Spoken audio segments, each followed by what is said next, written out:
5, 4, 3, 2, 1. And it's live.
This is Leicester Till I Die TV.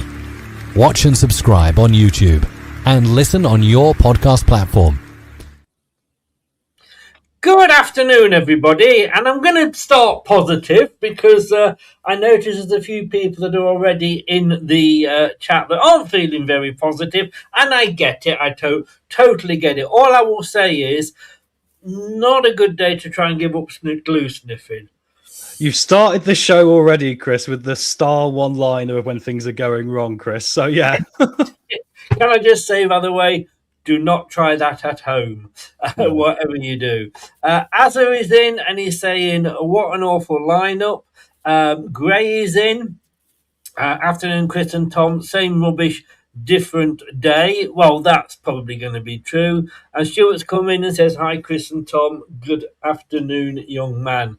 Well, we're gonna sort of go through. I said that it actually had finally loaded for me. It hasn't, I don't think. Oh, has it now? We're having fun I'm having fun with bloody Google. Yeah, Chris's security is so strong, guys, because it's got to be nowadays that he's actually locked himself out. So we're currently trying to... I'm back in. Back in. But I had to sort of... I got a message off right at the end of the new year, at the end of last year, start of this year, saying that you have to verify through two-way verification on Google. And I put it off and put it off. Anyway, I finally did it.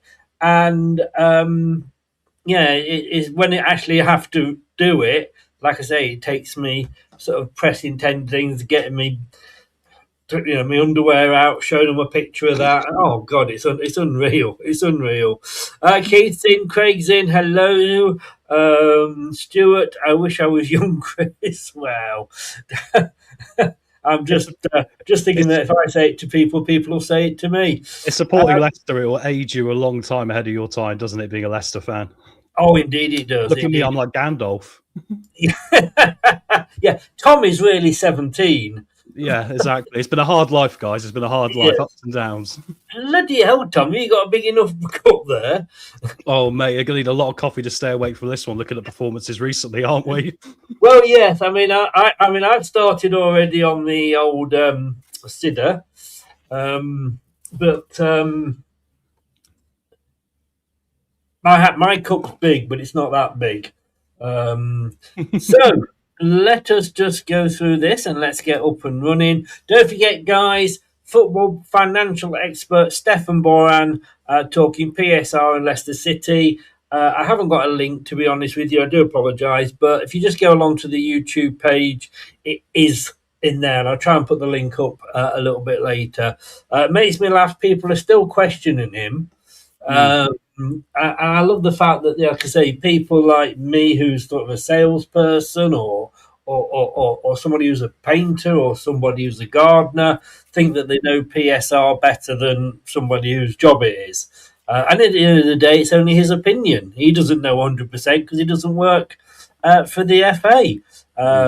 We've seen a lot of Leicester fans asking AI as well. And the interesting thing is AI draws on its answers from the internet, which means it's drawing from the human's answer. So people are quite funny nowadays, aren't they, Chris? But yeah, he knows more than you do, definitely. Yeah, exactly. And when I see that, I'm thinking, like, because I always joke about, because of course that's the name of my girlfriend. is AI. A lovely woman. Yeah, She didn't cost me much to buy either. And Baran, yes, I know I get the names wrong all the time. I've about 5 attempts at getting it right. Yeah, AI is great, but it does literally just use what it has on the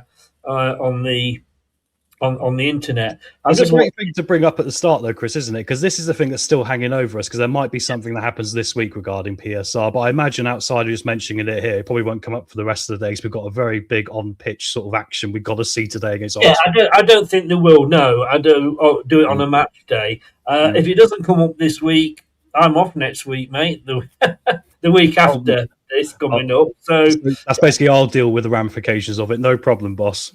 There you go. So last night, Derby and West Brom pulled out a 0-0. A 1-1, sorry, a 1-1. West Bromwich Albion basically doing what we did and getting away with it, if you like. Middlesbrough are playing Preston. It's currently 4-0 to Middlesbrough. No, I know. What is going on with Preston? They have fallen off the cliff the last 3 weeks. Maybe this is, we've said it's been coming for ages, haven't we? And it's finally come. Millwall 2, Charlton 0 at the moment as well. It's about 8 minutes to go in both of those games. And if you're interested, it's Chelsea women 0, Arsenal women 2. And I know we have just signed allegedly the most beautiful woman footballer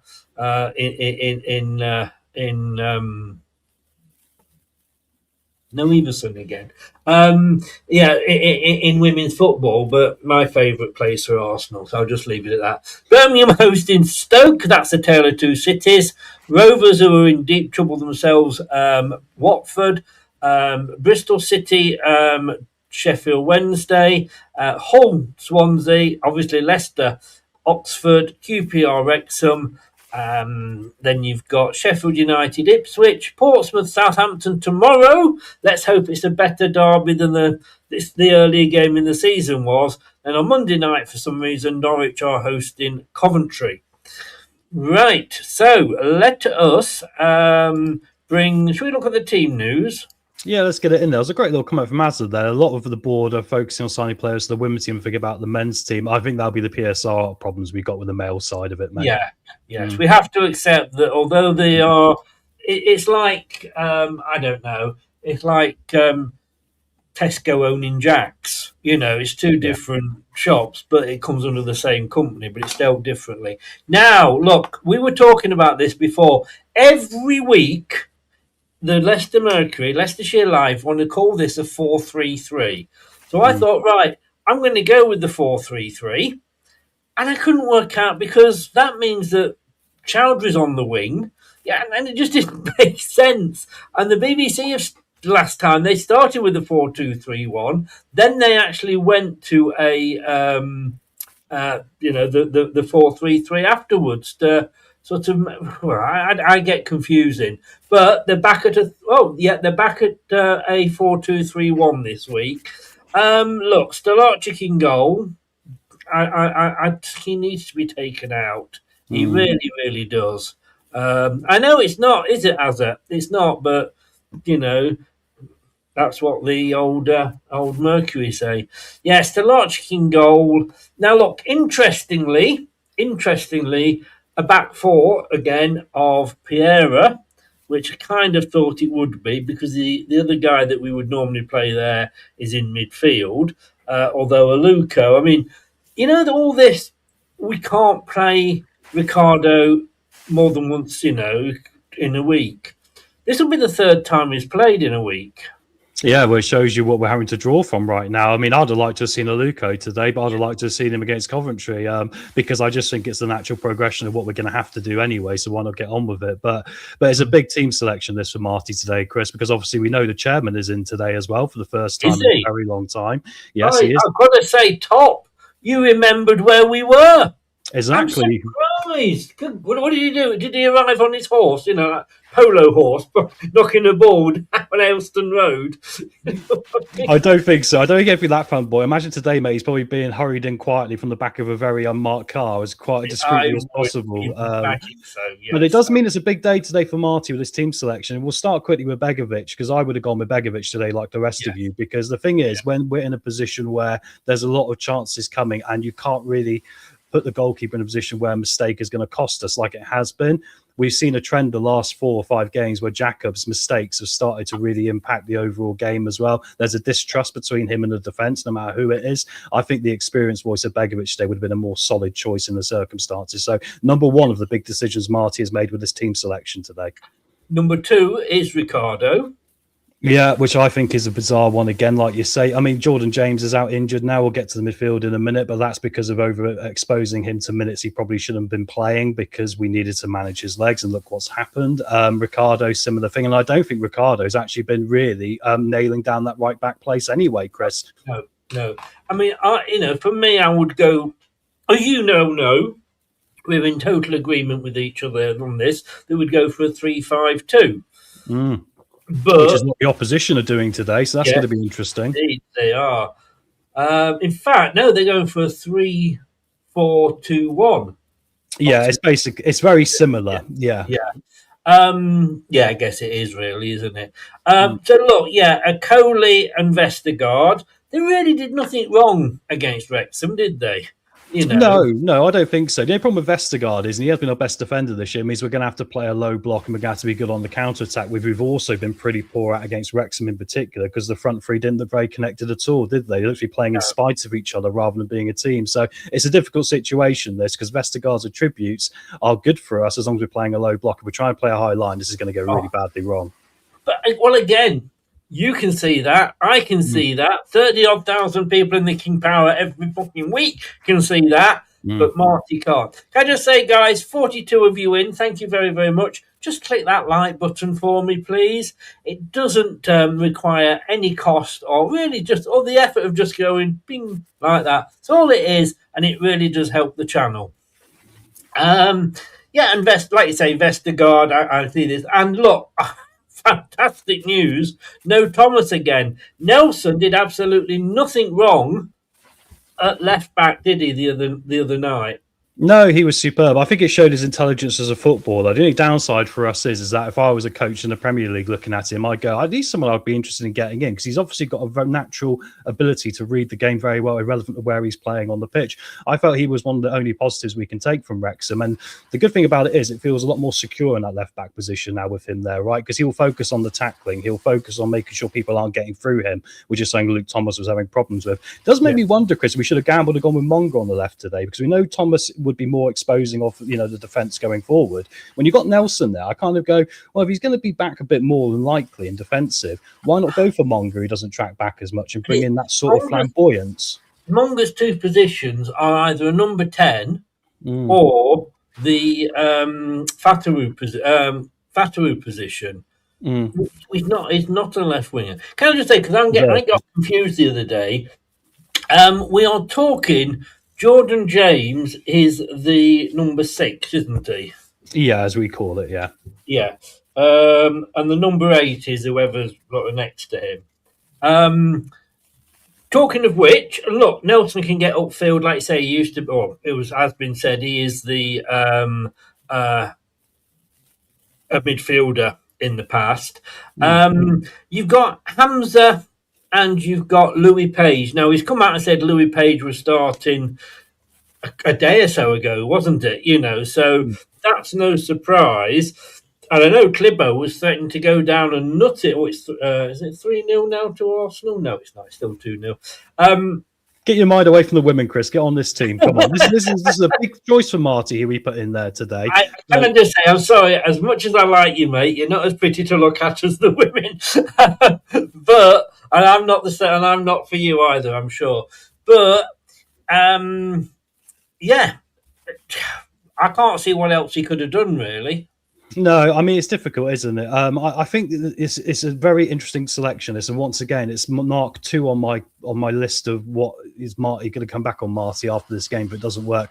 I think Hamza is his best position, like Neil was rightly put there. My problem with Hamza is he's got a very good ability to switch off sometimes, and a very good ability to be really poor at reading where the ball is, and his awareness in some games recently has been pretty bad as well. If that happens today alongside Louis Page, we are going to get destroyed in midfield too. There's no doubt about it. He's got to be the leader. He's got to be the best version of himself today, be solid, and he's got to allow Louis Page to grow into that Jordan James role. And I've said, I when we've been playing him as a 10, behind the striker, I think that's not Louis Page's natural position. I think he's better at carrying the ball forward like Jordan James. So I just want to see him today with space to run into and Hamza to be solid. But it is a big decision because, like you say, losing Skip and James is a big loss for us going into this game. There's no two ways about it. James is out possibly until March.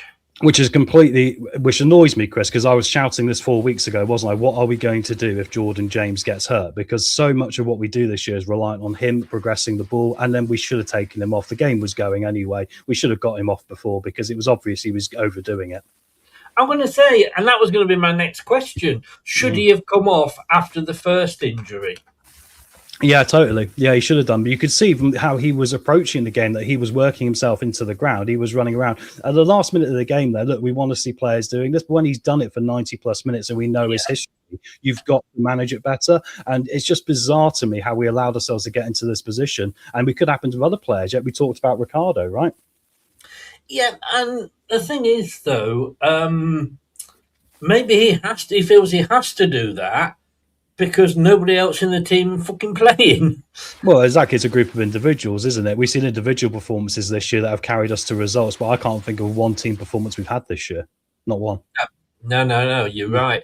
And so do you think, because obviously we've always said about Page playing the number 10, and it's interesting here because we did Fox's Forum 2 last night with Clibo and Reese, and we had, Reese went for Baybrook at number 6, if we could call him back, although I think at this late stage that would be Never a bit unfair. Never should have gone out. Well, I agree. Jake Evans as well. But Hamza, they both went for Hamza and the number 6. Yeah. It's the obvious thing, as somebody's just said, supposedly his better position. They both went for Page in the number 8.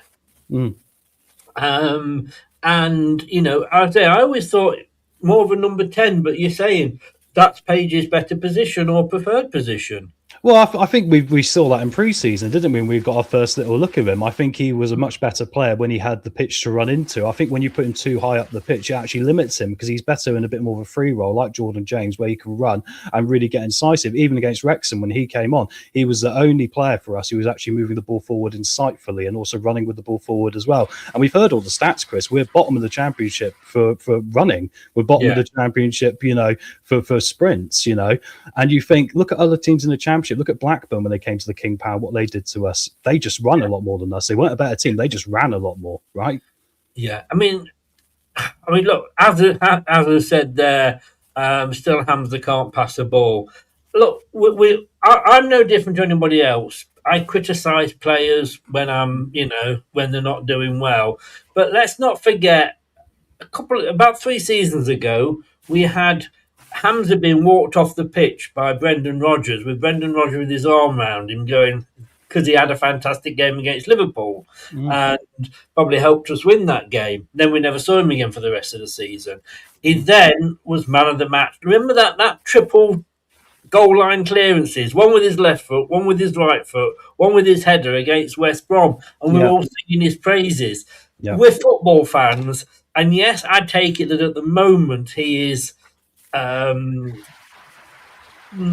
struggling, not maybe his best form, but we've got to remember also these players do have the good moments as well. And look, I'm as quick to criticise as anybody.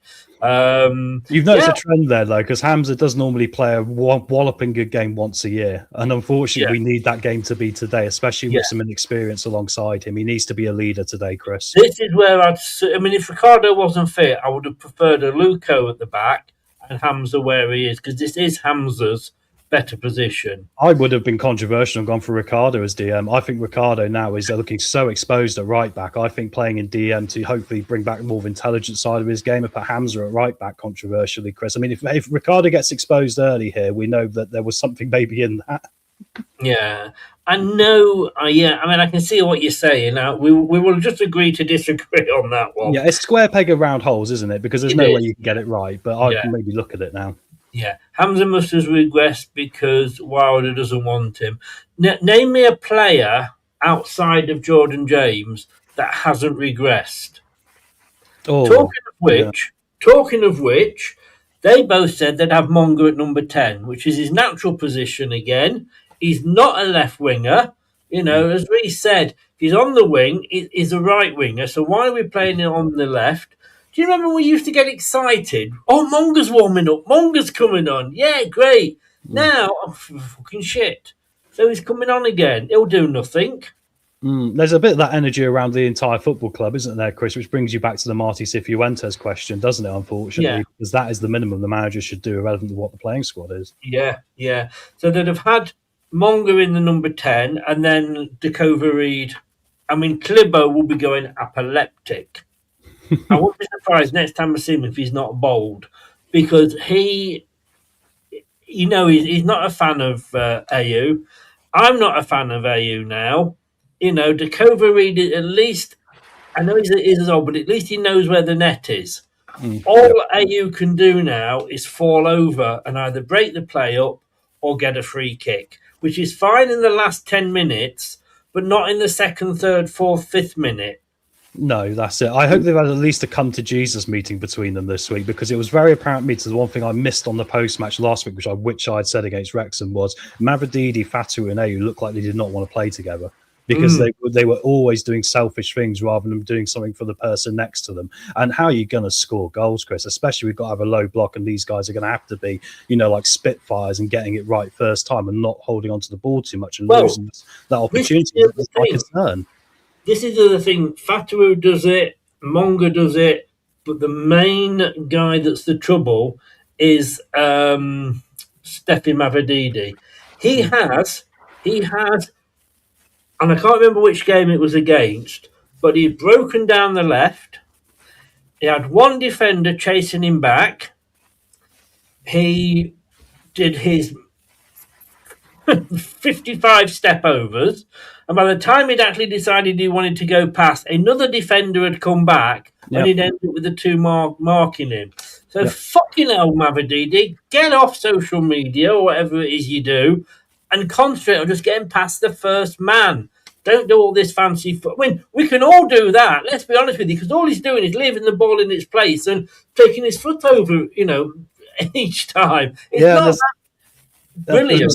No, that's it, mate. Sorry to interrupt you at the end there, but it's also just that thing of like, what tactics are we putting out here? Because I don't think the tactics have helped this either. I think we've been too deep at times, and I think that's the downside of having to play Vestergaard. Because to be honest with you, Vestergaard's our best chance of scoring right now. I think against a team like Oxford today, we might need to score a corner, and Vestergaard has got a great shout at doing it every time, hasn't he? But yeah, it really limits us how we're trying to bodge around a group of players here. And I think today we just got to see the running. I think if they can increase these running numbers, at least, from the bottom of the league where we are now for those things, that will be a little bit of difference, and it leads into the effort and the fans maybe get a bit more behind them again, right? Interestingly, and my head is just turned because it is finished. Chelsea women 0, Arsenal 2, and they are talking with their hands over their mouth. They've got Beth Mead and somebody else that plays for the Lionesses as well, and they were hugging each other like they were long lost friends. And I think she just said, "Call me." I can't remember her name, but if that was a man again, they'd be going around, "Oh, they've just lost the game," and there they are hugging the opposition and all that, And interestingly, 2 games that have 12:30 kickoffs have finished. Middlesbrough 4, Preston North End 0, Millwall 4, Charlton Athletic 0, which is good for us because those 2 teams are below us. Well, Charlton are, Preston are getting there. We ain't catching Preston, mate. My God. No. I just presume they'd already done their collapse. So I kind of look at this and I think I understand why he's done some things, But I also think that why has he done others? Do you know what I mean? And the Hamza Page thing and the Ricardo probably wouldn't have played today if he hadn't had those injuries. But I can't see why he's going to AU. And even Jim's not his fan anymore. Well, I think the problem is in the last game they were so disconnected. So I think to go with it again, then there's got to be they sorted it out in the week. Because if they haven't, Chris, it is the daftest decision we have ever seen, isn't it? Because I would have said that I wouldn't have played AU today because of what happened last game. I think you need to. Yeah. Do you think he will have sorted it out? As it does any scores, I know it's Premier League, isn't it? It doesn't matter. I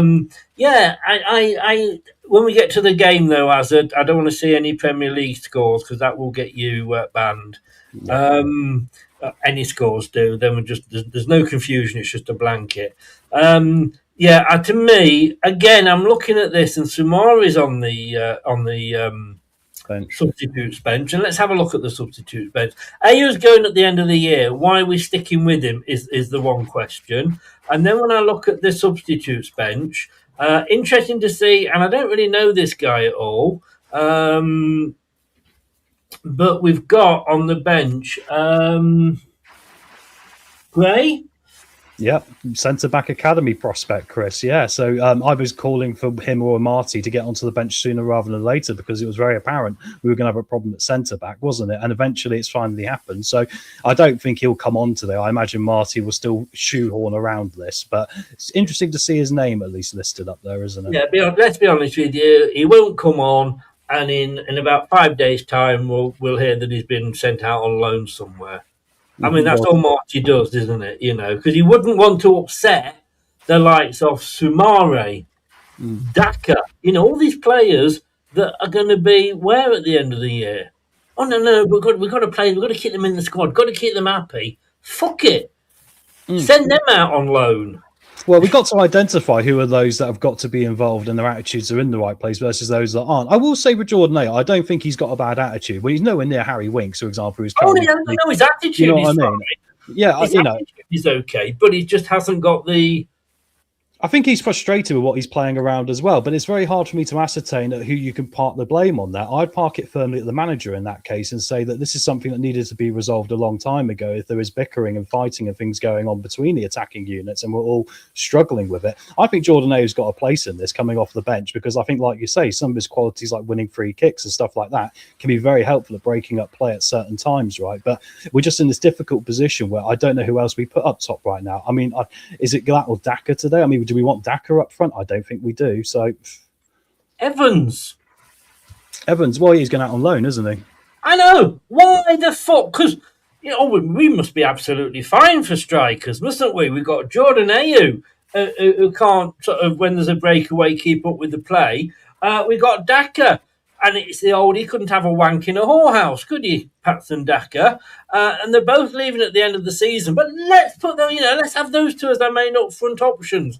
Not a young lad, 17, that's scoring for fun in the youngsters. Because next season, we can't throw him in at the start of next season. We've got to bed him in. And so, what we're going to do? I mean, this guy, I'm sorry, to put it bluntly, fuck off back to Spain. I think for me, Chris, I'm that desperate with this front lot now. I would have considered putting Mavididi up front today because I just think that maybe limit his game so he hasn't got to cover as many yards, just getting focused on hitting balls into the back of the net, short little sprints. Maybe that's the best of a bad situation, but that shows you how desperate I am considering Mavididi might be the option up front. Yeah, I mean, well, just anybody. Do you know what I mean? Put Vestergaard up front. Vestergaard and Nicoli as your two up front. So they didn't do too bad, did they? Long balls forward, everyone. Get your heads on it. Come on, lads. We can't pass. We might as well just go long. Let's go American football. Just punt it. Right, let's have a look at some stats, shall we? And I found a couple of new ones as well, interestingly. You know me, I do like a good stat. 14th is playing 23rd. I think I upset an Oxford fan earlier. Because on my post, I put, these are games we should be winning. They?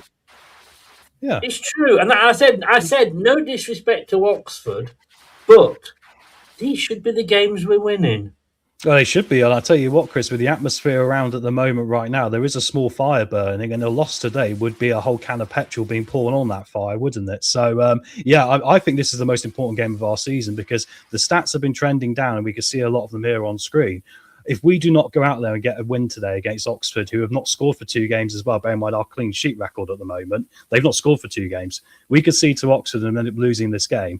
That then suggests to me we are actually as bad as we think we are, and a lot of the fans are feeling we are right now, and that trend is continuing down, right? So it is a big game today. We must win this somehow. Leicester City have just announced, if you're watching, Jordan, get yourself sorted out. Leicester City themselves have put it down as a 4-2-3-1. But look, Jordan knows best. It's a 4-3-3 according to the Mercury. It might as well be a 4-2-4, bearing in mind we can't attack, Chris. No, this is true. This is true. Is this then, let me ask you this, is this make or break for Marty? If he loses today, is he out? I think so, because I think it normally happens when Top's in the stadium and something bad goes down where we see a change. And also, I think the club wouldn't consider it unless they felt the threat of relegation was possible. They'll have an idea now if there is a points deduction coming, which would suggest why we might have backed out of any transfer deals. It means we've probably got a little bit we can spend, but perhaps at that point you go, okay, if it's looking like we might get relegated, not stay in the league at least, it's time to make a change. So I'm intrigued to see, Chris, how the players apply themselves today, because if we don't see the effort out of them today, I would question, has he lost them? No, that's a very good point.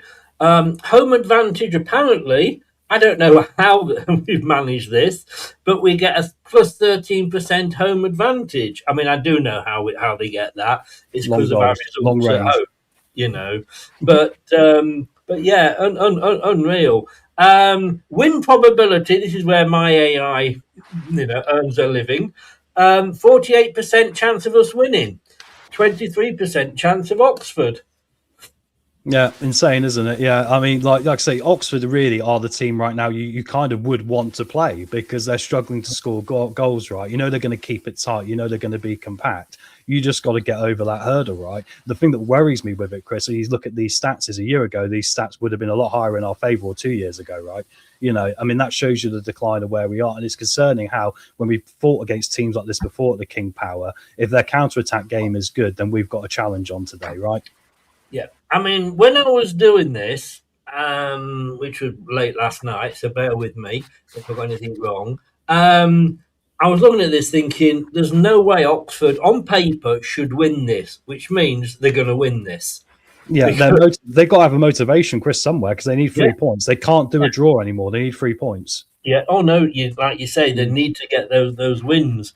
The new manager hasn't lost a game yet, but he's only been in charge of 2.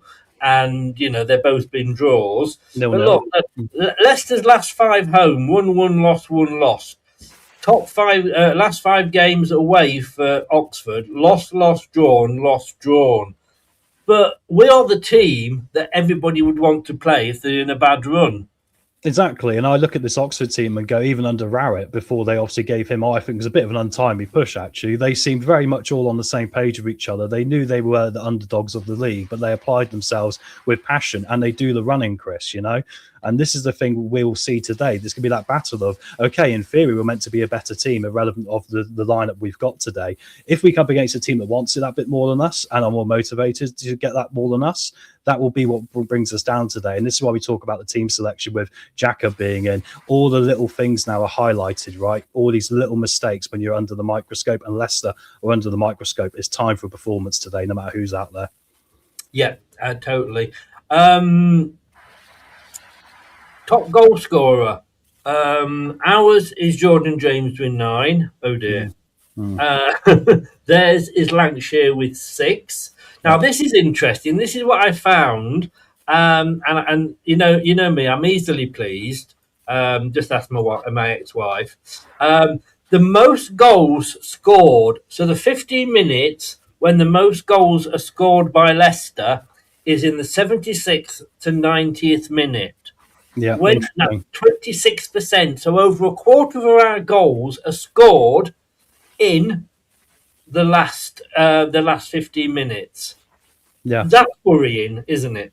It is when the performances going into those last 15 minutes have generally not been good enough. It almost feels like, oh, we better try and do something now because we haven't been very good. And then they do start trying to chuck things forward. But it also suggests to me the main plan Marty is going out with is questionable. Because I think in the last game against Wrexham, you could argue Ricardo ended up way out of position, as other players did, because they went into business for themselves to try and get a goal. And there's been murmurings of this throughout the season with them playing slightly differently than what the manager would want. And we've had the inmates running the assignment before.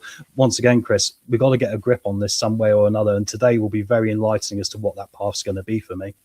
Yeah. When you look at Oxford, their most goals scored time is 16 to 30 minutes, 28%. But then their next one, which is 26%, is just after that. So, yeah. But again, look at our most goals conceded time.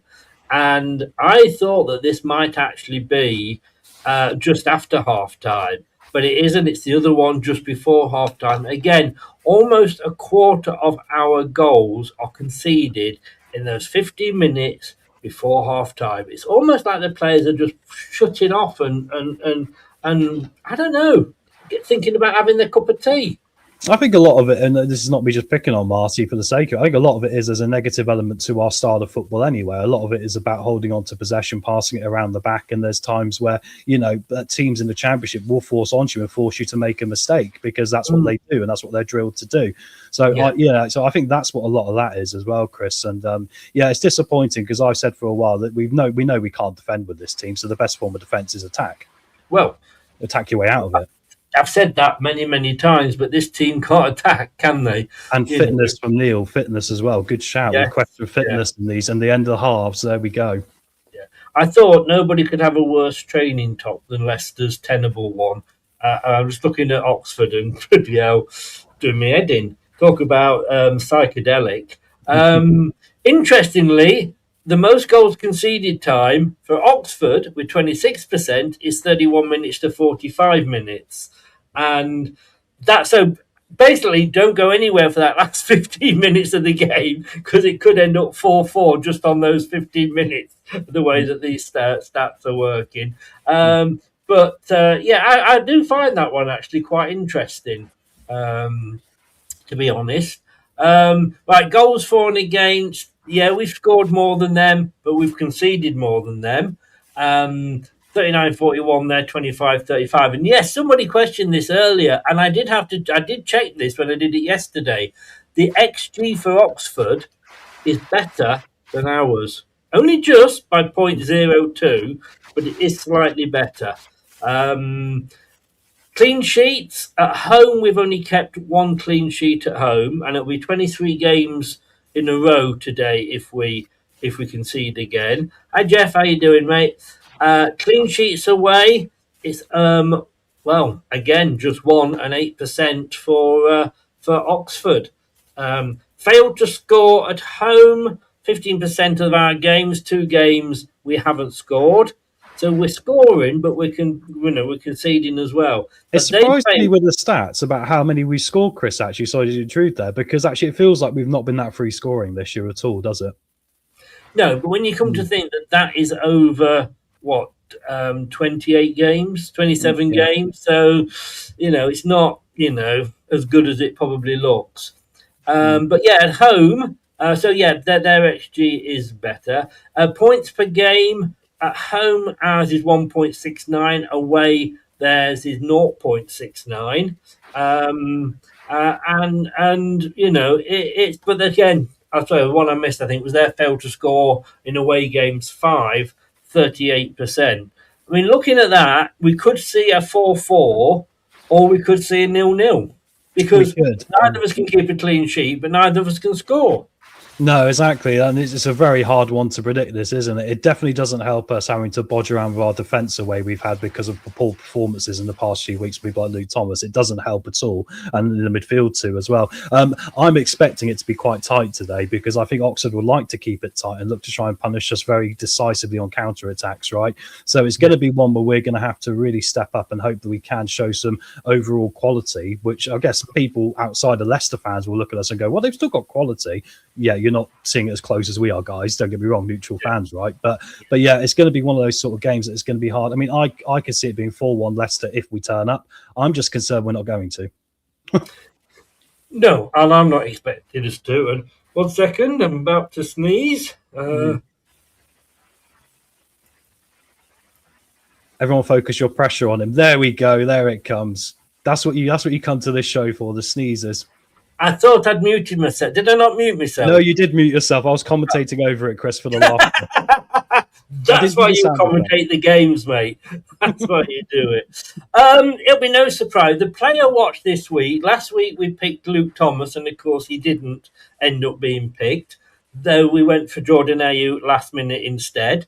I think Jim will be very pleased that the player that I asked him to do is actually playing this week, and he's going to be watching and talking to us about Stelarczyk.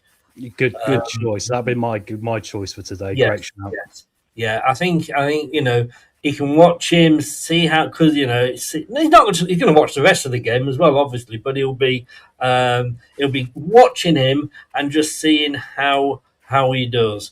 Right, sir. I'm going to go off pre-match and like I say, shake hands with the unemployed, and then I'm going to come back when you've talked about Oxford, and then give you a chance to go off and set up before the kickoff. So it's over to you, sir. Thank you very much, guys. Right, so here's my report on Oxford United for you all today, right? So, okay, interesting. They've gone 3-4-2-1 today. They do know 2 or 3 systems. They can play the same as us, 4-2-3-1 as well, and they can play 4-4-2. So they've got a lot of versatility in what they understand, despite the change of manager as well. So far in the transfer window, 5 signings for them. So completely opposite to us. They've gone out there. We might see some of those today. I'll mention them where they come up into the team. But it looks like today they're going to have Cumming in goal. He's a very decent goalkeeper. Going to be a back three of Long, Davis and Brown there. Obviously, Davis on loan from Rangers for them, which is a bit of a big player. They've also got Curry and Spencer then to probably be full-backs. You might see Long swap with Spencer because it's a bit like when we put JJ at centre-back, James Justin when he was here. That would be a bit of versatility in how they operate.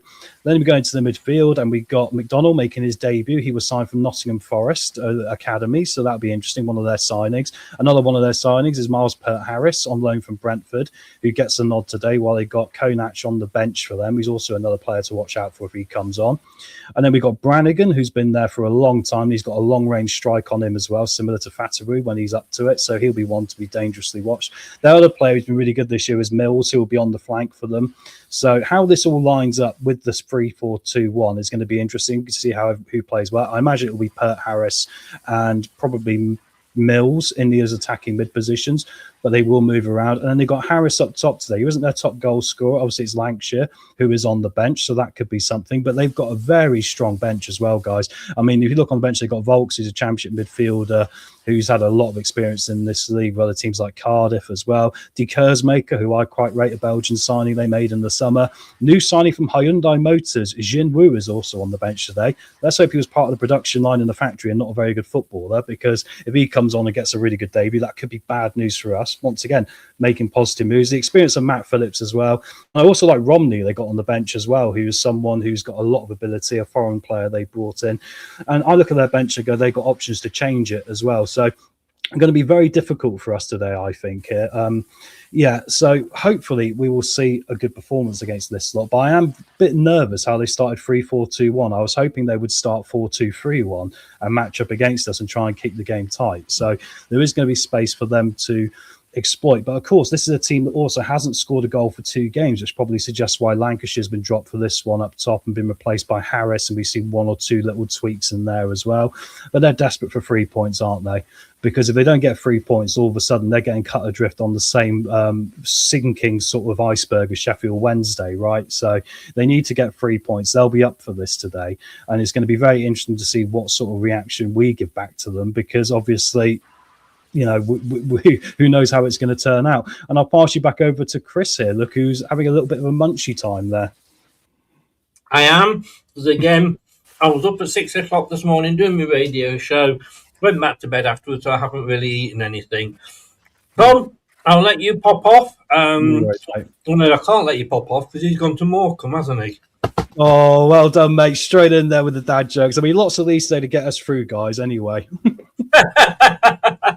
But I'll let you go and do your bit, and I will see you. No see worries. you. My prediction was 4-1 to Leicester, but I'm going to actually go 0-0, Chris. All right. So talk to everyone about that. 0-0 from me. Yeah. Okay. Cheers, buddy. Right. If you want to do the stop, you can. That's it. Yeah. There you go. So, what are your predictions, guys? I don't know. I've given up trying to even guess, if I'm honest with you. I think like, what is the point? But just get your predictions in the chat. And I'll put these back up for you as well. So you can see the stats there. So just to run through the games that are being played today. Let's see where that is actually. There we go. So with that in 14th, which is a little bit disconcerting. I do wonder, and something that Tom said earlier. I wonder if they do know. I mean, when we spoke to Stefan Borson about the PSR, he was surprised that we hadn't heard. Maybe he seems to think it's back down to the who were we under at the time and all this. He also thought we might get one next season as well. But the argument is, at least get them while we're in the lower league. But I wonder if they do know.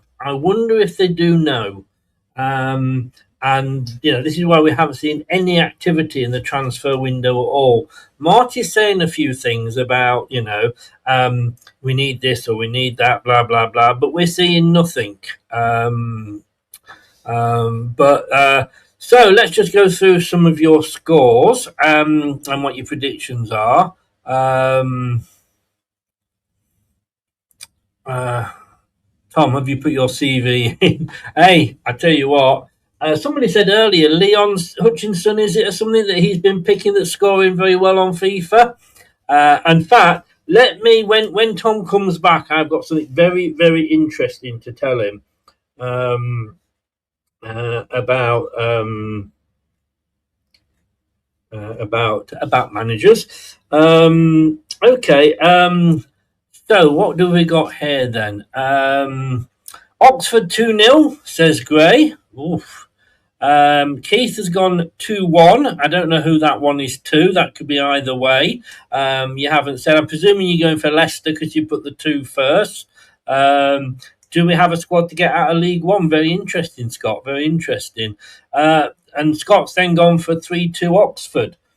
Who have we got that can get us 3 goals in one game?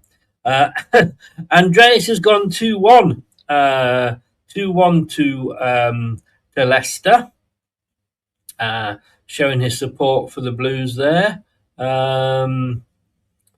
Working hard to get new players. I mean, we are 24 days into the transfer window and nothing has happened for the men team.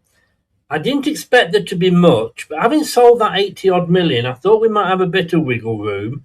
Unless they're not spending the money because they want to keep hold of it in case they do actually get rid of Marty. I don't know. Neil's gone 3-0 to the mighty City. That Chester City you're talking about?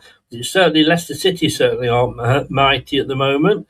Prashant has gone 2-0 to Leicester. So you guys, you're still sticking with the club, aren't you? Fair play to you here.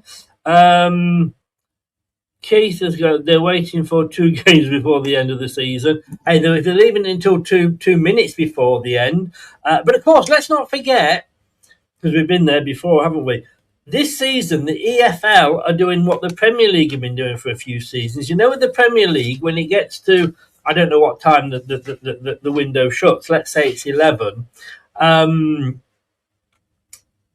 You've got a couple of hours leeway. Well, you don't have that in the EFL. The window shuts and that's it. But this year, they're making it so that as long as you've got the paperwork in, you can get that extra 2 hours. So maybe if it finishes at 5, maybe we'll be doing our signings at 6:45. I don't know. Armchair's gone 2-0 to Oxford. Scott is Page in the attacking midfield role, or Dakota Reed. Dakota Reed's in the number 10 role. There you go. That's how it lines up. Scott.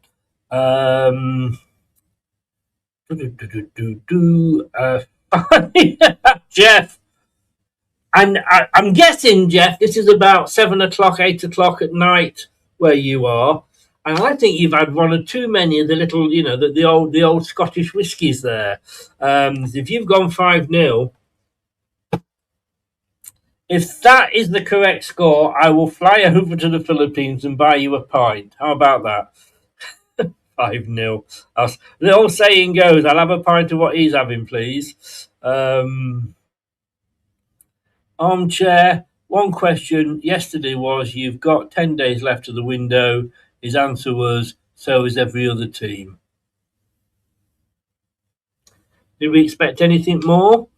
Ironically, if Leicester make any transfers, we will not likely be late for registration. We'll most likely be late for registration, sorry.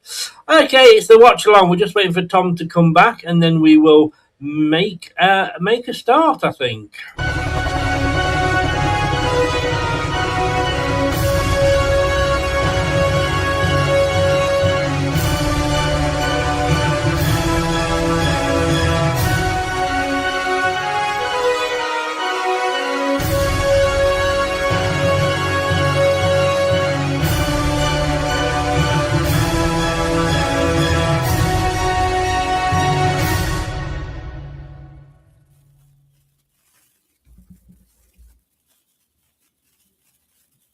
And he's back.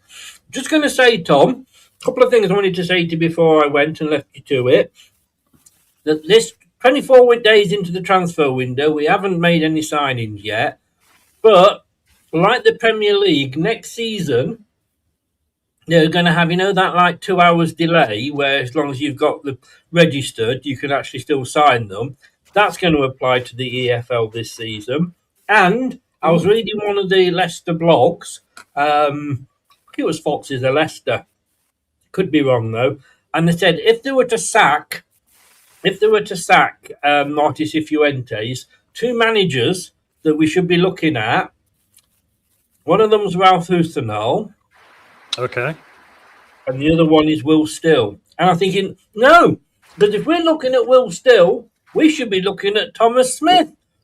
Oh, bless you, mate. Yeah, I mean, well, it's interesting to show you how the mighty have fallen, because a lot of people were saying, well, maybe we'll get Enzo back now he's walked out of Chelsea. And it's like, unfortunately, we seem to be looking at Southampton's leftovers every time. Yeah, exactly. One of who let in 9 against us, and I think he's waiting for Man City. Mate, I'm going to go. Yeah, no worries, mate. The players are walking onto the pitch now, so yeah.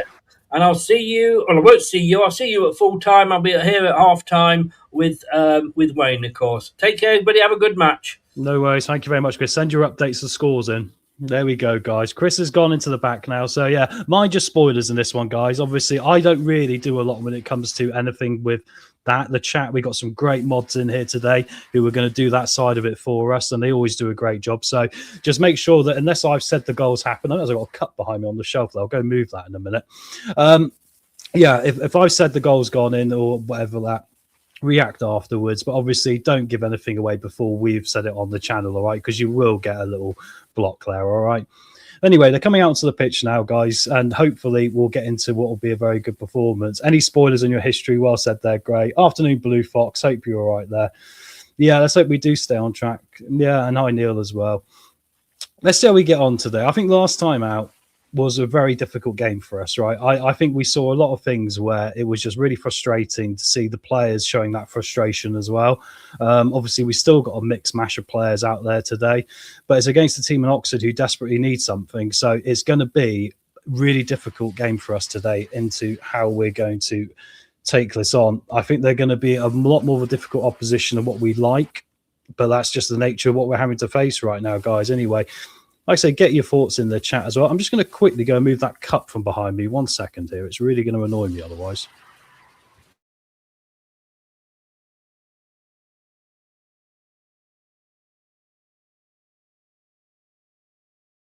There we go. That's better, guys. Now I haven't got a cup which is right in front of my thing. Right, so we're about to get underway here. So I'm just literally refreshing things. Get your thoughts in the chat. Obviously, we've seen a lot of your predictions today. I mean, the nice thing we want to see today for me is you want to see a performance which is one of the players playing a bit more for the badge and all the rest of it as well, I think. Because I think the frustration we are seeing now is being counterproductive to the group almost. We want to see the players are still willing to play for Marty. This is a sort of game today where if we don't turn up, I would look at it and go, I don't think they're playing for the manager anymore. So hopefully that will be incorrect of me. It's the only cup Leicester will get this season. There we go. Well done, Chris. And Chris will provide us updates during the game of what's happening in other places as we speak as well, guys. All right, so keep an eye out for that. Just about to get underway here very shortly.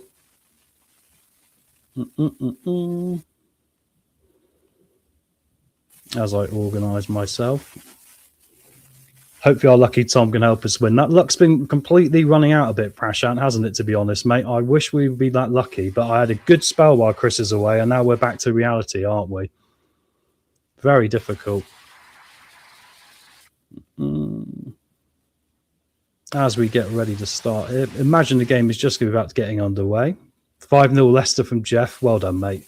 I did predict 4-1, to be honest, because I felt like it's a sort of game you've got to turn up. But I've sort of double-checked myself on that because I do think it's going to be difficult in regard to, do the players really want it? Are the players at the point now where they're like, we're not so keen on the manager ourselves? And when Top's in-house, is that the sort of day where you go, well, I don't think we're going to get the level of performance, right? Zooming in on me there, Chris. We're just having a little tribute here to Howard Riley, who obviously has passed away, which is sad news from the football club. And just waiting for it to get underway. I think we are probably underway. It's just that my coverage of the game is being slow at the moment, guys. So give me 1 second here.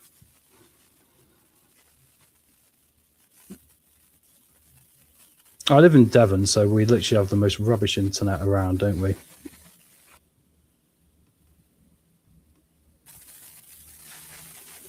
Got my flights booked and tickets purchased for the Norwich game. Hope they found winning ways by then. Fair play to you, mate. Obviously coming all the way over from Canada as well.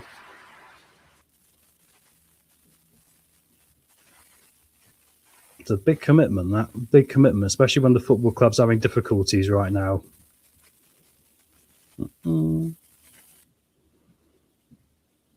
I think I'm going to be about 2 minutes behind you all, guys, but we're about to get underway here. Just seeing Vestergaard having a chat with Stolarczyk. Full times coming in from the early championship kickoffs. As you can see on screen, we got Middlesbrough 4, Preston North End 0, and Millwall 4, Charlton 0. So 2 4-0s to start the day today, which is crazy when you think about it.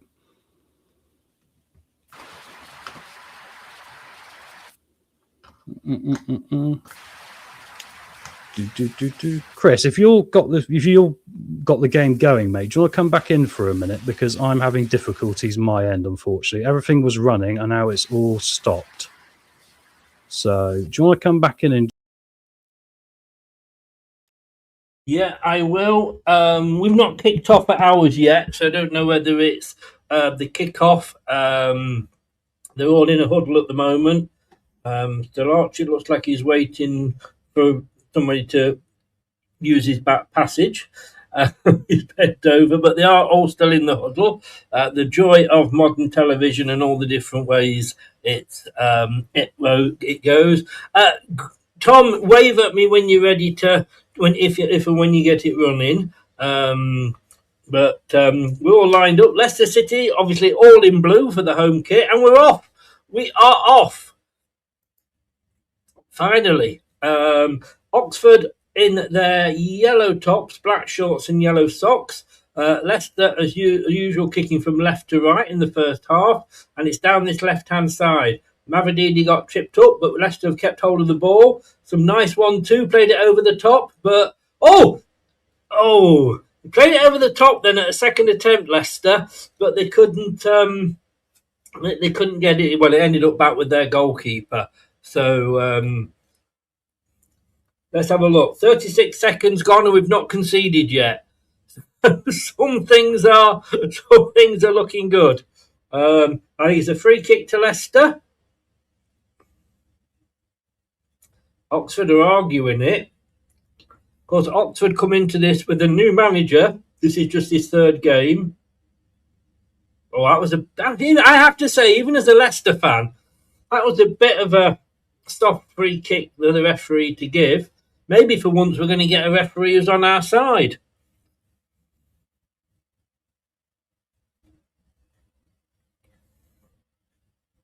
So the goalkeeper for Oxford is trying to organise his wall. That's coming.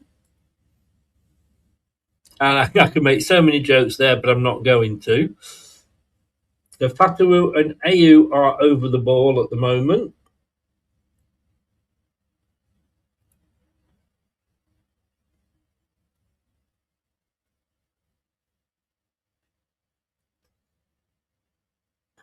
Progress, that's about as good as it gets, Prashant.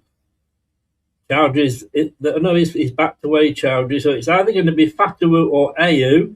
I would put my money on Fatawu, which I would have lost because it ended up being taken by by Ayew. It came off the wall, and I thought it could have actually deflected the wrong way, sent the goalkeeper the wrong way, but he managed to. It just actually ended up in his arm, and that's all the way up the other end with a bit of a breakaway that didn't happen for Oxford, and it's with Stolarczyk with the ball at his feet in the D at the moment. And here we go, playing it out from the back. Ricardo gives it back to Okoli, who gives it back to Stolarczyk, who then is fucking wanking arseholes. What is the point of playing out from the back? After all of that, we end up playing a bad pass to Vestergaard, who doesn't control it, and it goes out, and we give them a throw-in almost level with our penalty box. What is the fucking idea of this wanking around at the back? Get the fucking ball upfield. Then if we put it out or we lose it, it's in their half.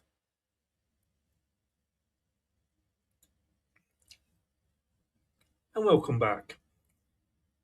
And it's headed clear from the throw-in. It's going to go out for another throw-in, though. So we've put ourselves under fucking pressure because of that arsehole asking us to play out from the back.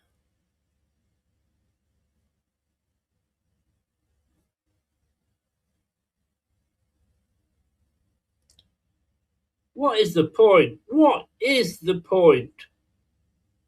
And now the referee's coming to have a...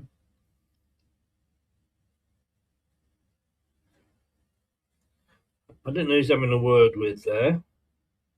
So 2 throw-ins here for Oxford because this Spanish waiter wants us to play out from the back. Yeah, exactly. It's 1-0! 4 fucking minutes! And it is 1-0! And that's because of this stupid arse for a Spanish arsehole playing it out from the back. Fucking hell! If he's not sacked after this performance, I am not supporting this club any fucking longer.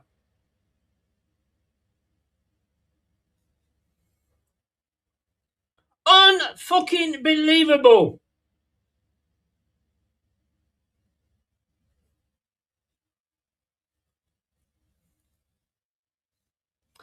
Pathetic. They're not even that good, Gray. Do what's going on. We've got a wanker as the manager. Oh, let's play 4-2-3-1. Play out from the back. Oh, how good are we? No, we're fucking not. Top, you've made the fucking effort to finally come and see your team. I suppose we should at least be a little bit grateful for that.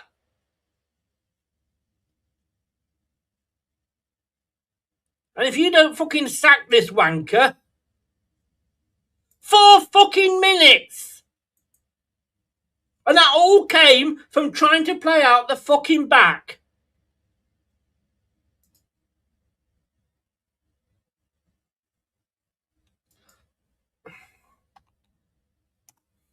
I'm annoyed. I don't know if you can tell.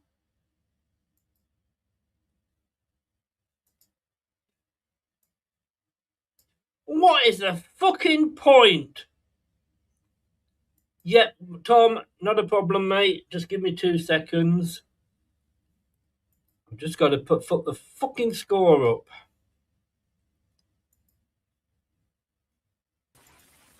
Mate, what the fuck's going on? Yeah, I just caught the end of that, mate. Yeah, terrible, isn't it? I mean, once again, just making things harder for ourselves to start the game there, which is really because we've been asked to play out from the fucking back nearly a fucking again. I know. And Oxford were going to do this. We knew about this, Chris. They've lined up different formation as well. Lots of space for them to go into and press, and look what's happened. I'll let you get on with it, mate, because I'm going to. Well, you say that. I'm having problems again now, mate. I know it's back on now, right? There we go. Yeah, I'm ready. I'm in the background, so if you need me again, all right, mate. Yeah, no problem. I'll tell you what it is, guys. I've got an issue. I've got so many. Yeah, we lost. Hey, guys, I'm back again. I've got an issue. I've got too many things running on my internet. I'm going to have to change my internet service provider because it just keeps buffering everything. But here we go. We got the ball at the back. Just struggling with every aspect of what we are as a football club right now.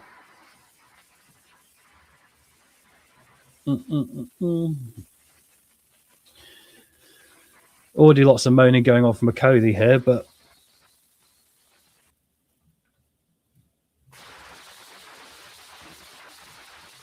it's going to be another long throw coming in from Oxford now. Oh, I tell you what, this is terrible. It keeps buffering.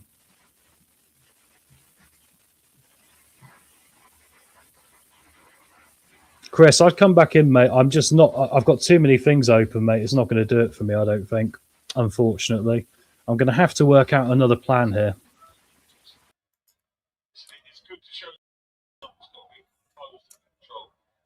Close the windows. This is not an advent calendar. Oh, we could be 2 down.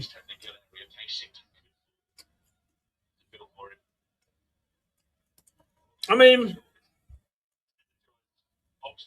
excuse me, because I have started eating a biscuit just before it passed over.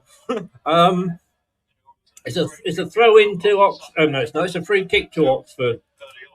Whatever it is.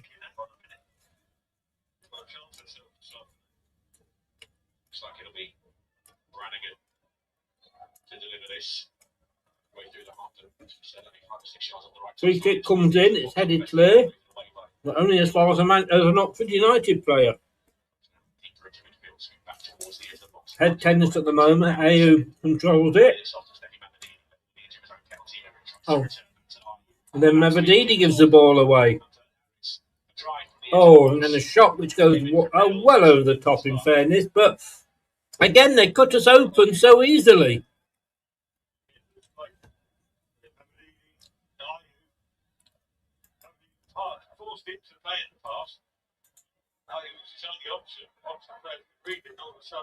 Queen's Park Rangers are 1-0 up against Wrexham as well. Strike towards goal. Always going over, but there's sharp body waiting. Leicester got Ben Nelson. Someone known with Oxford last year. And his opponents pretty well this afternoon. Oxford are closing us down. So good. Season. The Leicester City defender. Still Archie. Oh, again, Solarch. It plays out from the fucking back. And we lose it again. I'm going to keep a note of this. 9:45. That is 1, 2, 3. Play out. Give the ball away.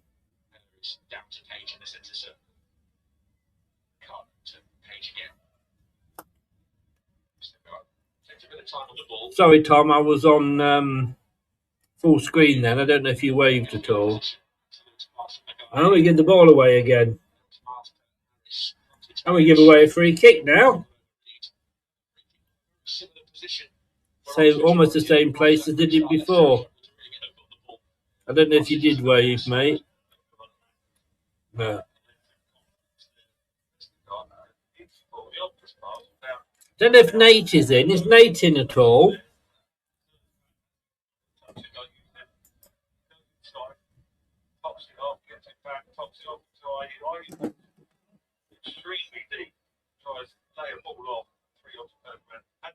That's because I was used to listening to it. I've not got my headphones in. Oh, and it's still Oxford doing well.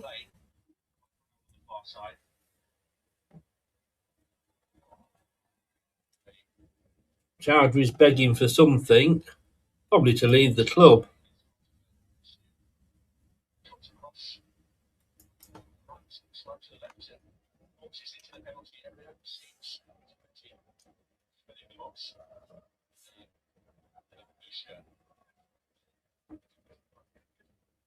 So it's going to be a long throw from Oxford on the near side between the 6-yard box and the penalty box. But it's headed clear by Leicester.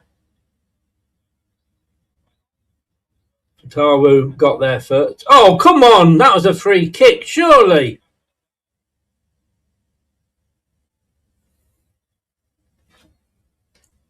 Yeah, of course, usually when I'm commentating, I have my headphones in. Which I didn't. I suppose I ought to really put them in, hadn't I? Anyway, it's a free kick to Leicester. Ricardo plays it back to Okoli, plays it across to Vestergaard.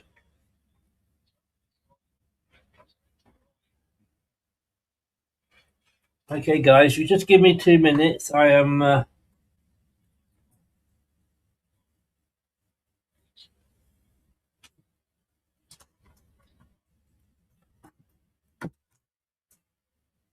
going to put my headphones in.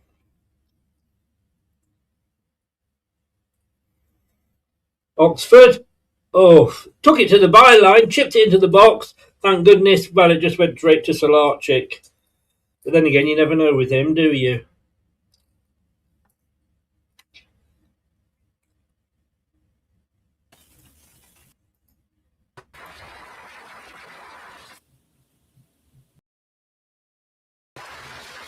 Should be okay now, guys. Apologies for us messing you around with the start of this. I've had awful problems with my internet, but I've managed to lower the resolution that I'm seeing the game to make sure it's not going to keep freezing on me. I'm going to have to sort it out. Thank you for sticking with us. Thanks for Chris here. We've got an opportunity now anyway as 13 minutes rolls past here into the 14th, and it's going to be a throwing to Leicester down towards their goal. So we're right back where we should be. And now we can get to it properly. Unbelievable. But what a terrible start to go 1-0 down in this. The throwing goes all the way back to the halfway line, though, guys. And it's going to go back now to Ricardo. Thank you very much again to Chris for stepping in there, especially as he's trying to have his lunch. We're trying to, obviously, with the watch-along now, keep it so there is an opportunity for everyone to have a break. But we're going to keep the show continuous to make sure you've always got something to see. But yeah, and that's the 24th now. Well, I think it was the 23rd, actually, Gray. I think it was 22 games without a clean sheet before we came into this one. But what gets me is there's a lack of urgency here on display, I'm afraid. And like we're just seeing it now. The ball was being held at the centre-back position, passed down to Ricardo or Louis Page, and then it's going back again. And Hamza's playing it back a lot. There isn't that incisive nature to get forward. And Oxford, obviously, well-disciplined, well-organised, as we've got the ball on halfway here with Hamza, playing 1-2s with Ricky, who's pushed inside into the midfield here, leaving that right-back position free.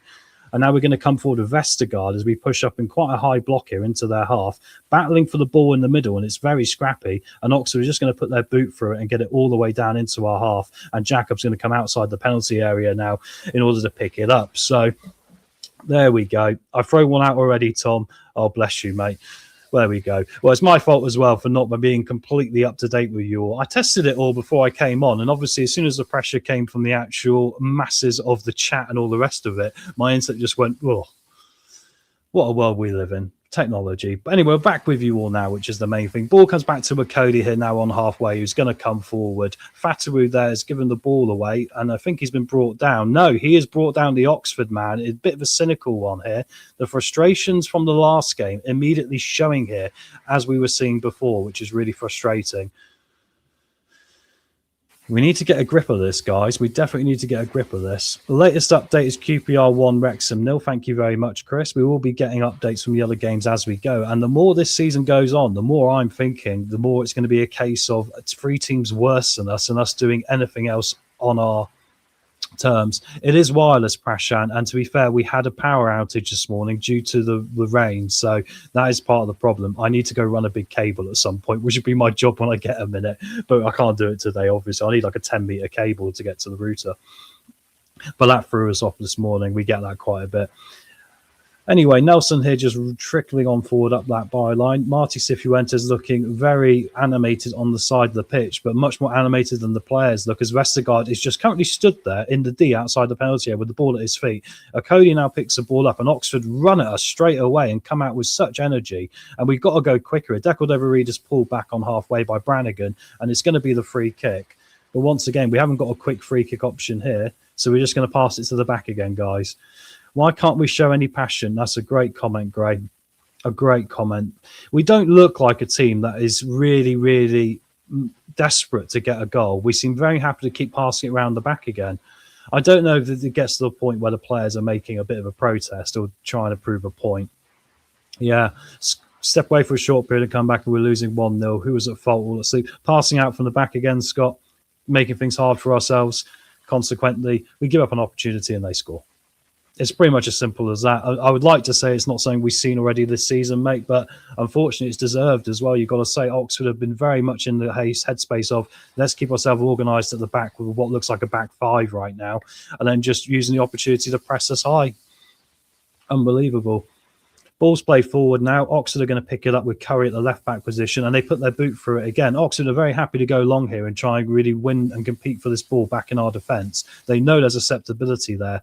Fataru's back now playing it 1-2 with Ricardo, who plays it into Hamza.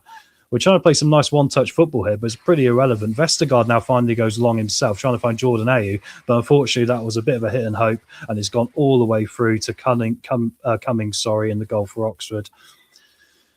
Marty's not as animated as Chris during this match. Well said, Jim. Chris already got triggered. And like, this is the thing, right? Today's a game where there's a lot of things that are going to trigger us because we've been talking about them on the show now going back for weeks and months, and we haven't seen any progression. And like I said, the fire is already burning. Today's game for me is one which can either put a load of petrol onto the fire, or it could be something where there's a fire extinguisher that extinguishes that noise. And so far, I'm seeing petrol being shaken by people on the side of the pitch. Very disappointing, and it is a terrible state of how we've fallen. I mean, Oxford look every bit a football team. We look every bit like we don't particularly want to be there so far, but let's not get too negative. Let's hope we can show some signs of progression here, guys. It's very frustrating, though, isn't it? So currently ball being knocked around in the middle here. A bit of head tennis from Oxford getting it back into our half. They're happy to compete for it in the air. The ball's now come down to Hamza. Oxford are claiming a free kick. It won't be given here, as it's flicked back. But now Oxford come again here down the right-hand side. Ball in. Okoli read it well and puts his foot through it. Doesn't get it out of play as Oxford bash it back down the flank again here, trying to keep that pressure on us. They sense blood when they get an opportunity to go forward. Let's hope they don't embarrass us. And once again, another foot through the ball there on the halfway line from the Oxford United centre-back Brown. And it is going to go all the way out here for a throwing to Leicester right on the top corner flag here.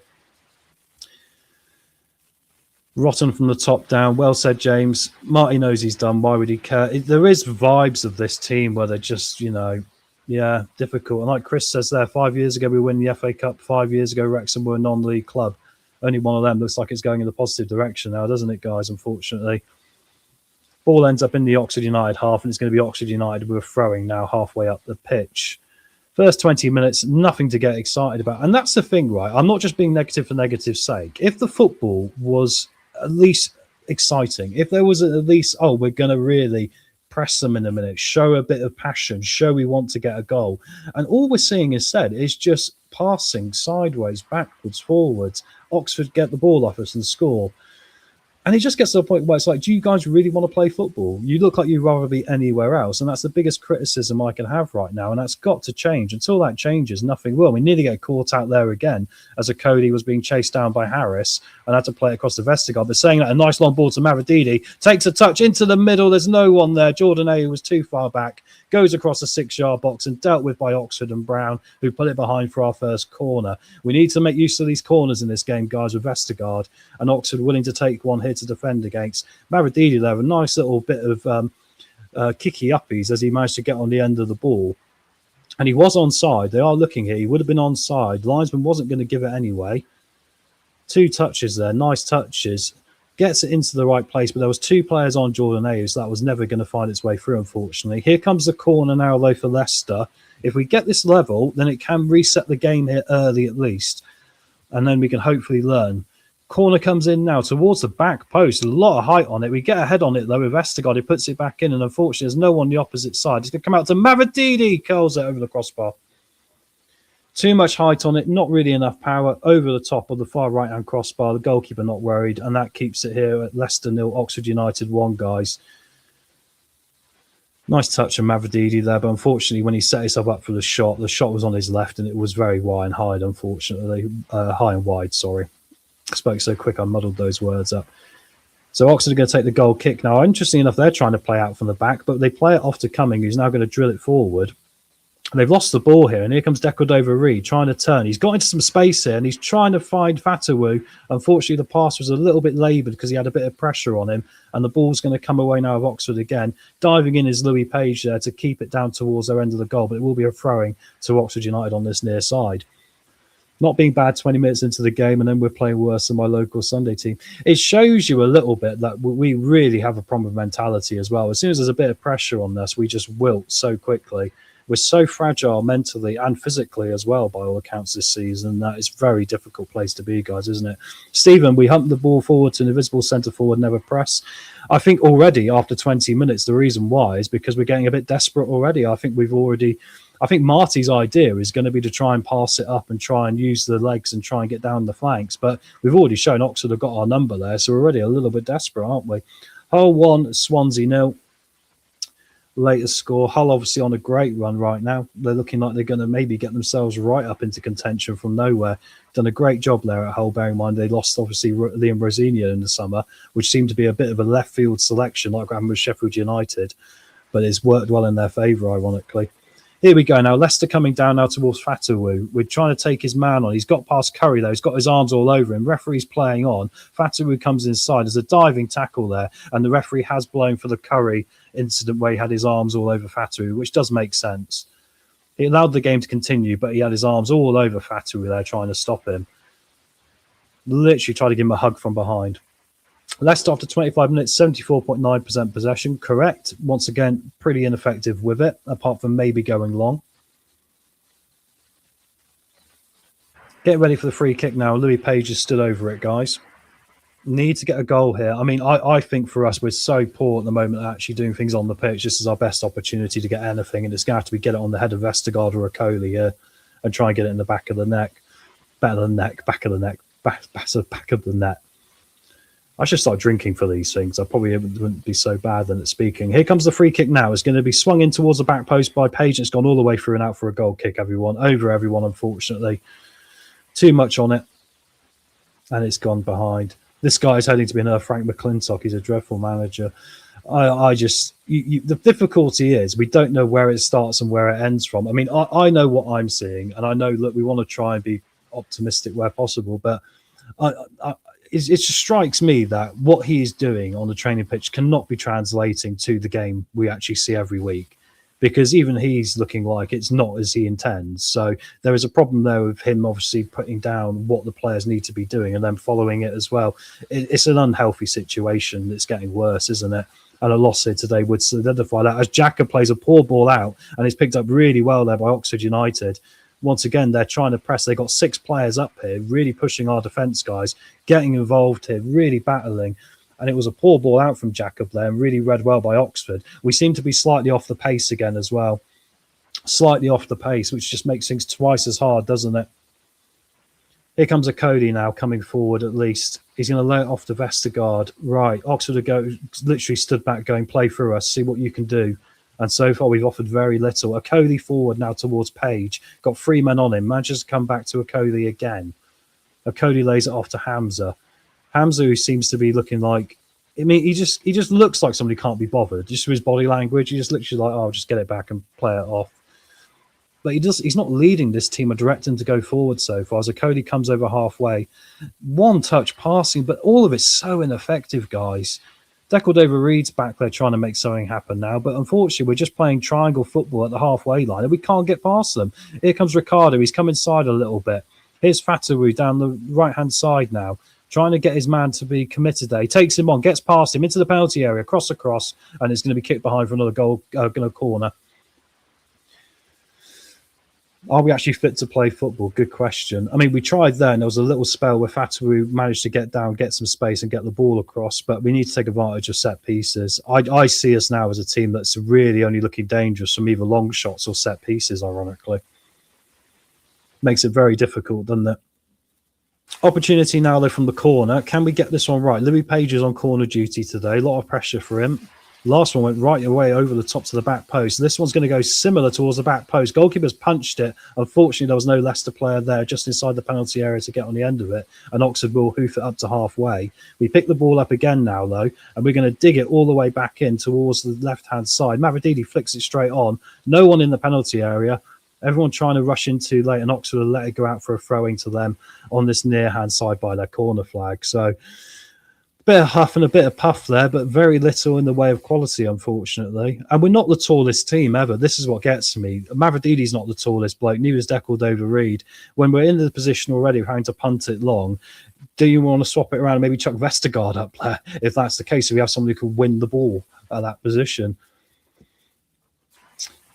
We are a team that only look dangerous when defenders are in the box. Yeah, when our defenders are in the box. Very true, Prashant. Yeah, that's where a lot of it... I mean, look, Vestergaard's got more goals than most of our strikers this year, which sums it up, doesn't he? Dorco, good to see you, mate. I'd willingly swap every Oxford player for all of ours. Our players are poor. They look like a team. I mean, look, and also I've got a bit of a soft spot for Oxford. I lived in Oxford for 6 years, so I know Oxford very well. And I obviously wish them well outside of this game, but... at least they do look like a team. That is true. They look like a team that is literally ready to go and have a go at every game, even if they aren't particularly good enough for quality, right? Right now, we're showing we're not even prepared to put the work in, unfortunately. What's the point in putting crosses in the opposition box? Well said, Chris, especially when there's no one getting on the end of it. Once again, it comes back to what I said pre-match, that disconnection between the front three. I was staggered to see the front three stay the same for this one after the last time where they were all pointing fingers at each other and not doing anything. I'm not talking about the game, guys. We're passing around to the back of the game. I don't want to tilt you all. I don't want to be like the pinball machine that's, got an alarms going off. But yeah, once again, we're just on halfway here. Vestergaard chips the ball forward. I mean, Vestergaard's trying to do good things, and AU has got through saying that, and unfortunately, he's going to chip it all the way into the keeper's hands. AU sort of got in the way a bit of Fatu there as well. There is an offside flag as well, which means it wouldn't have counted. But Vestergaard with a neat little thought process there to try and dink the ball just over the halfway line, just past the last man of Oxford, and to try and feed Jordan Ayew. And Jordan, to be fair to him, did get there, but unfortunately, by the time he got the shot away, he was well marked out, obviously offside as well, but you couldn't do anything else with it. Looks like very hard work for us so far to create an opportunity. I'm not sure what's worse today, my hair or Leicester's performances. I might go get my hat for the second half. It's in that in-between phase, guys, isn't it? If anyone knows a good stylist, please let me know. Goal kick to Leicester. Ball went all the way through, and it's gone all the way to Jacob here. And Jacob's not going to go long. He's going to pass it out to Vestergaard, who's going to come forward here. Vestergaard plays it down to Okoli now. Is the same game we've seen every game this season so far. Ayew is absolutely pants up top. He hasn't got the pace to do what we're trying to do. I mean, it seems really mad to me. When you talk about other managers who adjust their team accordingly versus the players they got, we unfortunately haven't got that. I think Marty's a nice guy.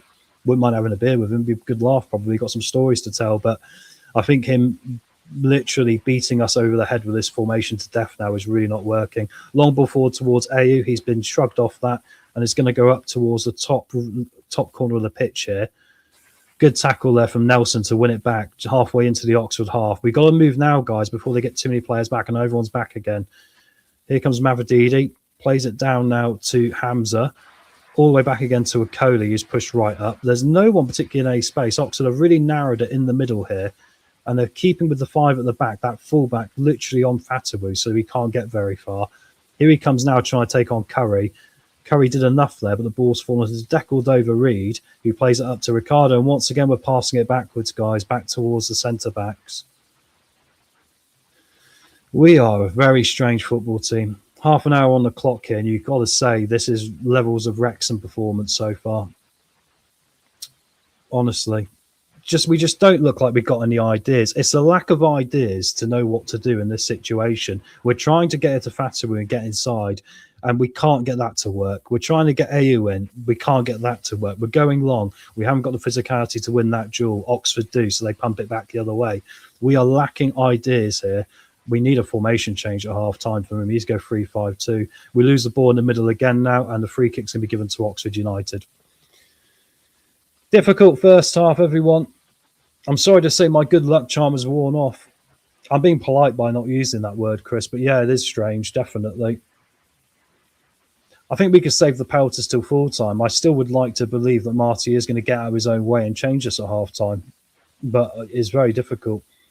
Tom, is this player party against Marty to get him? Is this player power against Marty to get him out? Do you know what? Great. I hinted at it pre-match. The things I saw in the last game and the arguments you heard in the dressing room after the game and the way Marty talked about it, it seemed to me like he didn't really have control over them. Shot here from Oxford that comes in. Just blocked in front of the goalkeeper and cleared away by Ben Nelson. Once again, a team that looks like it's got many ideas coming forward. Many ideas. There was 5 of them descending there and a counter-attack on our back 4, and they took the opportunity there. So, yeah, I think there is an opportunity here for that to be the case, Greg. I think the players don't seem to buy into his values. I think they're looking at what they can offer and going, we can't play how he wants us to play, so we'll just do it and then show what happens.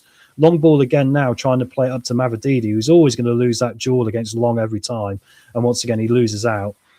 Oxford here claim a free kick. It's not been given. One-touch football from Leicester. There is a space in behind now, but we've decided to come back inside instead. Oh, there's been a clattering tackle there on Mavididi. Here comes Page trying to slip a ball through. Unfortunately, there's 4 Oxford players there. Probably should have gone out to the wing there. No, but I see what you're saying, Chris. I mean, if we're 2-0 down, he's going to have to go, like we did against Hull, isn't he? Maybe the game will force his hand here, but, it is very disappointing what we're seeing. Unfortunately, it's one thing if we were showing resilience at the top end of the pitch, then you can argue, okay, the passing around the back, holding possession, we got a game plan. We just haven't got the complete game. I'll bet you a pint doesn't. We're going to owe each other like a lot of pints at the end of this season, Chris, depending on the PSR one, isn't it? I think it's a case of players not interested playing for the manager's game plan. I mean, look, we can only read between the lines, Stephen, but I think you've got a very good point, like we've been saying the whole time. And it wouldn't be unknown for Leicester to, to have that sort of feeling behind the scenes. It's been very commonplace, hasn't it? Going to be a corner to Leicester here now. We need to get one of these in, and then all of a sudden it can open up. We're lacking confidence. There's no two ways about it. But the more concerning thing is the lack of playing as a team. I'm seeing poor communication as Blackburn 1, Watford 1's the latest score coming in from Ewood Park. Looks like it's going to be Jordan A to take this corner, which means it's going to be an outswinger, guys. We need to get something on the end of it. Jim, great positivity, mate. We're going to need you post-match today. Hopefully the 45 minutes will be better. That's true. If we can get an equaliser, there's still nothing hurting. It's been a turgid performance so far, very slow. Once again, lacking in the running ability. Just showing every stat in the Championship that's against us at the moment. Is correct. And the referee's having a word here with people in the penalty area because there's a bit of an argument going on with Fatawu and Brannigan. A lot of pulling and shoving. Sorry, it was Mavididi. I got myself confused there. AU's getting ready to take it now. Like I say, it's going to be an outswinger, this. Vestergaard is looking up there ready to get on the end of this. I just keep watching Vestergaard at every corner. I think it's his best chance. He crosses it in. It's just going to get past the first man. It's flicked on. It's bouncing around here, but it's going to fall to an Oxford player, and they're going to clear it out. And they pass it all the way out over to halfway. This is what Oxford do. They're just going to pump it up to halfway. Now, once again, look how much yardage they've covered there. Harris was straight on our centre-back before he even knew he had the ball. And we're trying to play out from the back again. Oxford really well organised today. Long ball forward, but it's too much on it, and it goes all the way through to Cummings. Ayu's gone down there under a bit of pressure from the centre-back. He is claiming he got pushed over. Davis is saying, get up, mate, you're being an idiot. And now Oxford will try and play out from the back themselves as they go long up the flank here. It does feel at times we're playing against an extra man. It does, honestly. Doesn't that all come from the manager, confidence? I think it does, personally. Don't get me wrong, we've got a lot of things to be upset with the club themselves about, but I think when you see just a manager who's shouting things on the side of the pitch and trying to tell players what to do, and it just doesn't seem to be raising them, doesn't seem to be raising, doesn't seem to be changing anything. The same is still happening no matter what is being said. That is a problem. Long ball forward from Leicester now towards halfway. Oxford had us pen back in there. Fatteroo can pick it up. We're going to need a worldie from him today. He's been shrugged off the ball by Pert Harris there incredibly well. And Pert Harris tried to run through the entire Leicester defence on his own and nearly did it. Luckily, Okoli got a foot across, guys. As it comes back to Jacob now, we'll punt it long again. Every game feels like we're stuck in a nightmare with Leicester, doesn't it? Honestly, it's the same performance every week now. I just want to see something to be freshened up a little bit as we tick past 35 minutes here, with 10 minutes to half time. We've had very little of this game. I can't remember a decent opportunity we've had. We've not even got a shot away, really, that's been any good. One over the crossbar, balls into the box where Ayu's not reading it correctly, or there's a miscommunication. The disconnection of a group of players is very visible. Here comes Ricardo down the right-hand side now. Once again, doesn't go down the right-hand side to get the cross in, holds onto it and passes it back to the centre-backs. There's space there for him to get into as well, and he just didn't take it on. It's almost like he's afraid to get committed too far. Is that tactics? Mavrodidi now gets a cross in towards the back post and goes all the way through. 3 Leicester players in the middle. All of them realised it was going over and just stopped what they were doing. And it's gone out for a goal kick to Oxford. Difficult. I think we're in the position where we're looking at needing an individual bit of quality today. Jim, well said, just like Groundhog Day over here, Tom. It is Groundhog Day. And look, I said it, I really don't want to be in the game of sacking managers, but I can't see how this is a healthy situation. And I don't see it getting any better. And if we lose this game, all of a sudden we've got to look over at Oxford as well. Here comes Fatteroo, though, breaking down the right-hand side, and he's run it out of play. He touched it and it went out of play, guys. It's gone out for a throw into Oxford. Oh. I hope the board are watching me right now and laughing at me, at least to get some value from this, because it is so disappointing. It's just... And if I see Ricardo, when he's got an opportunity to drive into space and to create a bit of width, get an Oxford player out of position, to do something Oxford can't deal with, and he just passes it back to the centre-backs again, I'm going to lose it. If I was the manager, I'd actually just take him off and embarrass him in front of the entire football, it's like the fan base, because it's so turgid and predictable. We're literally the most predictable football club in this league right now. We've had 9 managers in 10 years. Are we Watford in blue? We might as well be, mate. It shows you the depth of problems we've got with this football club. And the most horrible thing I can say, there's nothing going on, guys, at the pitch at the minute. I mean, but what are we trying to do? This is it. I think he's lost the dressing room. The players don't show any fight. Yeah, I think you're right, Andreas. I really do think you're bang on there, mate. Is sacking the manager really the answer? We're still left with use of a bunch of players. I must be honest, mate, I would agree with you normally, but I just think we need a lift from somewhere now. I just think some fresh ideas. If we could get a manager in who had the Martin O'Neill effect at Celtic, simplify the game for the players, get these basic things right and get out of these shackles we are playing under right now, it might do a little something. But do I have faith the board would appoint that manager?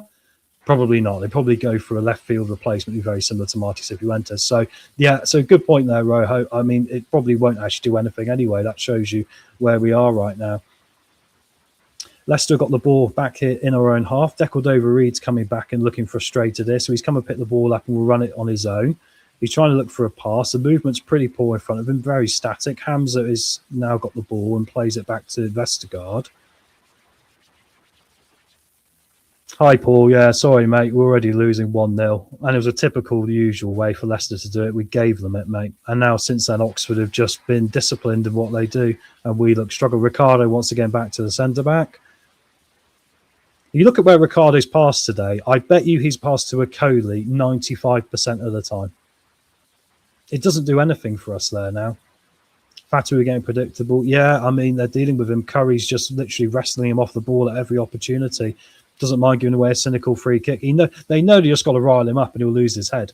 People have seen this. They've seen the other games. Here's AU now on this right-hand side, coming really back deep here to the point where Bobby's the only man up top. Right, Ricardo, got to go forward. He comes in towards the bottom of the penalty area, lays it off to Fatu, who plays him in again. Crossing towards the 6-yard box, deflects around. Hamza on the volley and over the top. Wasn't really a volley. It was along the ground. It was a semi-volley. Falls to Hamza outside the penalty area, and he skies it over the top of the crossbar, guys. Can't get it on target. But once again, it was really... I mean, I don't want to be too critical, but it was desperation, the pass, because there was no one there anyway. There was 6 Oxford players waiting for that ball, and Ricardo's just drilled it across, and it's gone to one of them, deflects out. Hamza then just goes, I'll hit it, and hits it high wide, and yeah, it's just terrible. Birmingham 1, Stoke 0. There you go. A team that's spending a lot more money than us in this transfer window, Birmingham, guys, so watch out for them. Long ball forward now from Oxford. It's going to be Cummings to take the goal kick. 5 minutes to half-time. Headed down by Oxford. No, they're going to say a Cody won the header then. It's going to be a throwing to Oxford on this near side as we are just inside our own half. Very frustrating 45 minutes to start us today so far. And actually, they're showing in the stadium there's fans already leaving. Fans already leaving the game, guys. Headed forward now. A Cody gets his head on it to try and clear it. Oxford literally have got the venom in them. If they get an opportunity, you fancy them to take it right now. They're very organised. Here comes Pert Harris trying to put Okodi under pressure here on the back line. Okodi plays it forward. AU's not going to win that duel, is he? And now we've got Louis Page falling over, unfortunately. And now Oxford playing some nice, insightful passes inside here. The ball flicks all the way through and it's going to go out here for a corner. No, Ricardo kicks it out for a throw-in instead.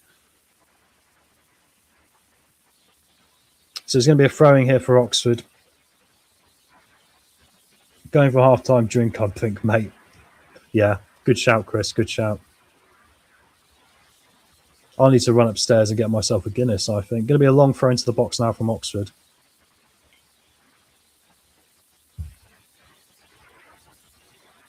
Chowdhury totally disinterested. Look at his body language. I really do not like his body language, Stephen. It does not equate well to a leader. Long ball in now towards the 6-yard box from Oxford. Good throwing. It's come down. It's going to be picked up by Fatawu, who's going to kick it out for a corner. Unfortunately, he was under pressure and it just bounced up and it's gone out for a corner. Wow, there you go. He's given up the glue, guys, and he's on to the white stuff now. He's gone full Robbie Fowler in his desperation, bless him. Right. It's about 3 minutes here till we get to half-time, maybe 2 minutes, actually.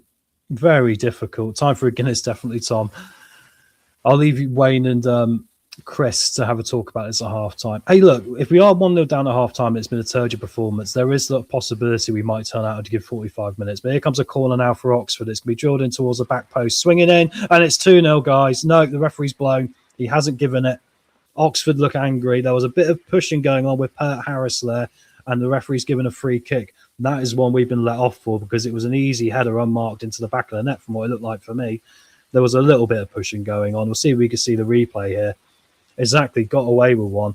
I think that was a pretty 50-50 little battle there. Let's have a look on the replay. So the corner comes in towards the back post.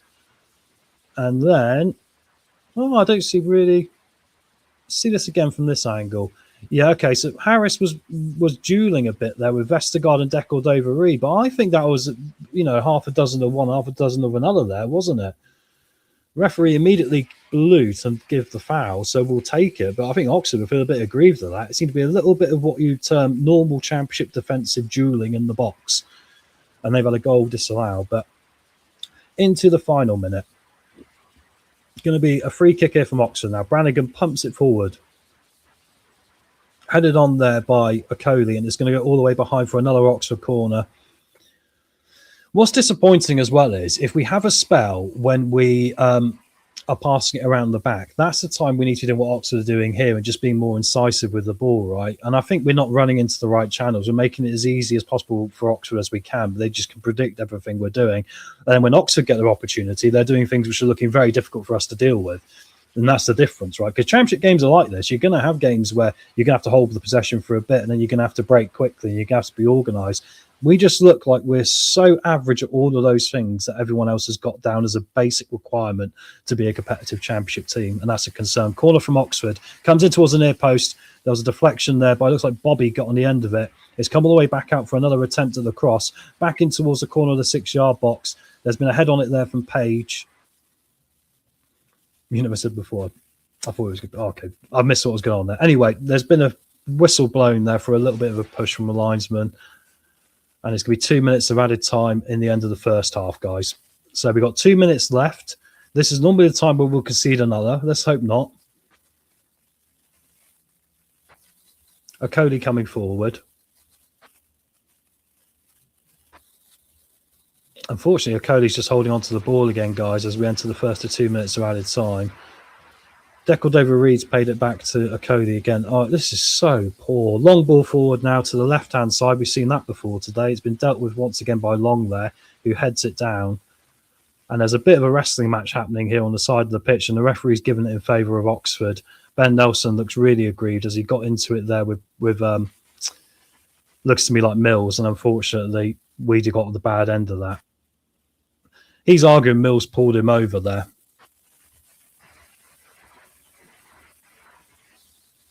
Last minute before we get to half-time, and then we'll have the half-time show, guys, with Wayne and Chris, where we'll get to talk through all this. And, of course, then you can speak freely, of course, and not get into trouble with anything in the chat as well.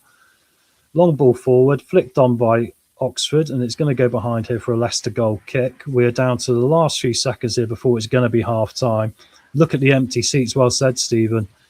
If a lot of fans didn't turn up already and the club wasn't trying to offer cheap tickets, that is not a stadium's looking half empty to me again today. I think if it carries on and the second half performance is the same here, I think we're going to see a manager change, because Top is there, and normally, historically, when these things happen and the chairman is there, normally things happen.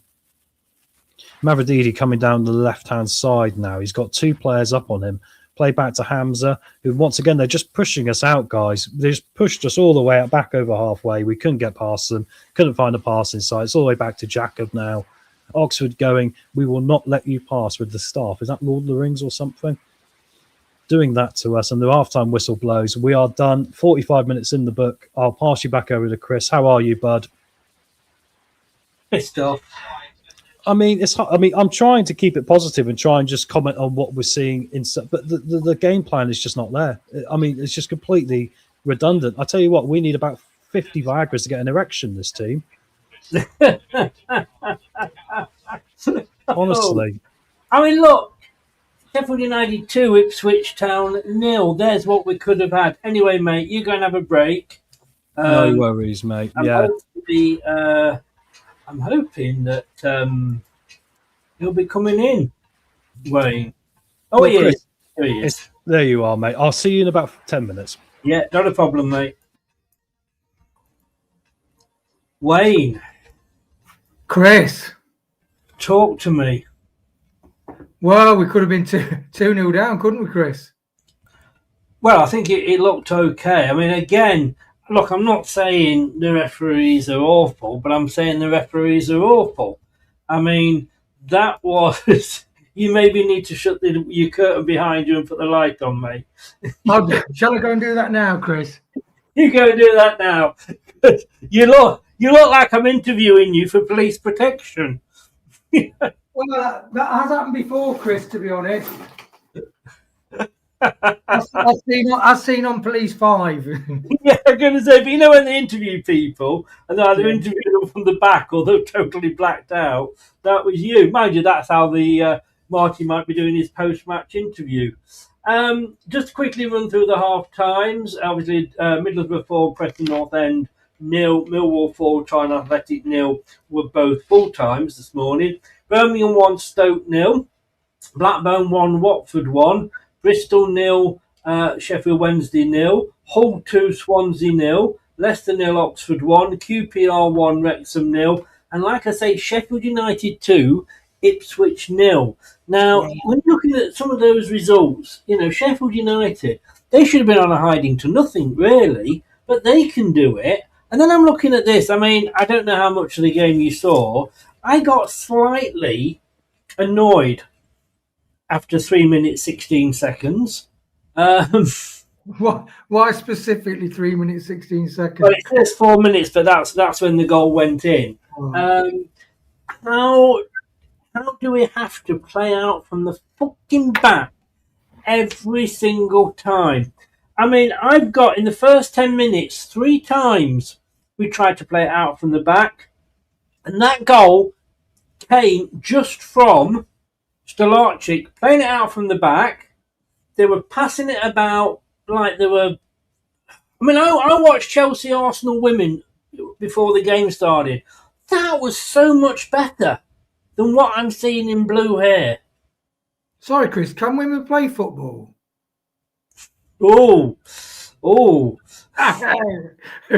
Let's poke the bear, Chris. Come on, let's poke the bear. No. You poke away, sir. I mean, it's just embarrassing. You know, we gave away a throw-in. We didn't deal with it. We gave away a throw-in again, and they scored, and that was all down to Stolarczyk trying to play it out. Now, I'm not saying that, you know, it's all Stolarczyk. He may be being told to play that way. But this Spanish prawn next to me, he's got to be sacked in the morning, hasn't he? I take it your brother's there, is he? Yeah, Bry's here. Yeah, he's right, mate. I mean, I said to Bry, I'll have to get you on. You can calm the waters with Bry. Yeah, to be honest, Chris, I mean, I listened to Radio Leicester's. They had Dominic Wells on, who's a fantastic kind of positional tactical statistician, and he was saying really how the system Marty plays, he is not getting the best out of the team. And I kind of get the environment that Marty's working under.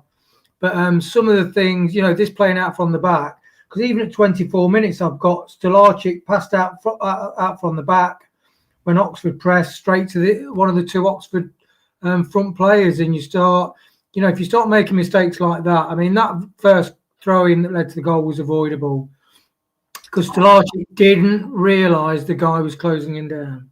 But he should do. He should do it. Then Marty shouldn't be putting him in that position to make that mistake, because he should be saying to him, boot the fucking ball up the other half. Because if it goes out for a throw-in in their half, believe it or not, there's a bit of a gap between us and the goal. Yeah, and you know what's interesting, Chris? Because I do fancy football. I watch a lot of. No, you don't, do you? Yeah, I do, Chris, and that's why I'm not doing so well in the prediction league, because I'm concentrating on the fancy football league. No, but because I do watch a lot of Premier, and so many teams do not insist on playing it out from the back. They play a mix of the long ball, they play a mix of the ball out wide and then punch the ball through to a winger. They don't die on the hill of they must pass it out from the back. And the thing is, we are crap at it, to be honest. As Jim says, get Brian on there. I'm not a fan of Chris. I think, but to play that system, you need intelligence to play it. And some players obviously have not got that intelligence because they've got eyes and they've got a brain, but there's something missing. Who hasn't got the intelligence? The fucking Spanish prawn. he has, I mean, there's more intelligence in a bowl of paella than he's got between his 2 fucking ears. I mean, look, we said this about Rude last year, didn't we? 17 we lost in a row, and every week it was the same formation and the same players. Now, all right, he's a bit hamstrung because of excuse the pun. Yeah, because of hamstring injuries and what have you. But you then look at it and go, this isn't working. I maybe need to try another formation. Oh, maybe the 3-5-2 that the opposition are playing, or maybe even, now here's a bit of a strange one, Wayne. Try the formation where we played really, really well against Sheffield United in the first game when we came back to get to the 3-2. No, because the only thing he's got between his ears is a head full of shit. I love you having a rant, Chris. It saves me the bother. Well, I had a rant. I mean, unfortunately, we're Tom had a few internet problems at the start of the game, and I had to cover the first goal. And I'm like, oh, for fuck's sake, Tom, why did you do this to me? I mean, look, we had 76.6% possession. Yes.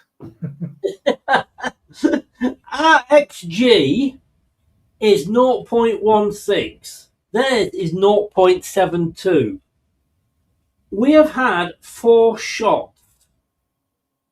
Can you remember them? Because I fucking can't. Well, Hamza Chowdhury did. Me and Brian watching it, we laughed our heads off when Hamza did a 3-pointer. Oh, God, yes. I forgot that one. That was a Jeffrey Schlupp special, wasn't it?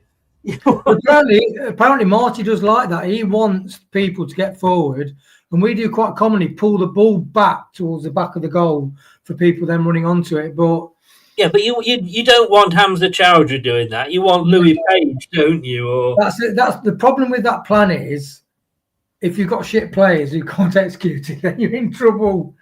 Yeah. I mean, he hasn't made a save yet, Stolarczyk, and I'm going to be interested to hear Jim's take on the player watch at full time. But look, to me, first of all, at half time, this is what I think we need to do. I think we need to go to a 3-5-2. Radical. We need to drop Ricardo. In fact, I tell you what, I'm so nearly getting him and sticking a pin in him. That's how pissed off. That's why I sent him to you, Chris, so you could take it out.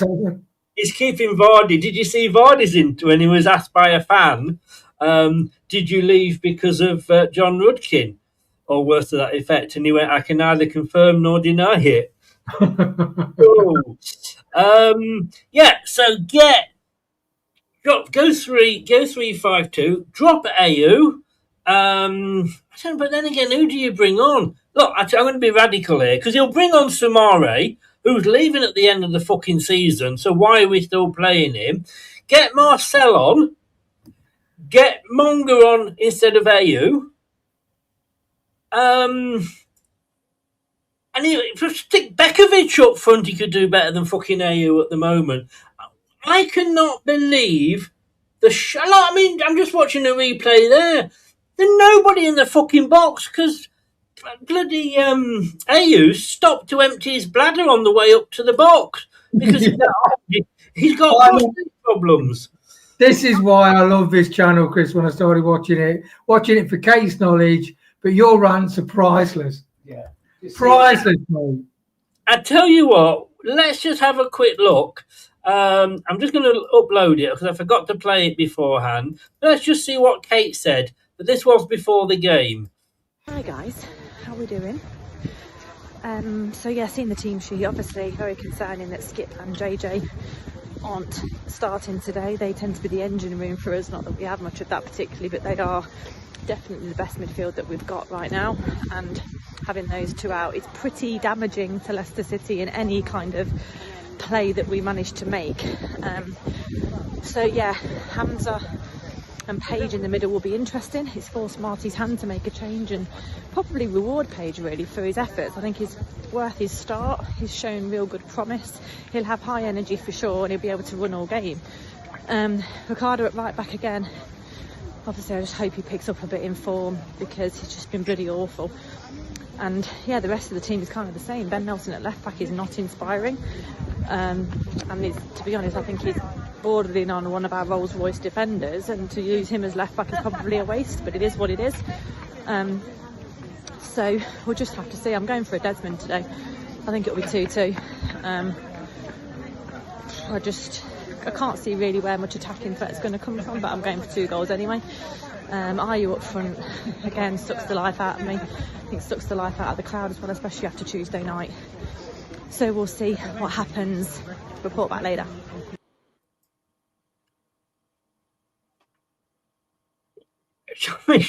Just listening to her, there's no enthusiasm, and I'm not having to go at her because I know exactly how she feels. I mean, I did that video about why I've stopped loving my club because they've wrung it out of me. And it's a case of really like, well, yeah, it's the team I follow. In fact, somebody said the other day, who's your team? And I said, well, I follow Leicester. Didn't say I support Leicester. And because, why should I give them my support at the moment? Come on, what changes would you make, Wayne? Well, I don't like Nelson at left back. I think if you play somebody who is rated to be a future England centre half and can play in the Premier League, and you play him better than Thomas, though. Well, you got a Luco. He could play a Luco, and that I do think it's like it's okay having the theory of like, oh, I bet this much better, but when it's coming to actually put your money on the table, it's different. And I think a lot of managers do lack that sort of bravery. And Aluko, yeah, he did have that one game when they threw him in at the deep end. Was it against Sheffield United? But basically, he is good enough and he could play. And then we could have Nelson in the middle and have Ricky P. Then have Ricky P in central midfield and not Hamza Chowdhury. Because I think Tom called for Ricky P to be in a 6. So he can he's got the cleverness on the ball, but he don't rely on his pace because sometimes he gets outdone by the wingers. So yeah, I'd swap Nelson round, Right. and I would. I'm going to cut you off there because the players are coming back out, mate. Yeah, cool. So, thanks very much. All the best to Brian, and I'll see you at full time. See you later, mate. Cheers, mate. There you go. Right, sir. I've gone for the hat second half to try and change things up a little bit, Chris, because maybe putting a hat on might make a difference. As we see, Luke Thomas is coming on, guys, at the half time. Oh, fuck off! And he's coming on in a straight swap for Ben Nelson. Oh no! Marty Cifuentes, you are just a fucking wanker. We need to change the shape. Go into the toilet and just wank yourself off. We need to change the shape. This is terrible. We're underway, Chris. The second half is underway. Not for me, it's not. But if you've started, then I will depart. No worries, mate. I'll see you at full time, mate. Here we are, guys. Second half. Are we witnessing the last 45 minutes of the Marty Cifuentes short era at Leicester City? Because that first 45 minutes was pretty turgid. I hope so, Chris types in the background. Unless something changed second half here and we go on to lose this game or go on to win this game, I can't see any other outcome now because I just think there is a turgidness about this group where they're not seemingly doing what is needed of them. So very difficult. Gray sticking to his 2-0 Oxford. There'll be a loss today. I can see it happening. We don't look like we have the ability to threaten them at all, unfortunately, which is proving very difficult. And this is a bizarre substitution for me again to do a like-for-like change for Luke Thomas coming on and then for Ben Nelson to come off. I think really that changes nothing and we're in a position where we need to change everything, right? Difficult times. We've got a manager who wants to play his system, but it just doesn't suit what we have left to our disposal once we've taken the scalpel to the squad this season. And unfortunately, we're seeing the downside of that. Leicester with the ball on halfway now. Long ball forward, trying to find Ayew here. He's got in between the two Oxford centre-backs, but he's now shielding the ball out by the top corner flag. It's going to be laid off now down to Fatawu. Trying to come inside, loses the ball, unfortunately, trying to do too much. Can we sub the manager at half-time? It's happened before in football management, hasn't it? I can't see there being any pleasant discussions at full-time in the way this is going, especially with the top man in the house. But the ball's out of play here, down towards our goal, and it's going to be a throw-in to us. We're getting the ball now and passing it amongst the back again. I get sick of seeing us pass it around the back. Is promotion still possible? I think there's more chance of Oxford United getting promoted than us, and they're in real trouble, unfortunately.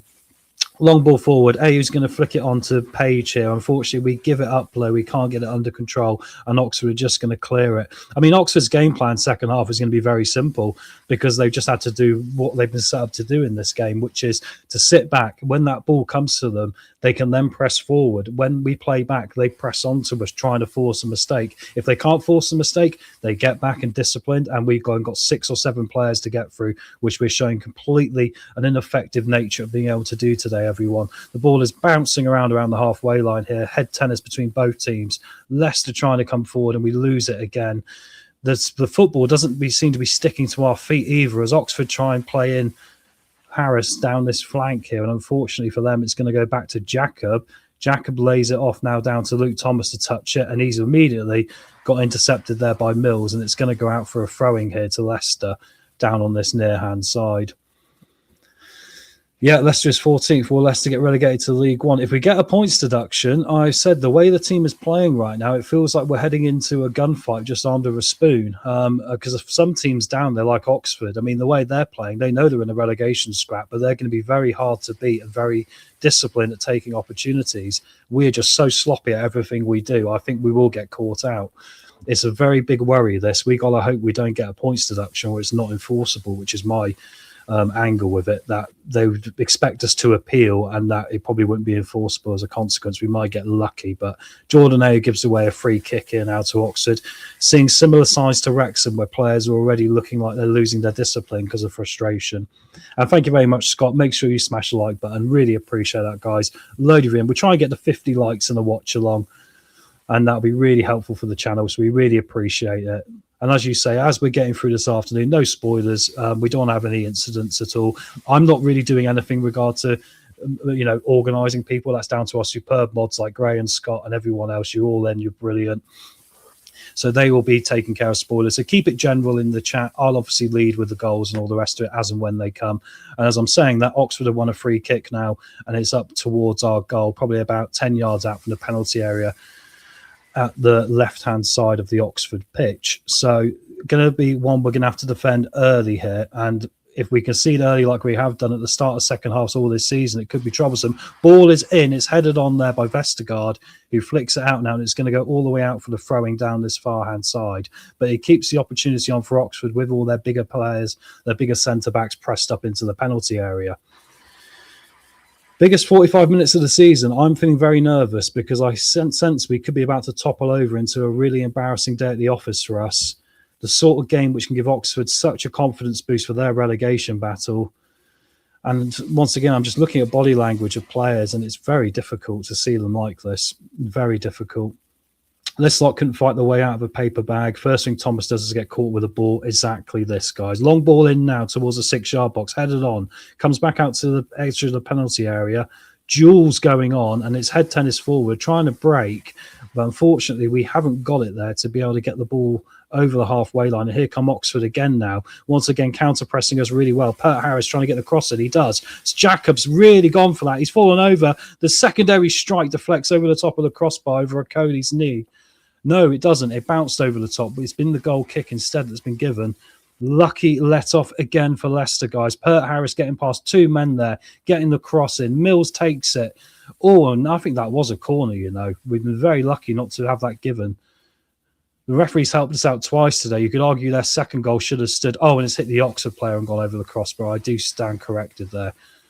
No, it was the Leicester player. See, I'm getting confused here because the referee changed his mind and he's given the corner now to Oxford, guys. It's going to come in now towards the 6-yard box. At the near post, it's punched clear by Jacob, and it's going to be hooned up the pitch.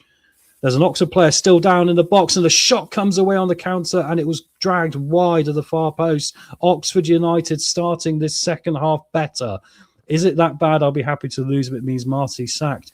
We have had this argument throughout the season. When he's had a bad game and you think this team's looking useless, he normally lucks a result out from somewhere, which keeps him in a job. The performance today is similar to that of Wrexham, if not slightly worse. I mean, I get the angle, Chris. I get the angle. Some left after 20 minutes. That could have been 2. It probably should have been 3, because I think that goal should never have been disallowed for the second one.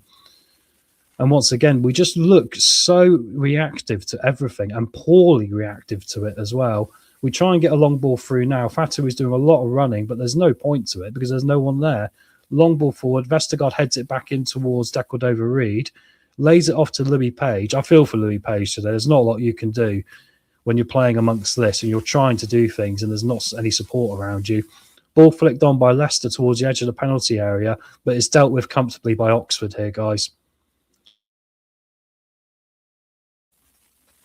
They are knocking on the door, Gray. It's well said, mate. Thrown from Ricardo. Here's Jordan Ayew now up at the flank.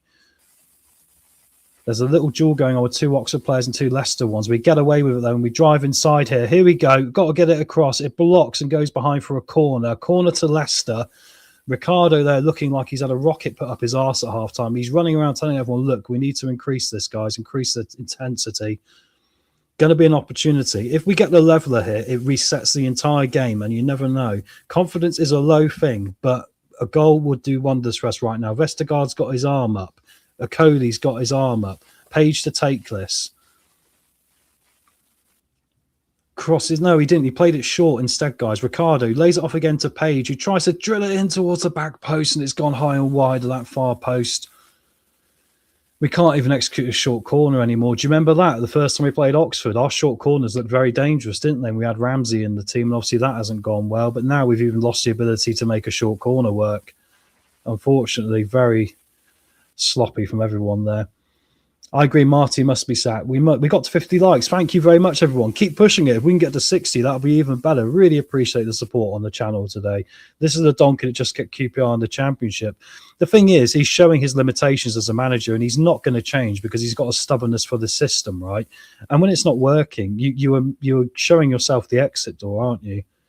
Because I don't see why you wouldn't change it up at half-time and go 3-5-2 here, especially when Oxford are playing a similar formation and showing what you can do. There's a Leicester player down here, guys, as we have a break in play. Oh, and it looked like an elbow from Pert Harris into Ricardo Pereira there. He's a big unit, that Pert Harris on loan from Brentford. He's a tank. He reminds me a bit of Morgan Gibbs-White of Nottingham Forest. Very similar in physicality. And he's offered a lot for Oxford going forward here. There's still a Leicester player down. I do believe it's Ricardo. He sort of took an accidental. It wasn't intentional. I can't even say it was an intentional one. Yeah, it is Ricardo. They're just checking all his teeth are in the right place. He's saying that one of his teeth's a bit loose, which would probably be about right. QPR 1, Wrexham 1. I'm pretty sure that was what my prediction was for the prediction league. So end it now. It was either that or 1-1. I need all the points I can get in that. Is Andy King feeding Marty BS on purpose? I think he's playing as part of what Marty's team is. I think he's kind of going, well, Marty wants to play this system, then, you know, I'm going to support him. I mean, Andy King knows a 4-2-3-1. He's got the under-21s, or he did have the under-21s playing that system very well, but very difficult times there. We've still got Ricardo down, guys, looking a bit dazed, so there's going to be some added time at the end of this game as well, just to make things even worse for us and extend our potential suffering for this one, unfortunately. Hamza's just talking to the referee here and making a few complaints about something. Seems to be like a lot of the players seem hard done by in this team. I see a lot of times where I see players pointing and going, this isn't going our way, that isn't going our way, you're not giving this, you're not giving that right. I'm not seeing players that go, well, if they're not going to give it for us, we're going to make sure we win the game. We're going to, you know, that's what gets me. So we're in this lack mentality. We really are, and we've got to sort it out. Whatever comes next for Leicester City, the minimum thing we need to do is get our mentalities back in the right direction, because seeing this is just very, very disturbing. Blame shifting. Well said, Gray. You worded it much better than I could have done, mate, which is why I spent about 30 words trying to say blame shifting, but that's exactly it, Gray. Well said. When he came to the club, he must have blagged it, told them what he wanted to hear. I think there's a trend in that, unfortunately, Stephen, because we know that Wilder went for an interview. Ricardo is still down, guys. That's why I'm just talking here at the moment. They're taking their time with him, so... But yeah, it's interesting because when we heard about Wilder getting the interview, we know what Wilder's like. He'd have gone in there and said, I'm doing this, I'm doing that. You haven't got to worry about this. I'll do this and that, you know, and all the rest of it. That's not what they want. They seem to have got this thing about it, probably ever since Brendan Rodgers backfired. Ever since then, they've shied away from that and sort of gone, we better organise this. But they're not doing a good job of it themselves either. So it's a very difficult time for us. We're underway again now, finally. Ricardo has gone off to have a look at... I think they're looking at him on the side of the pitch. It does look like he's going to come on, though. Long ball forward now from Leicester, from Vestergaard. Unfortunately, straight to Oxford. AU's going to win it back here just before the halfway line and lay it off down to Louis Page. Louis Page plays it all the way back into Vestergaard, who's coming over halfway now. We're high pressing here because we've got to get players forward. Long ball forward from Vestergaard into the penalty area. It's been taken down by Ayo with a nice touch there. He's got a player on him and he's back to goal. He's come all the way out to the top side of the penalty area, and now we're laying it off and trying to find a way through. Laid off again here by Louis Page all the way back to Okoli. And this is it. We're a bit too scared. It's like this Premier League mentality of if we give the ball away, we'll get countered and ruined. And because of that, we're just not being incisive enough with the ball in the final third here. Once again, back to Okoli, who plays it up to Ricardo, who's back on, luckily. Now he's gone. Someone's gone through him with 2 feet there, but the referee says play on. Page back to Ricardo again. Hamza's sort of stood in no man's land and no one's passing to him, which is interesting. The ball's just passing him by at every opportunity. Long ball forward again, trying to feed him Fatawu. Well dealt with by Oxford United. The header read it really well there. Ball's coming forward again now, and it's back to halfway, and Okoli wins it back to stop the counter-attack for Oxford as Jacob now plays it out.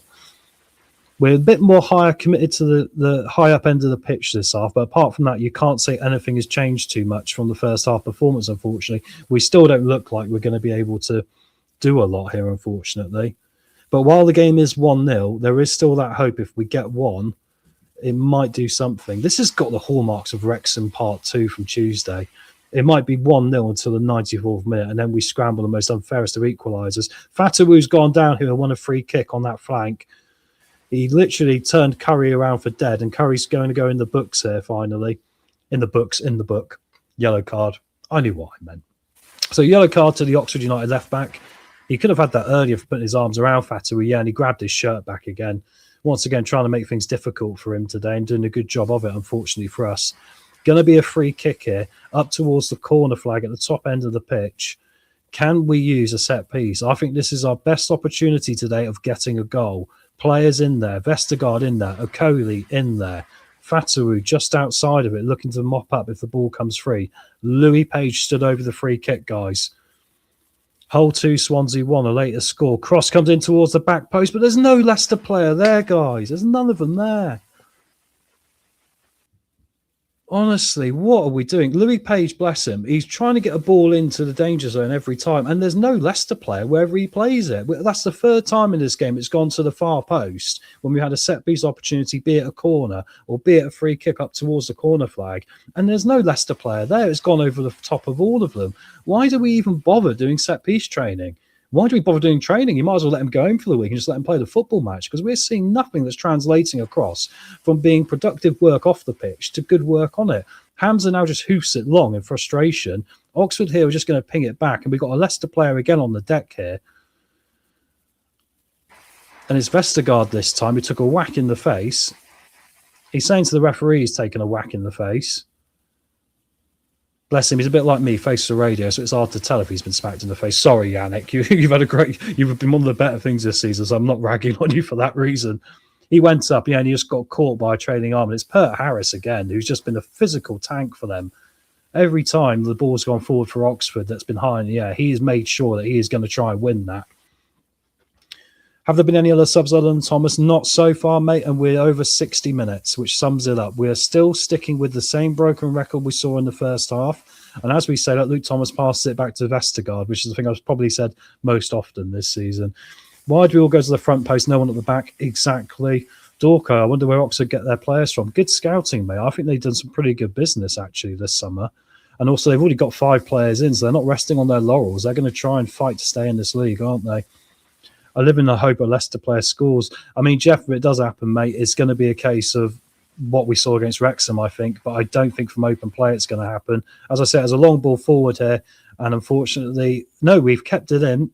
Luke Thomas has kept it in on this far side as well. Looked like we kicked it out of play for a goal kick to Oxford, but the ball is still in possession. Now we're just passing it around with Hamza, who's having to go back to the halfway line again. Ping back down to the left-hand side. Luke Thomas, he's going to get a cross in now towards the 6-yard box. Goes beyond it. No one marking the Oxford player. He just clears it out very easily. And now Fatawu's back here trying to win the ball again. Fatawu and Ricardo lay it off. I mean, we're so far away from their goal, though. It's so ineffective. Every time we get it across, there's no one really competing for it either. Luke Thomas now back in towards the centre midfield positions here. And Decordova is going to try and cross a difficult ball in towards that 6-yard box. Once again, though, every time we're putting a ball in from a long-range effort, it's being dealt with by the Oxford United defenders. They're just heading everything clear. It's just practice for them. AU picks the ball up now, though, as we get a play on. Oxford are saying it should have been a free kick. No ball through available, though. There's 2 Oxford players on him. And Oxford are doing a good job of matching up against us when we're trying to get through them. We could spend probably 5 days trying to play through this Oxford United defence, and it's not going to happen. Unfortunately, it just looks very limp-wristed. We don't look to have the commitment to do it. There's not enough bravery in this group of players anymore, individually or as a collective. Ball comes back inside, and Hamza once again was read really well there. And now here come Oxford United looking for one of their rare counter-attacks. Pert Harris has done 2 Leicester players there, and he's coming down this left-hand side. He's coming towards the penalty area. He keeps going. He's covered 3/4 of the pitch there on his own. I haven't seen a Leicester player do that all game, and he's won the free kick. Utterly awful. Louis Page gives it away cynically there. The frustration sipping over now. But that sums up everything different about Oxford to us. Oxford have got similar problems. They're down near the bottom of the league. They're struggling. They got limited opportunities in this game. But every time Pert Harris comes forward, he is covering lots of yardage, more than any other Leicester player has in this game. He's being physical. He is winning free kicks. I'm not seeing that from the Leicester team right now. If we can't get these basics right, we're going into a very difficult battle here at the end of the season, which could have long-term ramifications for the football club. Free kick going to be to Oxford here. It's going to be at the top end of the pitch towards the corner flag. Seen a lot of these today during the battles between the fullbacks and the midfielders and forwards. They've got everyone up here ready to go. All Leicester players are back. It's crossed in and Jacobs punched it away there. About chest height, and he's just got 2 fists on it and punched it back towards the halfway line. And there's a counter-attack on there with Fatawu. He's got in a bit of a muddle there with Curry again. The referee's saying it was 50-50. Sorry, it was Brannigan. And now it's going to go all the way back to the Oxford United goalkeeper who puts his laces through it and gets it back up to the halfway line. Difficult stuff to see, everyone. Very difficult. Let's have a sip of my drink. I'd rather watch paint dry. It's a little bit like it, unfortunately, Gray. The thing is, we're devoid of ideas. We haven't got a plan B. We've got no plan B. If a team knows how we're going to play, we've got no way to get through them. And to make matters worse, the way you could do it is just by turning up the intensity and the tempo of the team, right? And we haven't got that in us. The players haven't got it in them. Hamza, once again, here is just holding onto the ball and just laying it off to the centre-back. I mean, his passing stats must be 100% because he's never made a hard pass all game. Comes down towards Fatu, and now 2 players on him, goes out for a throwing as we tick over towards 65 minutes. And yeah, we don't have a clue, Gray. This is the problem, isn't it? I mean, we got to have other plans. I mean, I think it starts from the top. You've got one plan that doesn't work, and that's it. As per the Foxes Forum 2 last night, 65 minutes gone, only 1 like for like substitution. This man has no you-know-what idea. I can't disagree. And I don't want to be in the position of sacking managers, but I think we're doing something here which is completely counterproductive now. I think he's had enough time to change the formation, enough time to get into the players. I mean, the whole manager joined them this summer, and they could play 4 different formations now. They're 4th in the league, and they've got on paper probably a squad where you go, it's a bit of journeymen that have been chucked together, and look at what they're doing with team spirit. It's not good enough, I'm afraid. It's not good enough. Anyway, corner to Leicester, though, saying that. We're going to play it in towards the 6-yard box. Punched away there by Cummings. It's going to go behind for a reset, and the same corner coming from this far side again. If there is hope, is we're going to score from a corner. So let's see if this will be it, guys. We're going to line it up again with Louis Page. Don't overhit this one. Everyone's gone to the back post this time, interestingly. But now they're running forward towards the near post. Corner comes in now. Once again, the keeper's come up and it's gone all the way through. Fatawu slams it across the face of goal, guys. And Akoli can't get on the end of it. That was the chance. We're not going to get many chances. That was a key one. It came all the way through. Cummings was under pressure from Vestergaard there. It got played on, and Fatawu with his left foot slams it across the face of goal. Just needed someone to get anything on it. Get whatever. Get your belly on it. Get your knob on it. Get whatever. Just get something on it, and it's gone all the way through past Ayew and Akoli and gone off here as we see some more changes about to be made. We've got Curry coming off for Oxford United, who's obviously in the book for them. They won't feel any need to make any changes here because they're obviously got the game well under wraps right now. Curry is off, and we're going to see coming on for them Greg Lay. That's a like-for-like substitution, left wing-back for left wing-back. Another change coming up for Oxford. There are 2 Leicester players here as well, which is Daka and Monga. Mills is coming off for Oxford as well. He is going to be replaced by D. Kersmaker. He's a player I really quite like, actually. He's someone I've signed a Football Manager before. Not to say Football Manager is everything, but there we go. Right, here come the Leicester changes. It's Hamza Chowdhury off, Jordan Ayew off, and on comes Jeremy Monga and Patson Daka. It suggests to me we're going 2 up top. Hopefully we're going to see a shape change here, guys. It's taken to 67 minutes for it to happen. Here comes Monga and here comes Daka.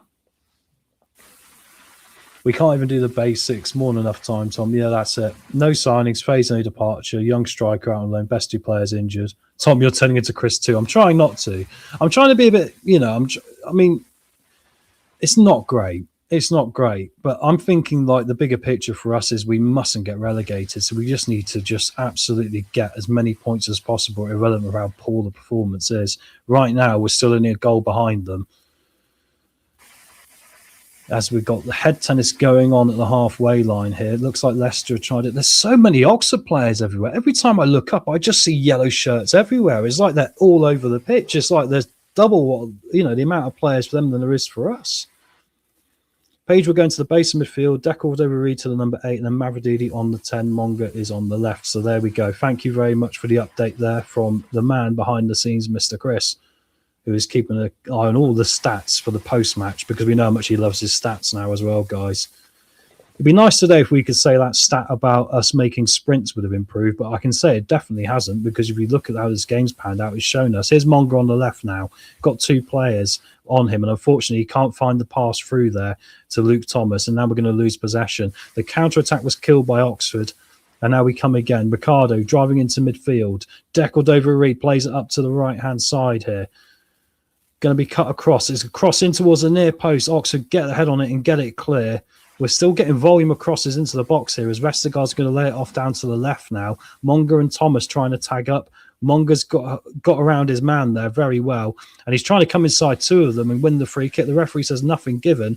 We still got the ball though, guys. There's a bit of scrappy going on here down this left-hand side of the penalty area, and Luke Thomas will win the corner now, but we've got to take advantage of an opportunity. Got to take it. Sheffield United 3, Ipswich 1. There we go. That's one for the surprise ones of the day. And it's going to be the corner to Leicester now. It's going to be Louis Page to take it here. 20 minutes to go. Still only Oxford 1-0 to the good. Ball comes in now, and it's bounced around. It's come all the way through, and unfortunately, Fatawu, let it run past him. If he could have got the shot away there, we would have equalised. Comes all the way back across, headed on again by Oxford, and is going to go behind for yet another corner. We're racking up corner opportunity after corner opportunity now. Maybe they listen to me. It's the only way we look like we might be able to score with the physicality of Vestergaard. Louis Page to take it again. It will be an outswinger. All the Leicester players still up, guys. Come on, we'll take it. It resets the game. Ball comes in, 6-yard box. Everyone misses it. It comes all the way out. Got to get the strike away. And unfortunately, Oxford are very well organised and get the block on the strike on the edge of the penalty area. They're now trying to counter-attack forward. And there's a long ball into the middle. And everyone's up. And Oxford are through, guys. It's 1-on-1. Jacob versus Harris. And it's going to be Harris going round Jacob and putting it into the goal. It's Oxford 2, Leicester 0. And there we go. Organised, disciplined, knew what they're doing, came to Leicester with a game plan, having seen what this team can do, and we have bitten it on the bad end of it again. Oxford United 2 up at Leicester City, guys, and it's a counter-attacking goal. And there's arguments between the Leicester players and arguments between the Leicester coaches on the side of the pitch. He's a goner, Tom, now. Absolutely disgusting. Clibo well said, he has to be. I'm sorry. I do not like to be in the business of sacking managers, but I'm just fed up of coming on this show for months now and saying the same thing. I'm fed up with seeing, like, the thing is, the club seems to view it as we're out to get them. We've been so constructive on this channel. We've got Jim, we've got Wayne, very constructive people, very positive people. But you can't defend it anymore. You can't defend this insanity, guys. Simple counter-attacking goal, and once again, unfortunately, it was just due to that little bit of desire of wanting it more. Cody couldn't win that ball. It gets played all the way through. Ricardo's obviously on his heels already, and then by then it's too late because they've literally got the entire second half of that pitch to go into. Harris takes his time, doesn't feel any pressure, makes it so Jacob has to commit himself to a dive, just drags it around him to the left-hand side and puts it into an empty net. Unbelievable. Disgusting. Sorry to be boring, but we need to be back to basics. Tough talking, experienced manager. I think there is similarities between the Celtic situation and the Leicester one. We're playing a system the players do not want to play and cannot play. We need to get down to the basics as more Leicester fans leave the stadium now. I would cheat to know Steve's given up after 2 games as well, 2 goals as well. He normally stays for free, but you can see a lot more empty seats now in the stadium. And of course, Top is there, everyone, today. He has to go now. Why do players not get the blame only the manager? It's a fair point. It is a fair point. I think there's a good balance of both going on, Martin. I will say that. I just think, unfortunately, we are in a position now where, like, we need to get a little boost from somewhere. And I do wonder if just a new manager to come in might bring that boost, especially when we can get out of this system, hopefully. We're trying to come forward now. Here come Oxford again on the break, guys. This could get even more embarrassing. 2 Leicester players back here, but Oxford just going straight towards the goal. Yannick comes in with a good sliding tackle, and it's going to go out for a throw into Oxford on this near-hand side. Unbelievable. It's sad because Marty made good subs at decent times, and Morgan to me is playing that near number 10 role, and then that happens. Well, I think today he was a little bit late in doing it. I would have said he should have probably done it at half time because I think it was very ominous how the first half had gone. And I think it was conducive of we weren't going to score the way we were playing. And he should have seen that and changed it up so where we might be able to. And now when we've had a good spell there of creating set piece opportunities and not taking them, we've been punished. And that's the way football works, right? No defence for this, Jim. There we go. We'd have lost more than we'd drawn. Yeah, that's true, mate. The stats are well and truly flipping towards us being relegation candidates. Going to be a long throw from Oxford here on this near-hand side. Going to go in towards the 6-yard box now. It could get worse yet. Header on it on the volley on the outside of the penalty area. Luckily for us, high, wide, and not very handsome. Goes into one of those rows where there's no supporters sat right now because they've all gone home. Difficult times here. Pert Harris is on the deck for Oxford. Looks like he's got a bit of cramp, but he has worked his socks off today, right? And that's my point. He has worked twice as hard as any other Leicester player out there. And this is a team that's going... And I've got a lot of time for Oxford. As you know, I lived in Oxford for 6 years. I've already said I've got a lot of time for Oxford United. I mean, they're probably going to get relegated, but I tell you what, they can be proud of the effort they've put into this season. They really can. Off comes Pert Harris for Oxford, and there's going to be a change here because of the cramp. They want to avoid a Jordan James situation by the looks of it with their loanee. He's walking off behind the goal, and then we're going to see Matt Phillips come on here, who is obviously championship experience with West Bromwich Albion and other teams like that. So to bring on a 34-year-old grizzled veteran will be helpful for them right now. Still had 76.7% possession. Yeah, but Oxford came into this, Chris, with a game plan where they did not need possession, and they've punished us for it, and they are 2-0 to the good. We're trying to come inside now, though, and there's a late sliding tackle there from one of the Leicester players, and it's going to be blown up here. The Oxford player's rolling his ankle. I think it's Brannigan who's taken it there. Oh, Patson Daka. I forgot he'd even come on. I just saw Patson Daka on screen, and I was like, I didn't even see him for the last 10 minutes. Sadly, he's ruined my love of the club. Top has to be responsible. Who'd want the job? Terrible. Managers don't resign anymore. No integrity, just a payout. I think all these things are very valid comments, guys. I'm falling out of love with football in general.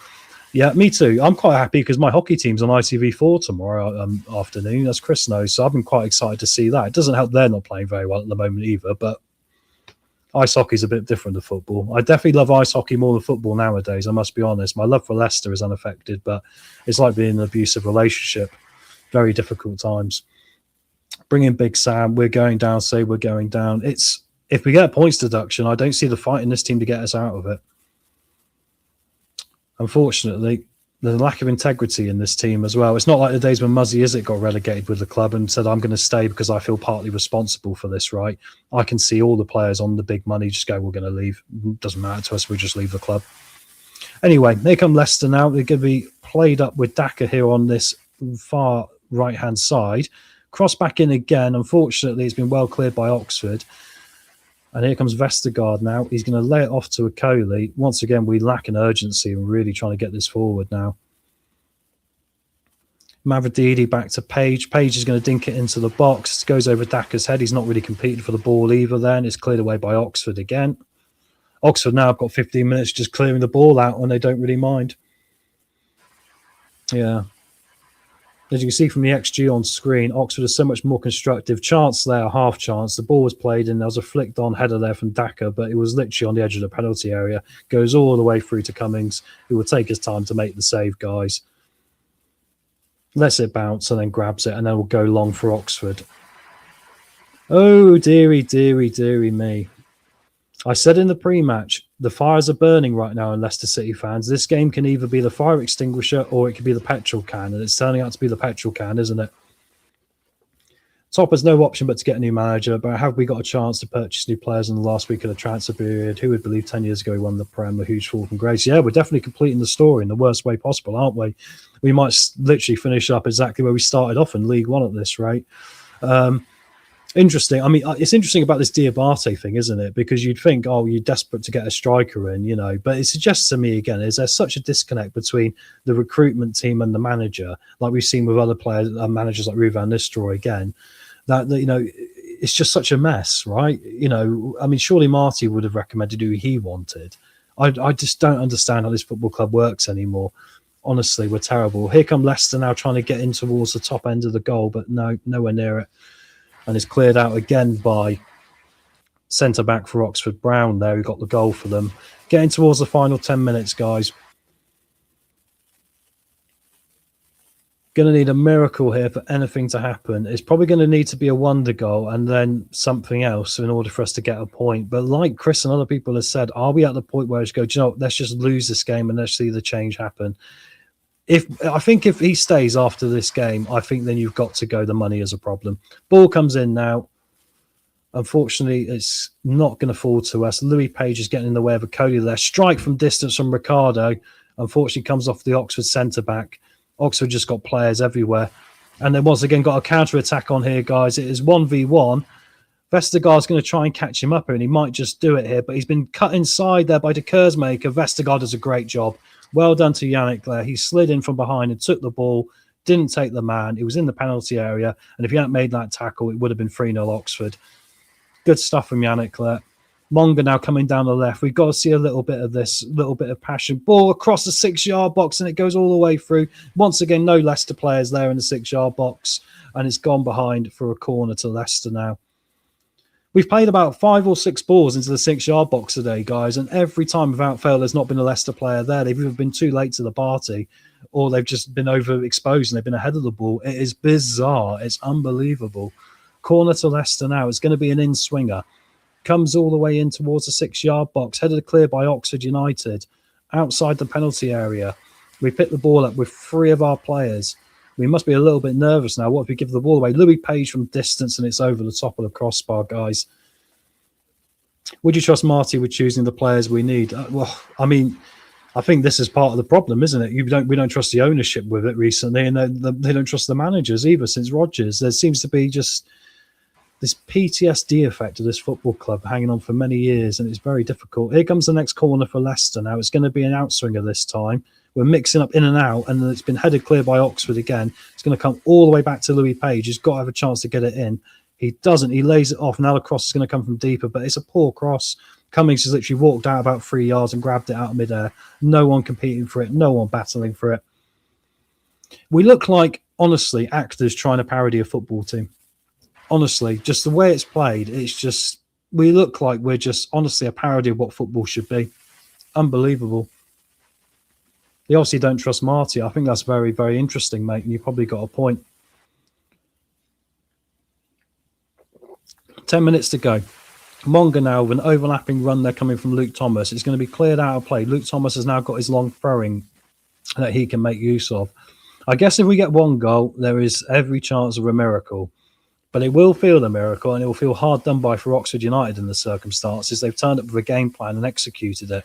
And we know with their manager, they've got backup plans. Long throw into the box, goes all the way towards the goalkeeper, and it's headed clear behind by Brown for a corner. The goalkeeper could have come and got that, but he's given his defender a pat on the back and saying, well done for taking responsibility. They even look more organised defensively than we do. Every week, I think this is a game we'll turn it around wrong every time. Well said there, Jeff, honestly, mate. Time for another corner. It's supposed to be about our 20th corner of the game, and Oxford have dealt with them today, which has definitely not helped us with our goal-scoring potential, has it? Some talking going on in the 6-yard box here between Decordova-Reid and Brannigan and Long. Really turgid performance. You could literally play the Wrexham game and it'll be exactly the same game, guys. Except that one, we got very lucky at the end, right? Going to be a ball in, and it doesn't go past the first man, and it's been cleared out by Oxford. Comes outside to Ricardo, who'll just pump it back high into the penalty area. No Leicester players competing for it. Trying to wait for Oxford to clear it back out again here. Ricardo now plays it up to Okoli, who's going to play it up to Mavadidi. No, it's Fatawu. Sorry, Fatawu with a long-range strike. He went for a worldie, guys, and it's been parried over the top of the crossbar by Cummings. He read that well. If Cummings had got stuck on his feet there, Fatawu might have done his get-out-of-jail-free card and fired one in from the top right-hand corner of the area. But it was a bit too central and not in the corner. But best chance we had of the game. There's another Oxford player down here. Looks like we're cramp as we get towards the 83rd minute. And there's going to be another corner for Leicester. I fell asleep. What did I miss? Not a lot, mate. A lot of huffing and puffing. A lack of commitment to winning the ball in the final third at times. Silko Thomas is come on here for Bobby Decordova-Reid as well during all that madness. So Silko Thomas is on some fresh legs, guys. I think the shape's out the window now. I think it's just going to be a case of we just got to throw the bus at them. But we shouldn't have been in this position. Ball bounces down in the penalty area. Chance for a bit of space here. And it's put into the back of the net. And it is one back for Leicester, guys. 2-1. And it's Abdul Fatawu, I believe. Yeah, Fatawu puts it in, Chris. Get the goal thing going. Leicester 1, Oxford 2. We will take that for the moment. Are we going to smash and grab another team? Go! Back of the net.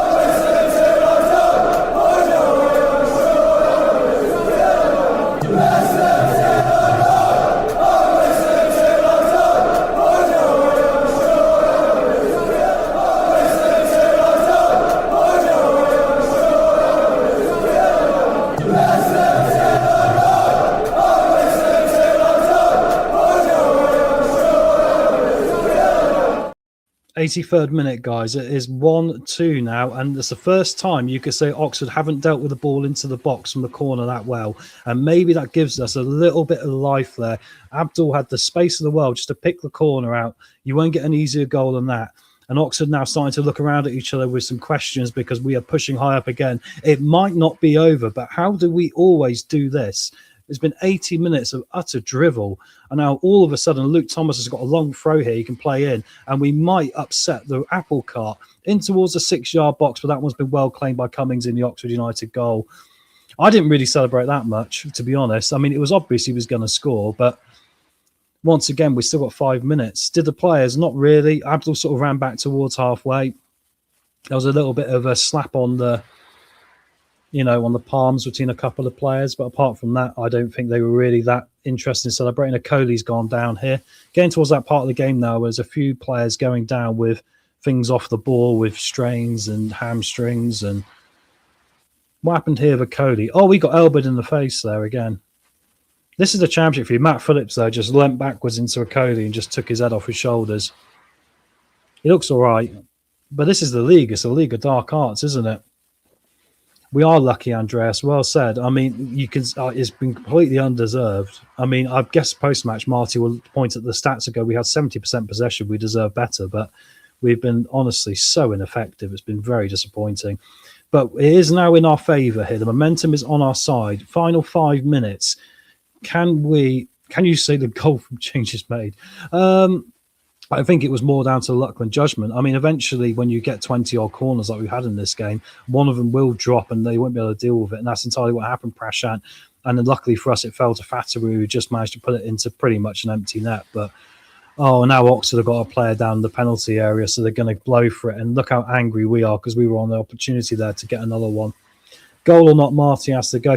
James, I agree, I'm afraid. Even if we equalise now, even if we win this 3-2, I just kind of think we're encountering the same pattern now, aren't we? And it's not long-term progression we are seeing. 2 changes coming up for Oxford here, guys. We're going to have a lot more added time than what we'd probably expect. Of course, Ricardo spent about 5 minutes down as well.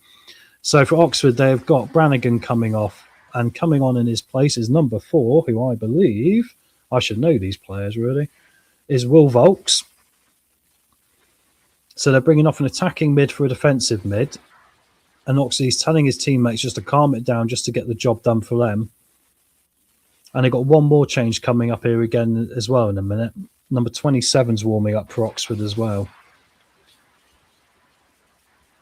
And I believe that might be Konach, looking at who it is. Even if the board get a different manager, I don't trust them to choose the right man. Andreas, this has been my argument all season. I've kind of got to the point where I go, well, as long as we're guaranteed to stay up, I'll stick with Marty. My worry is if we get a points deduction the way we're playing, I don't think that's a guarantee anymore. I think we're getting dragged into something we might not be able to fight our way out of, right? Andy King interim, he's got to be better than him. Hopefully so, James. Hopefully so. No worries, Chris. It would probably be better for the club if we lose and sack the manager and equalise. It could save Marty's job. Didn't we say the same against teams like West Brom earlier this season? We kind of saw it coming. First game I've not watched this season. Really glad I didn't waste my day. Clibbo, just to say this, mate, if you watch the Wrexham game, mate, it's the Wrexham game Mark II, except Oxford are probably a little bit more incisive in their counter-attacks here.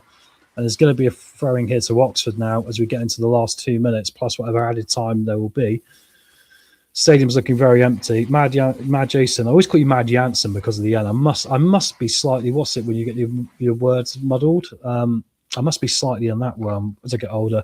We never deserve it. But there's a chance for a point again. I'll take it. Very fair point, mate. Because we're going to need every point we can get. We just got to hope that something happens beyond this because it is very worrying long term, isn't it? Game's getting heated now. One of the Oxford players has gone down.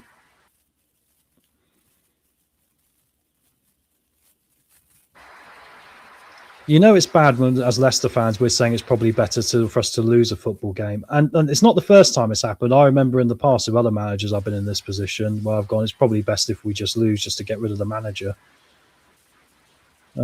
Just so we can see that change, right? Anyway. About the final minute. Move Thomas forwards because he's no good at left back. Yeah, I wonder if he's a left winger, right, mate. His defensive side of his game's so poor. We're trying to get forward here, but Oxford are doing a good job of just being bouncers. Every player they've got on that pitch now is not a footballer. They're a bouncer, and they're going to bounce off every player we've got and make it difficult. Jacob's come up now to take a free kick from just away from the halfway line here. So we're going to pump this in. Louis Page has come off for Leicester now. They didn't show who it is. Oh, guys, 90th minute, it had to be. It's Bouba Soumare's on. That'll make a difference. Curse the commentator. Watch him score a worldie. 20-1 to score a goal today, Soumare. Never scored in his Leicester City career. Sums it up. Here come Oxford on the counter-attack. Now, is there an offside? Jacob's come all the way out of his goal and puts his foot through it. Well done, Jacob. You had to win that. That was good to see. Some good decision-making there. Here come Leicester now trying to counter-attack, but in the other end of the pitch, it will be the Oxford goalkeeper making some good decisions to come and pick that ball up and kill the action. We'll see how much added time there is, guys. There probably will be quite a bit. And yes, it's 7 minutes. 7 minutes for what could be the biggest 7 minutes of Marty Cifuentes' career, not only at Leicester, but beyond. How is this going to turn out? Is it going to be another day where a get out of jail free card is pulled out of Marty's underwear at the last minute? Here come Leicester with Monga down the left-hand side. Comes inside and finds Soumare, I believe. There's been so many changes. We don't know who's where. Ricardo comes forward and drills it into the box, towards the 6-yard box. Got a head on it then. It's gone over the top of the crossbar. And it was Daka. He got a free header. He somehow got in the middle of 3 men and he put it over the top of the crossbar, guys. Why has it taken us like 90 minutes, 85 minutes to finally go, right, let's put in second gear now, guys, third gear now. Let's start battling with these people. We weren't doing this in the first half. Why do we put ourselves in this position and then try and drag our way out of it? Honest to God, it is utterly baffling.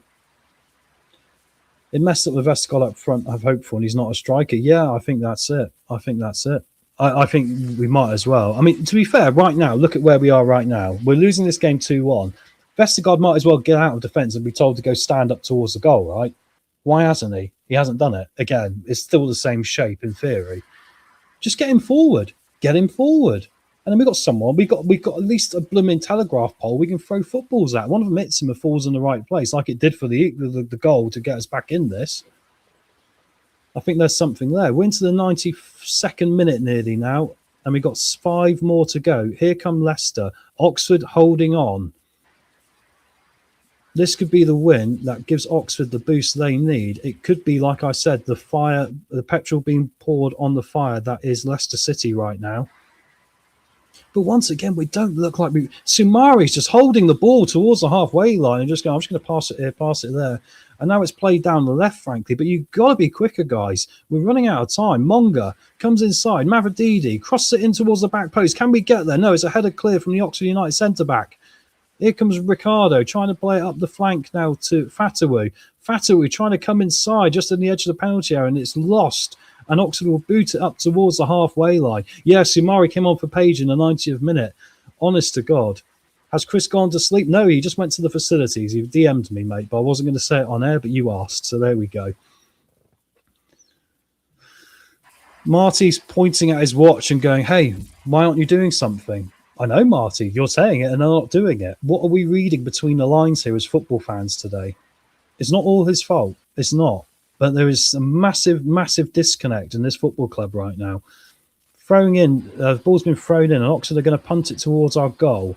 Cody's duelling here, trying to win it, and he does. And it's going to go to Vestergaard, who gets his laces through it.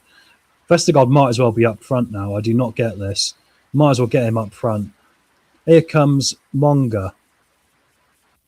And then Daka.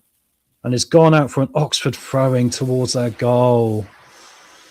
This manager should be fired, yeah. Disjointed. That's it. It is disjointed. I mean, it's desperate, isn't it? It is desperate football. And that's the only way you can say it. We look like, you ever seen that picture of, remember when Harry Kane tweeted us about the Lion King we won the Premier League? And Vardy tweeted back, obviously, the Lion King of him falling off the cliff. That is what Leicester City are right now. We're literally trying to hold on to a cliff of our nails and just falling off it because we're just so desperate. It's unbelievable. Thrown at the halfway line. Thomas is going to literally throw it all the way down the line, trying to find someone, but we can't get past these Oxford bouncers at the moment as they kick it long again. Going to go up to Okoli. Okoli's done well there to win the duel. It's going to come all the way back to Ricardo, back to Jacob.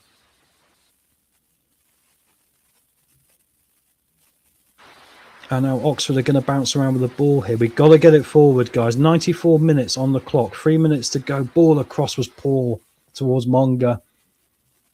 Terrible. Here comes Jacob now. Comes over the halfway. And we're going to play it long. There's not really enough players committed forward here for my liking. And it's going to be a free kick to Oxford for offside. Can't even stay on side of a long ball. Oxford player down there getting some help for cramp. You've got to say for Oxford, they've had very little possession, but the one thing you cannot accuse them of is not showing commitment today.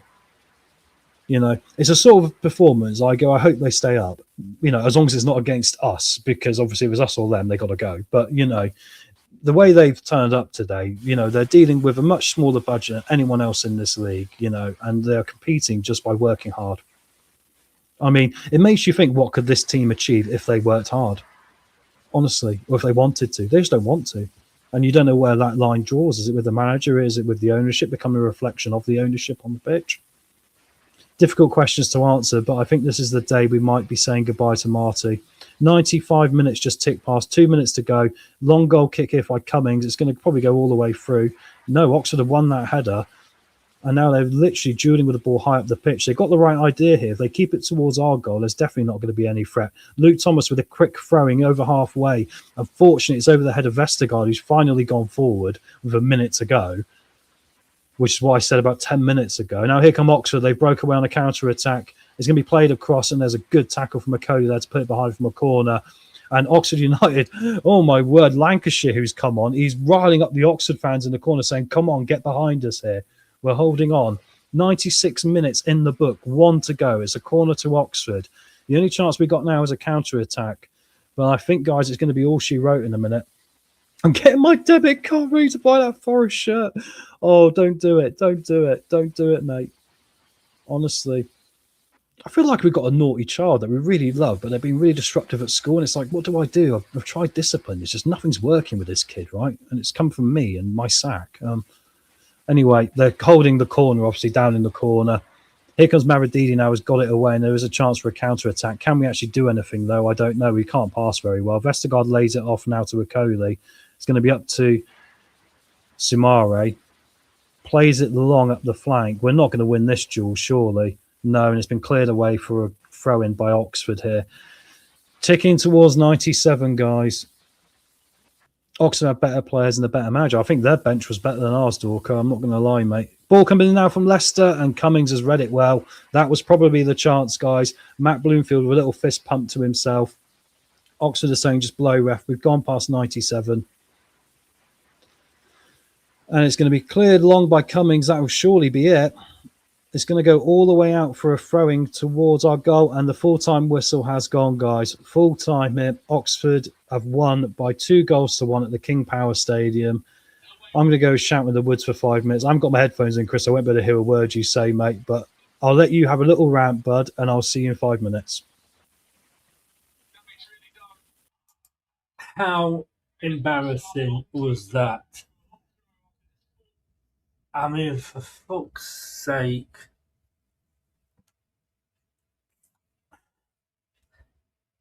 Eat, sleep, lose, repeat.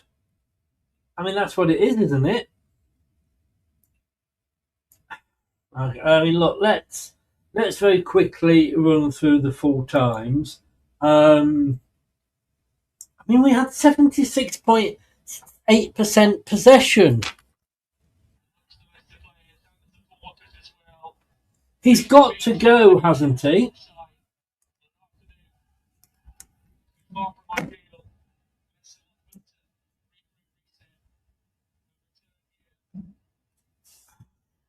And we've got Charlton coming up who are on a bad run, but we're not going to beat them. I mean, the manager at Oxford there, he's punching the air. He deserves it.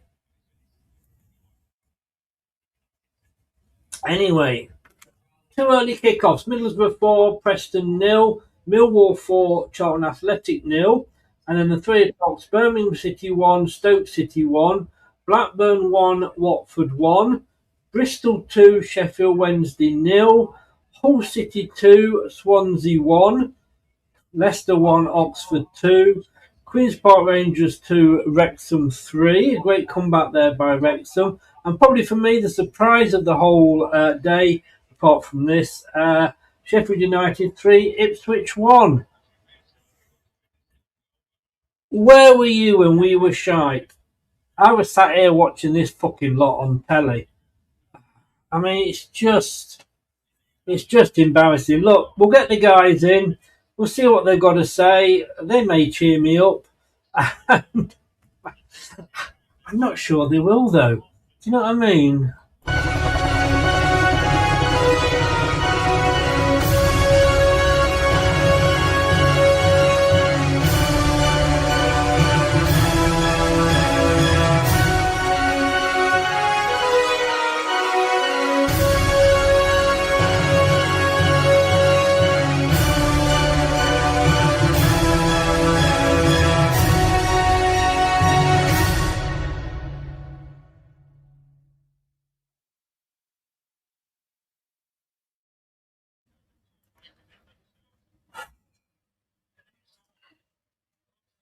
Cheer me up, guys.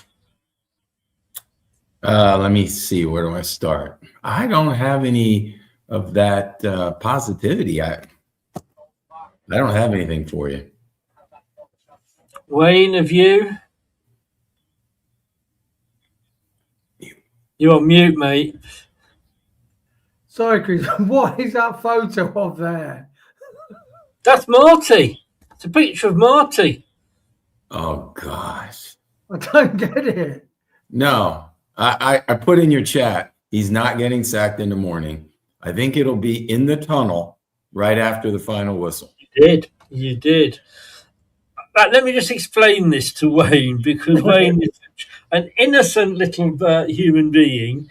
Does that remind you of anything, Wayne? What? Well, I did think initially, but I thought... Well, there you go. Just leave it at that then. If it reminds you of something, what do I call Marty, beginning with C? Yeah. Sandwich. Yes. Yeah. And is it getting sacked in the morning? I mean, the stupid cunt should. You know, I've got to say, sorry, Jim, I just want to say to Tom, well done, mate, for actually talking through that.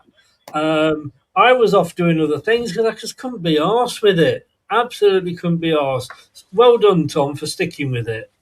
Oh, well, one of us has got to, I guess. No, I'm joking, mate. No, it's what we expected. The difficulty is there's nothing new we've learned from this apart from the alarm bells that were ringing for weeks and weeks in advance, unfortunately. Very disappointing day. Very disappointing. Thing is, Jim will have 3 things that we have learned from today, but I don't know if any of them will actually be positive or not. No, I guess the one thing, Chris, that's got me wondering is, why would you keep that picture? You must have pictures in your archives for everything under the sun, I swear. You get locked up for pictures like that on social media nowadays.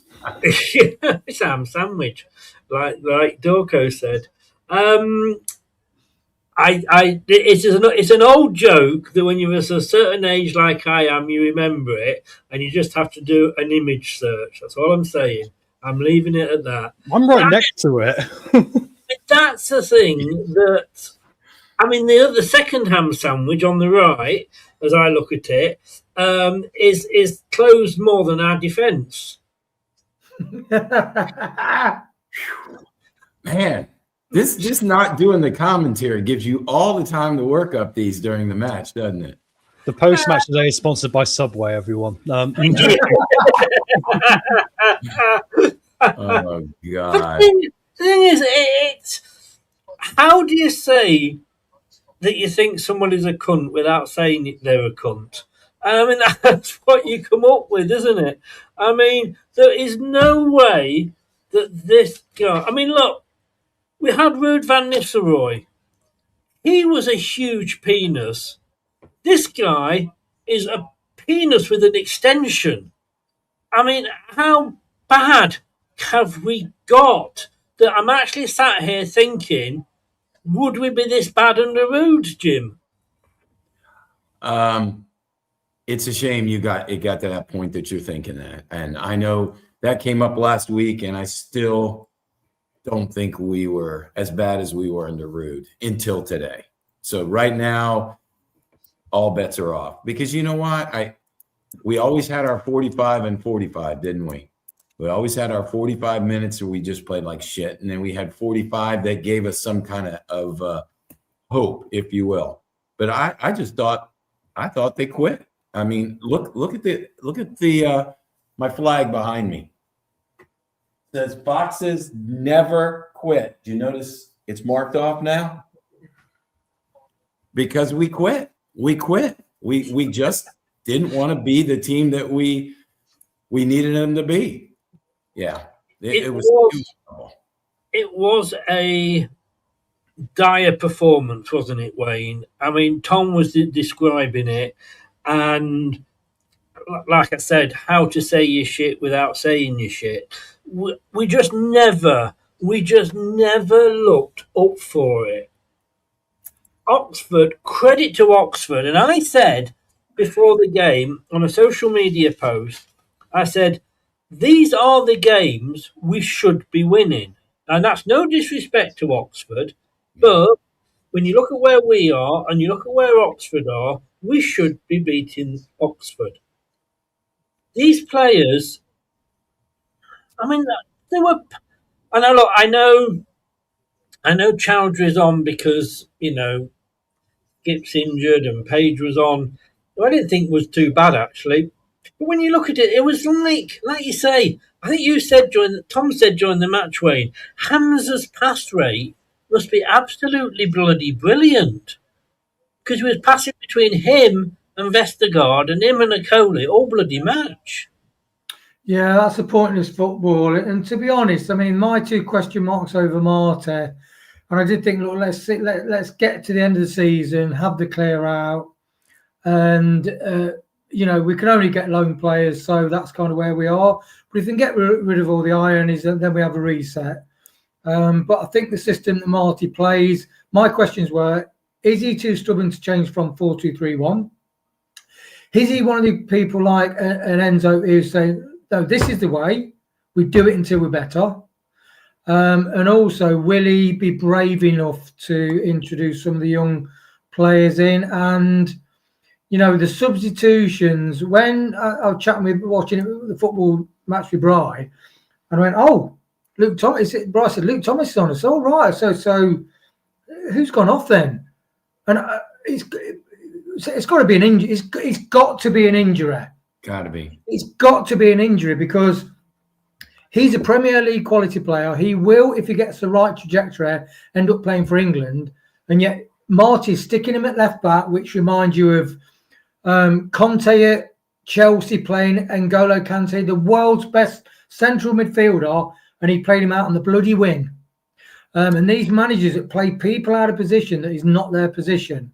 So they were my two main concerns. See if we could get through this season. But a lot of lads have gone earlier, and I was a bit not defensive, but look, let's just give him a chance because we are having a clear out. But I just think he's married to the system. He hasn't got the in-game flexibility. And like Bryce said, he says why that guy can't change things during the match is really frustrating. Yeah. I said, Wayne, I did the Foxes Forum too with Reese and Clibbo last night. And one of the things I said, what is the idea behind substitutions? Substitutions are supposed to change the match. And yet, I went through all the substitutions that this club has made in the games during January. 90% of those substitutions were like for like. Was Nelson having a bad game at left back? I don't particularly think he was. There was worse players on the pitch than him. It had a reasonably good a game against Wrexham in that position. We were all shouting for Thomas to be taken off. Yeah, he might have gone for a Luco, but I kind of understood that one way. And I kind of thought, look at it and went well, yeah, he did all right in that role. In fact, I think he did better than Luke Thomas. He didn't make any mistakes that gave a goal away, which Luke Thomas seems to do every week. But I then don't understand why he was taken off. And I didn't agree with him playing Nelson just because it's a lazy attitude. Just because somebody has got the skill and he used to play midfield and he's very tidy on the ball and he played left back and he did really well there. That's not saying he should automatically start there. That's being lazy. Nelson should have been playing in midfield in this game. You should have had a Luco left back, Nelson in midfield at least, or Ricky P in midfield. That was a lazy lineup for me this week. I'm sorry, again, I'm sorry. Ricky P should be nowhere near that team at all, whether it's midfield. The only thing he should be is right back, and that's right back in the fucking dressing room. I mean, sorry. I'm just trying to make myself happy. You, Tom, weren't even there for the first goal going in. Your internet went down in sympathy. You handed it over to me, and the first thing I had to comment on, very calmly and very thought, I didn't go over the top at all, and we conceded after 3 minutes 16 seconds. Yeah, we got all we deserve, Chris. When you line up this way the entire season, looking not to give games up early rather than actually trying to go out there and win football matches, eventually that attitude will get on top of you. And this is exactly the warning shot we've had for a long time now, and it's what came to be. And I did see the goal back, obviously, and it doesn't surprise me. I think the problem we've got now is we've moved away from the argument of if we're going to stay in the league, we can stick with Marty to the end of the season. Mm-hmm. If the rumblings are true, and we will probably get a points deduction next week if it's going to happen, and then we're going to carry on with this manager, we will get relegated. Because the bottom line is you look at the facts and figures, you look at the sprints, you look at the distance covered, we're bottom. And then we're losing to teams that are right at the bottom of the league as well now, who look like they've got these basic elements of football right. We're in very desperate situation now. And it's quite disturbing to see how, once again, we've not been under the control we need to be to stop these things from happening. Everything we have done for the last year plus, even going back to Ruud van Nistelrooy and Steve Cooper, even beyond that, has been late. This summer, we got the manager in too late. So there was lack of preparation time, and it all knocks on and knocks on. And once again, I think we're too late now getting rid of him. Don't have a go at Top though. I mean, he was enjoying his polo. I mean, he Well- couldn't come over here to sort of sort Leicester out when he's got polo games to play. I mean, I'm sorry to say this, but they're deluded. And like, you know, I think the thing that sums it up, look at the way they treat ex-players who've spoken out against the club and saying the club's going in the wrong direction. There was no birthday message for Jamie Vardy, no birthday message for Wes Morgan posted by the club. Obviously, these are figures in the club that led to the greatest success we've had. And there is a shunning of these people saying these things against the ownership. But I would suggest to them, it's not people doing it to have a go at you because they want to have a go at you personally. It's people saying it because they give a damn about this football club and hate to see it decline the way it is. So I think it's time to take the blinkers off and just go, okay, we've let our whatever get in the way of ourselves here. And it's now put us in a position where we are facing the right answer, which is we're going to get it really bad and we might get relegated. We're not going to learn, Chris, until it changes at the top end of the club into how we view things. And it's got to change now, surely. On this day, and I didn't realise this until I was doing my radio show this morning, on this day, I can't remember, it was 1941, I think it was, Thailand declared war on Britain. They came out in favour of Germany and Italy. Maybe we should just declare war on them and go and bomb them. I think we can get new owners. Just an idea. But Jim, you know, we're saying about do we stick with Marty? The few games that Rood won towards the end of the year, you know, the end of the run, was Southampton and Ipswich, the teams that were down there with us. This guy, he can't even beat fucking Oxford. And we stuck with Brendan too long because he hadn't got the balls to come out and say, this is okay, sorry, just a sidetrack. Sorry, Michael. I've got to say, King Power do not own us. There's no point saying King Power out. We are owned by Top and the family. King Power and him are kind of separate entities now. He has 50% of Leicester City. His mother has 12.5%, and then there's brothers and sisters that have the difference as well. So getting rid of King Power ain't going to get rid of Top. But anyway, sorry, just going back. We got rid of Brendan because he hadn't got the balls to come out and say, guys, sorry, but we've got a bit of problem with PSR. And we would all have gone, fine, we understand. No, they alienated the fans at that point by keeping Brendan on and not saying anything until the transfer window had finished. When they got rid of him, it was too late. Like I say, we got another manager in. They then were too quick to get rid of Steve Cooper. Not saying we would have stayed up under Steve Cooper, but I think we'd have been closer to staying up. Mm-hmm. Then we got Rood. Then we couldn't get rid of Rood because we were in such a fucking shit state that we couldn't afford to sack 2 managers in 2 years. Now, I hope we're not in that position again. But if we are, and we are holding onto Prawn Man because he's... we can't afford to pay him off, then take it from, take the hit if we're going to get a few more points deducted, because I tell you what, we're going to end up in League One at this rate, aren't we, like Tom says. Sorry, it was a long question, Jim. No, and I'll try to take one part at a time.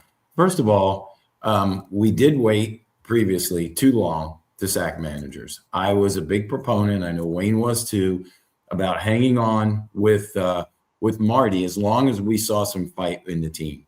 Secondly, I didn't think that sacking him at this time over the last couple of weeks up until today, that would be good for the team. I thought that would be detrimental to the team. Now, that's all out the window. Just like Gray said a few minutes ago in the chat, there's no time for excuses. There's no time for excuses for Marty and his post game.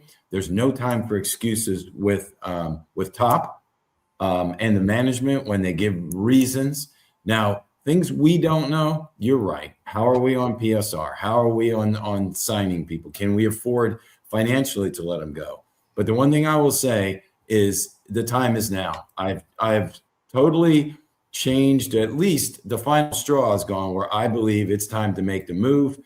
All that I do is I pray as a Leicester fan that the PSR doesn't, any deductions don't put us in a bad spot that threatens us to be relegated. Because I told the guys in the chat earlier, I didn't think we'd be relegated. But then again, I don't know the sanctions that may be coming. So time is right now. I am totally on the bandwagon as Marty's time is done here.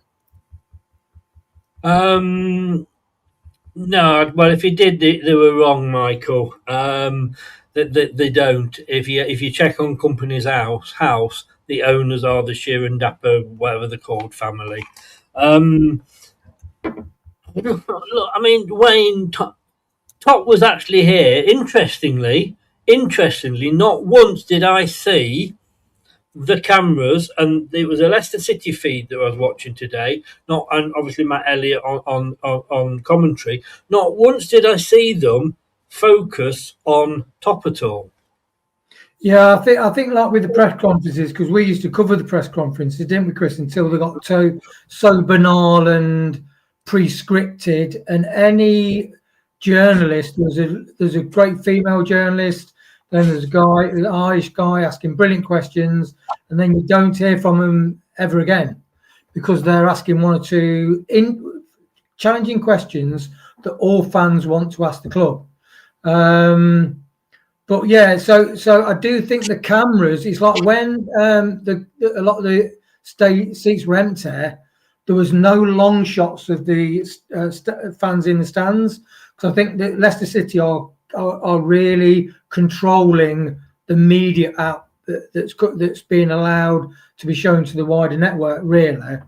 So that's it. And must say props to Clibbo, because I came back strong on him with regards to Jordan Ayew, because I thought, well, Jordan Ayew, it's not his fault, he's just doing his best. But I think Clibbo probably came across a bit strong towards you, so apologies there, brother. And I do respect your views as a knowledgeable fan.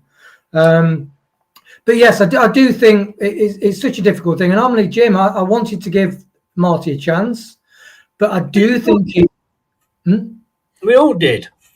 Yeah, but I just think he's lacking. It's like Brian follows like Jason Bourne novels. He says there's two kinds of people in life: reactive and proactive. So if you're always reactive, you're one step behind. If you're proactive, you see what's coming, you plan for it, and you do something about it. I do think Marty isn't sometimes even reactive, because he's playing people out of positions. He's not really given the youth. So I've wanted to wait to see who will give the youth a chance. And look, did Louis Page lose his man and allow Oxford to score the first goal? Yes, he did. He marked the man, he got loose, and the guy scored the goal. But, he hasn't given the youth a chance, and he's stuck to the 4-2-3-1, and he will not play a 5-3-2, 3-5-2, 4-1-4-1. That's it. It's his reluctance. I've done it. I've stuck a needle in him. Oh, I wonder what you were doing. If we're going to be doing dark arts to try and sort this football team out, maybe not cursing our own players is a good way to start, Chris. So maybe take it out of his head, bud. God, I don't know. Where's your little? Sorry? Where's your little figurine of Marty? Isn't that the one you really want to put? I wonder what you're asking me then. I'm going to say that's a bit personal, Jim. It's my little thing. I mean, come on, you're a married man. But Tom, I take on board exactly what Wayne's saying. We're going to put these youngsters in, they're going to make mistakes. But no worse than the senior players that are in, and we're making mistakes.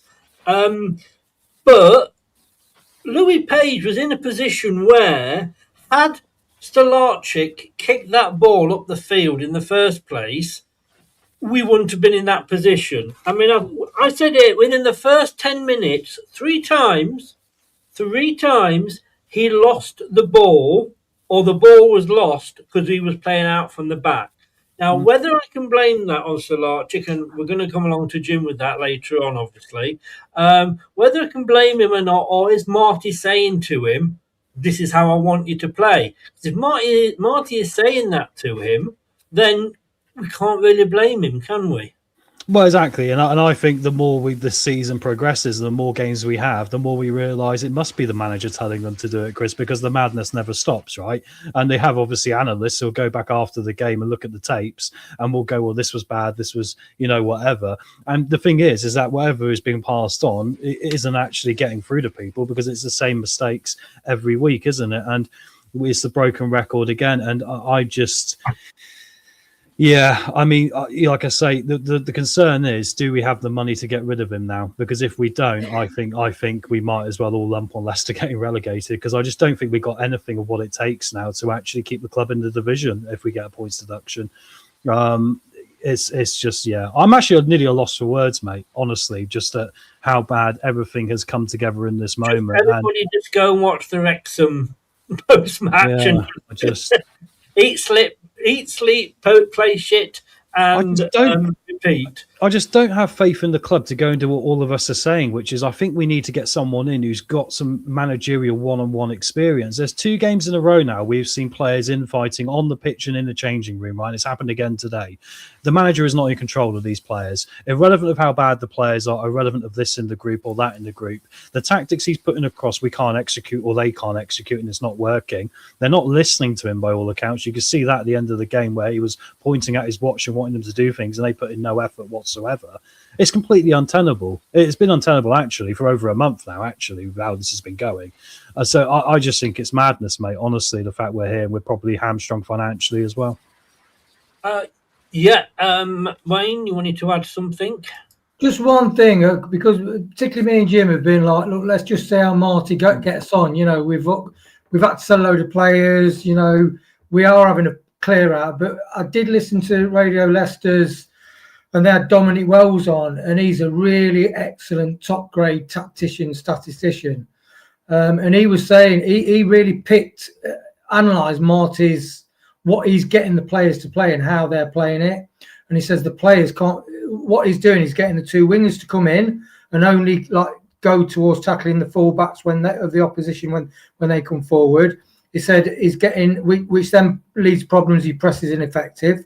He says when the play trying to beat the press from defence, Coley is the player that always ends up bringing the ball out, and he's not a ball playing defender. Vestergaard and Nelson is. So that's another negative towards what Marty's trying to get them to do in coaching. He said, and also when Harry gets the ball up front, he naturally wants to play the ball back and come back into the midfield, whereas you want a striker to, when you pass the ball out to him, you want a striker to either pass the ball out to the wingers or turn and directly attack the goal. He says in all these 3 areas they're not working.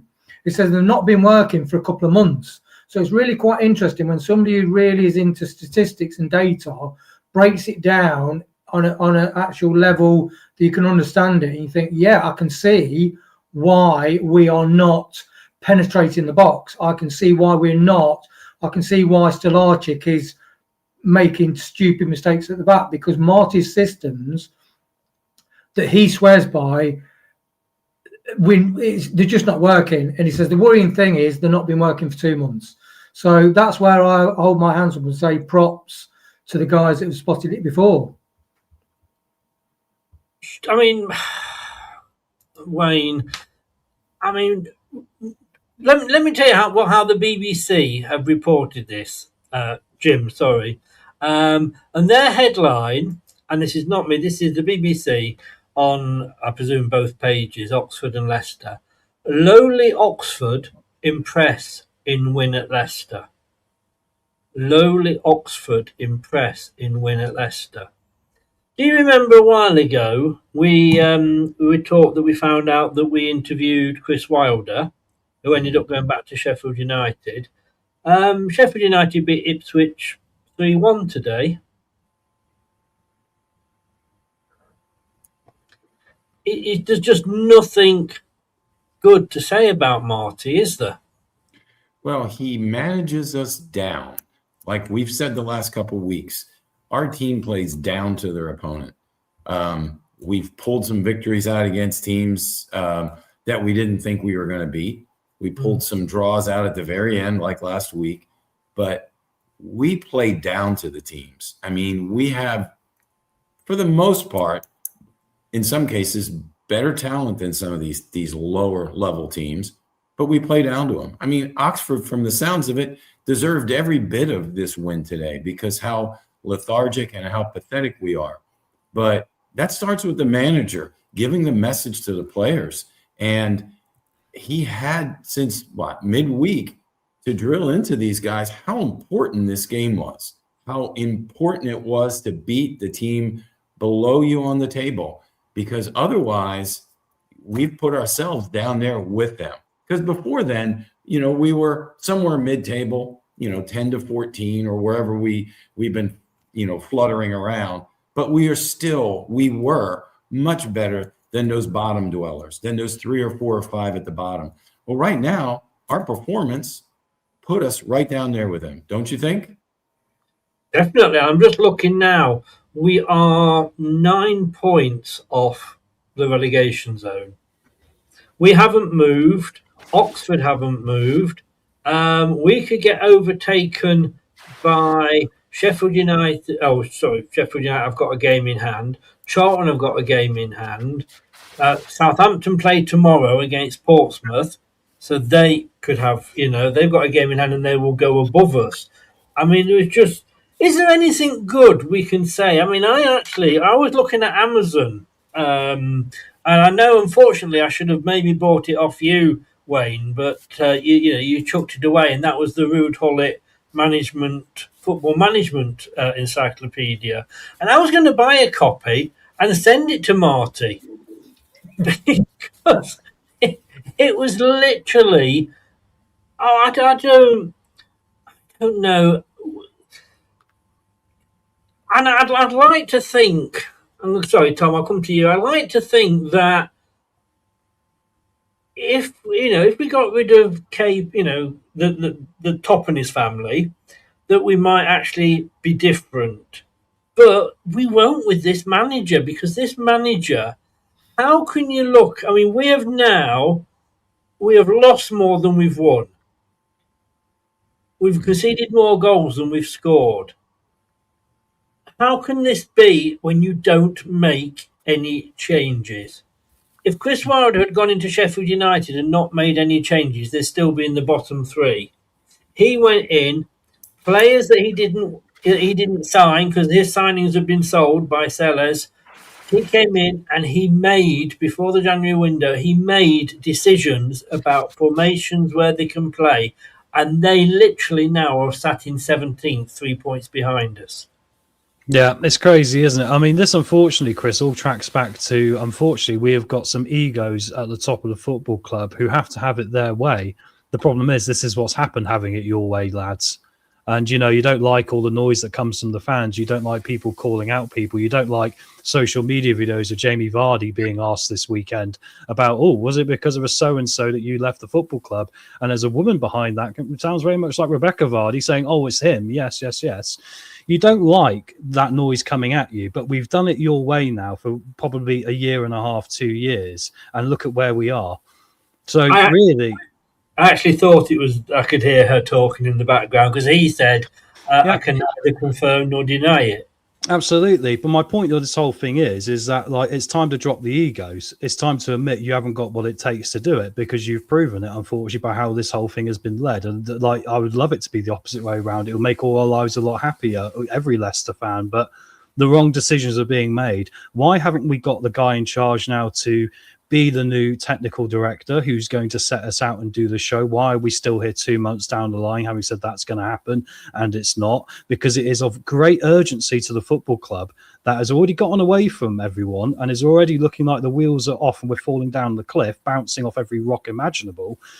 That we've got to have these things in place quicker, and it's just so late that the lack of effort is just sipping down the entire team. I'm going to pick on him again. Hamza Chowdhury today. Hamza Chowdhury stood on the pitch. His body language stinks, utterly stinks. He is meant to be a leader in this team. We can't do anything about getting the ball forward. Why is he just passing it off to the nearest person to him at every opportunity and then just basically letting the game pass him by? He's a big physical tank of a player. Why isn't he getting in there with tackles? Why isn't he leading by example? And this has all come from the very top of the football club, and it's how you treat people. And if I was a football player at this football club, Chris, I'm not defending the players. They've got their part to play in this as well. I would have dropped tools by now because of the environment that I'm having to perform in, right? I've done it in other workplaces where the environment I've been asked to perform in has been utterly atrocious. I've not been able to raise the standard, so I've left. I've gone my own way and done other things, right? But it's just, where does the madness stop? I mean, there needs to be no more talking because words are empty right now at this football clubs. Little interviews are empty right now at this football club. It's action, it's going, it's doing, it's making it happen and making sure those words you've said actually bloody count for something. Otherwise, the noise from the fans, like I said, is going to be fuel, petrol put onto a fire, and it's going to implode. And that's where we are today. Sorry, I ranted. You carry on, mate. No. I mean, I'm glad I'm not the only one that's ranting. I'm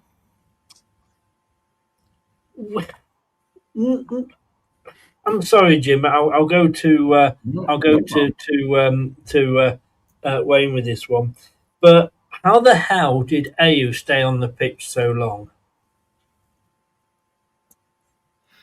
I think because the manager probably doesn't want to bring Daka on. And I'm watching it with Bry, and he says, if your remit for getting 70 grand a week is running around, it's almost like an excited child. Is it like an excited puppy?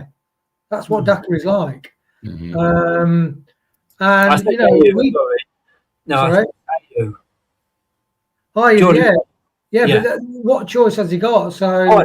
Sorry, yeah. What choice has he got? Ayew's having to play 90 minutes week in, week out. He's certainly not a 90-minute player. Mm-hmm. And at his age, he needs to be an impact sub. Or if we 1-0 up or we're holding out for a draw, hold the ball up, because he can't turn around and attack the box. And that's, I mean, sometimes on the break, we've got 3 players and they've got 7 behind. And this is us on the break, actually. That's not after, you know, a few phases of play. We're on the break, and before we get past the halfway line toward their box, they've got 7 people behind the ball. We are just too slow in attacking, and it's only attacking with intent and speed and skill that you can break the lines and score goals. And we are. You look at, I mean, like we say, apart from Fatu's world or James' world is. We don't develop attacks and score goals through the team. We don't, Jim. We don't have any cohesion. And again, I'm probably using words I think I heard Tom say during the game. We're not a team. There are 11 individuals. No, they absolutely play that way. We've seen it from the wingers. They've got players playing out of position that we yell at every single week. You know, it's funny, and you've said this about the, you know, definition of insanity. Bev said to me last week after the last game, I got done to post-match with you guys, and she said, you guys say the same thing every single time, which we do. We do. We go through the same thing, and it was just an extension. Now, hopefully this time there'll be some action at the end of this day or so that will change at least something coming into it. But otherwise, you're right. I mean, we have a team. Marty's lost the team. He's got no direction. He can't light a fire under any of their asses. He can't put players. We can't make the changes, and he can't put players where their biggest impact's going to be. You know, yeah, we have a team, I think, of a few people with heart, and a lot of them who don't care. They're just totally in it for themselves, or they've given up. Maybe they once had to fight and desire, but they've given up. And that goes back to the manager. This is all manager driven. Do you think, this is something we mentioned last night, Jim, do you think that we've got some players here that we signed when we were in the Premier League? They expect to maybe be better than a sort of bottom half second tier team. Is that the problem, that they think they're better than they are? No, I think that's gone by the wayside. The ones that you're talking about are just lazy now, and they don't give a damn. They've played. They've tasted the success in the Premier League and in the big matches against the big squads, but no, they're just going through the motions. They're absolutely going through the motions. They don't care. I mean, because once again, there's only a couple players that I think still have fight in them. And unfortunately, 2 of them were out on injury.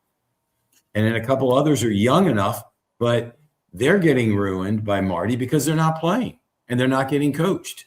To get out there and make a mistake and then get coached up is what they need. They're not even getting out there.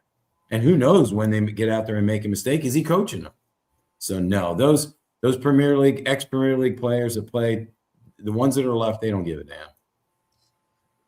I've got to say, Wayne, I've got to say something, and I forgot what it was. Well, first of all, sorry, just to the guy that said, did we have, wouldn't it be nice if we had some youngsters that were coming through, etc. Yeah, we have the youngsters coming through. We play them one game and then we loan them out. We've got 2 8, well, maybe not 80, 50 grand a week strikers who couldn't score between them. I mean, if they went into a brothel and had a wank, they wouldn't come. That's how bad they are. And yet we've got a guy here who's scoring for fun in the under-21s, and we've loaned him out. It's not like we don't need a striker. We've got Ayew and what's he called? Daka. And then we've got that youngster came on the bench today. Why? Oh, I tell you what it is. I tell you what he was probably thinking. He's probably thinking, I'll give these youngsters a bit of a feel of what it's like to be in the Matchday squad. Oh, bloody Marty. Don't be so... If you're not going to pick them, play them. Aluko, where did he? He didn't come on. I mean, what is the point? Sumare, tell me. Here we go. I've just dropped Ricky in my lap. Wayne, that's the highlight of my day. You know what Ricky can do. Yeah, well, he's just very slow at doing it. I've got visions of you punching you're punching a pillow while you're watching the match.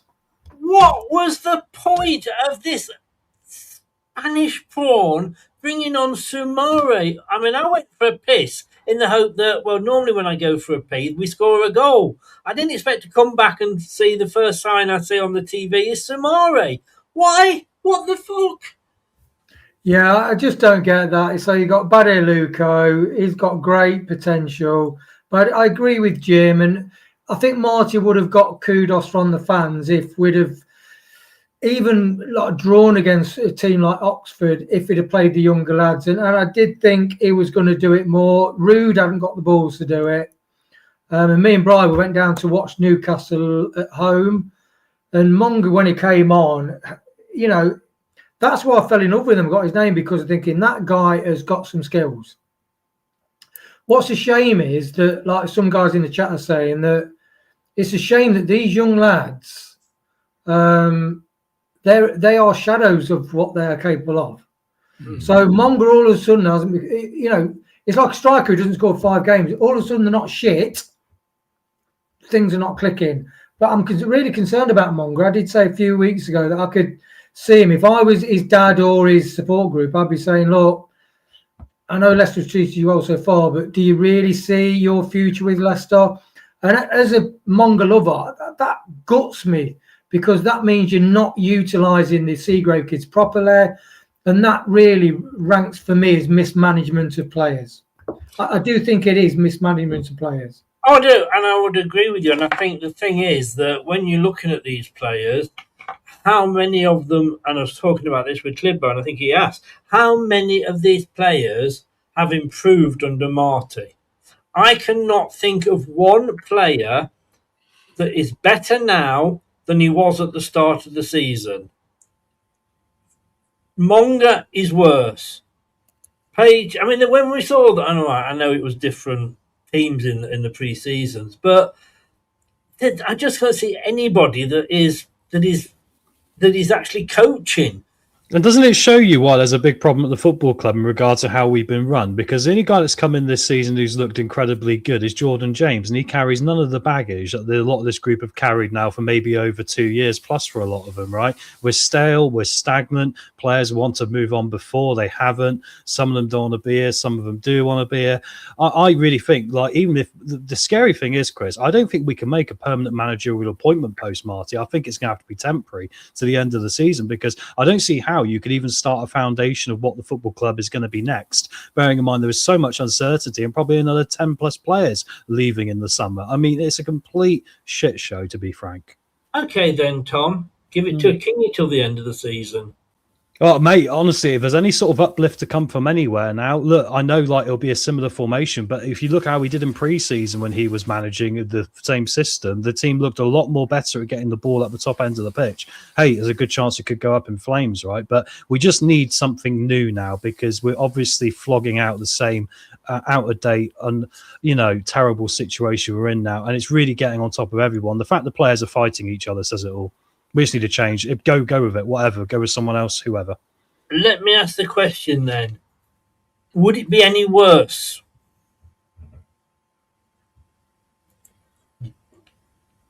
Sorry, I thought you were asking it to them, Chris, as I was being quiet. Sorry, Jim, away. No, for me, no, it won't be any worse. No, and in fact, actually, I think we'll probably see better performances from Louis Page and from Mongo, people that he knows a little bit better. And realistically, we need to focus on these lads, because the Dakas are going to be gone, the AUs are going to be gone. So if we can bring this out early, it'll at least be a semi-proactive step against many steps which have been so reactive now for a very long time. Too long. Did you? Indeed. Do you want to? You had a hand up. No, go ahead. You first. I do think Page. Look, did he leave? Did the guy shove him off the ball and the guy scored from their long throw? Page will learn from that. But I do think Page, were his corners too long at first, or should we have had somebody on the back post? That's a question mark. But his corners, they got better and better.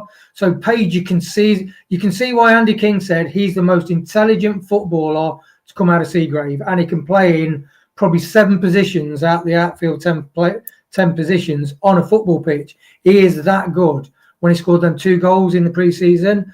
But you can see he's got mistakes in him, but you can see, my God, that Louis Page, he loves travelling with the ball. He loves rebuilding. He loves driving forward. You can see the potential in Louis Page, and that's why I think it's a shame we've not seen more of him.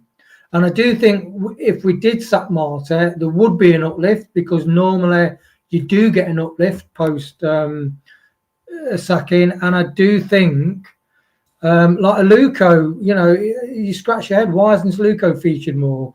Why hasn't Page featured more? Why hasn't Marty tried Monga in the 10? Because Monga is historic position is 10, and that for me is like the reason I'd say it's quite damning for Marta. Aren't we seeing the young players being affected by the same problems the first team have had for a long time now, which is a problem? Yeah. Braybrook's been mentioned in the chat. I mean, Braybrook has pretty much said, I want to go out and play first team football. If I was him, I was thinking in the back end, I want nothing to do with this first team right now, because it isn't going to progress my career like it would be playing another 30 games for Chesterfield instead. Yeah. Richard says there, and it's not a come to the next, Jim. Yeah. No, Richard just said there, Gary Rowett until the end of the season. I mean, can't be any worse. Jim, you want to make a point? Well, Sorry. Yeah, to follow up on Tom's point when we were talking about Marty's sacking.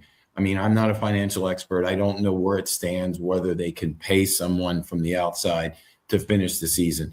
The reason, one of the many reasons why I think now's the time to sack Marty is whoever comes in is going to do something different. Players will be on their toes again.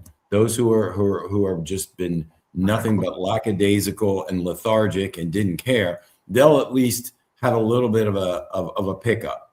And then lastly, if we can afford to hire someone, we still can sack Marty. And if Kingy comes in, he's at least going to play the players. The only thing is he's got to make a change. And I think he would, to not only players, but even formations, because this would be his chance.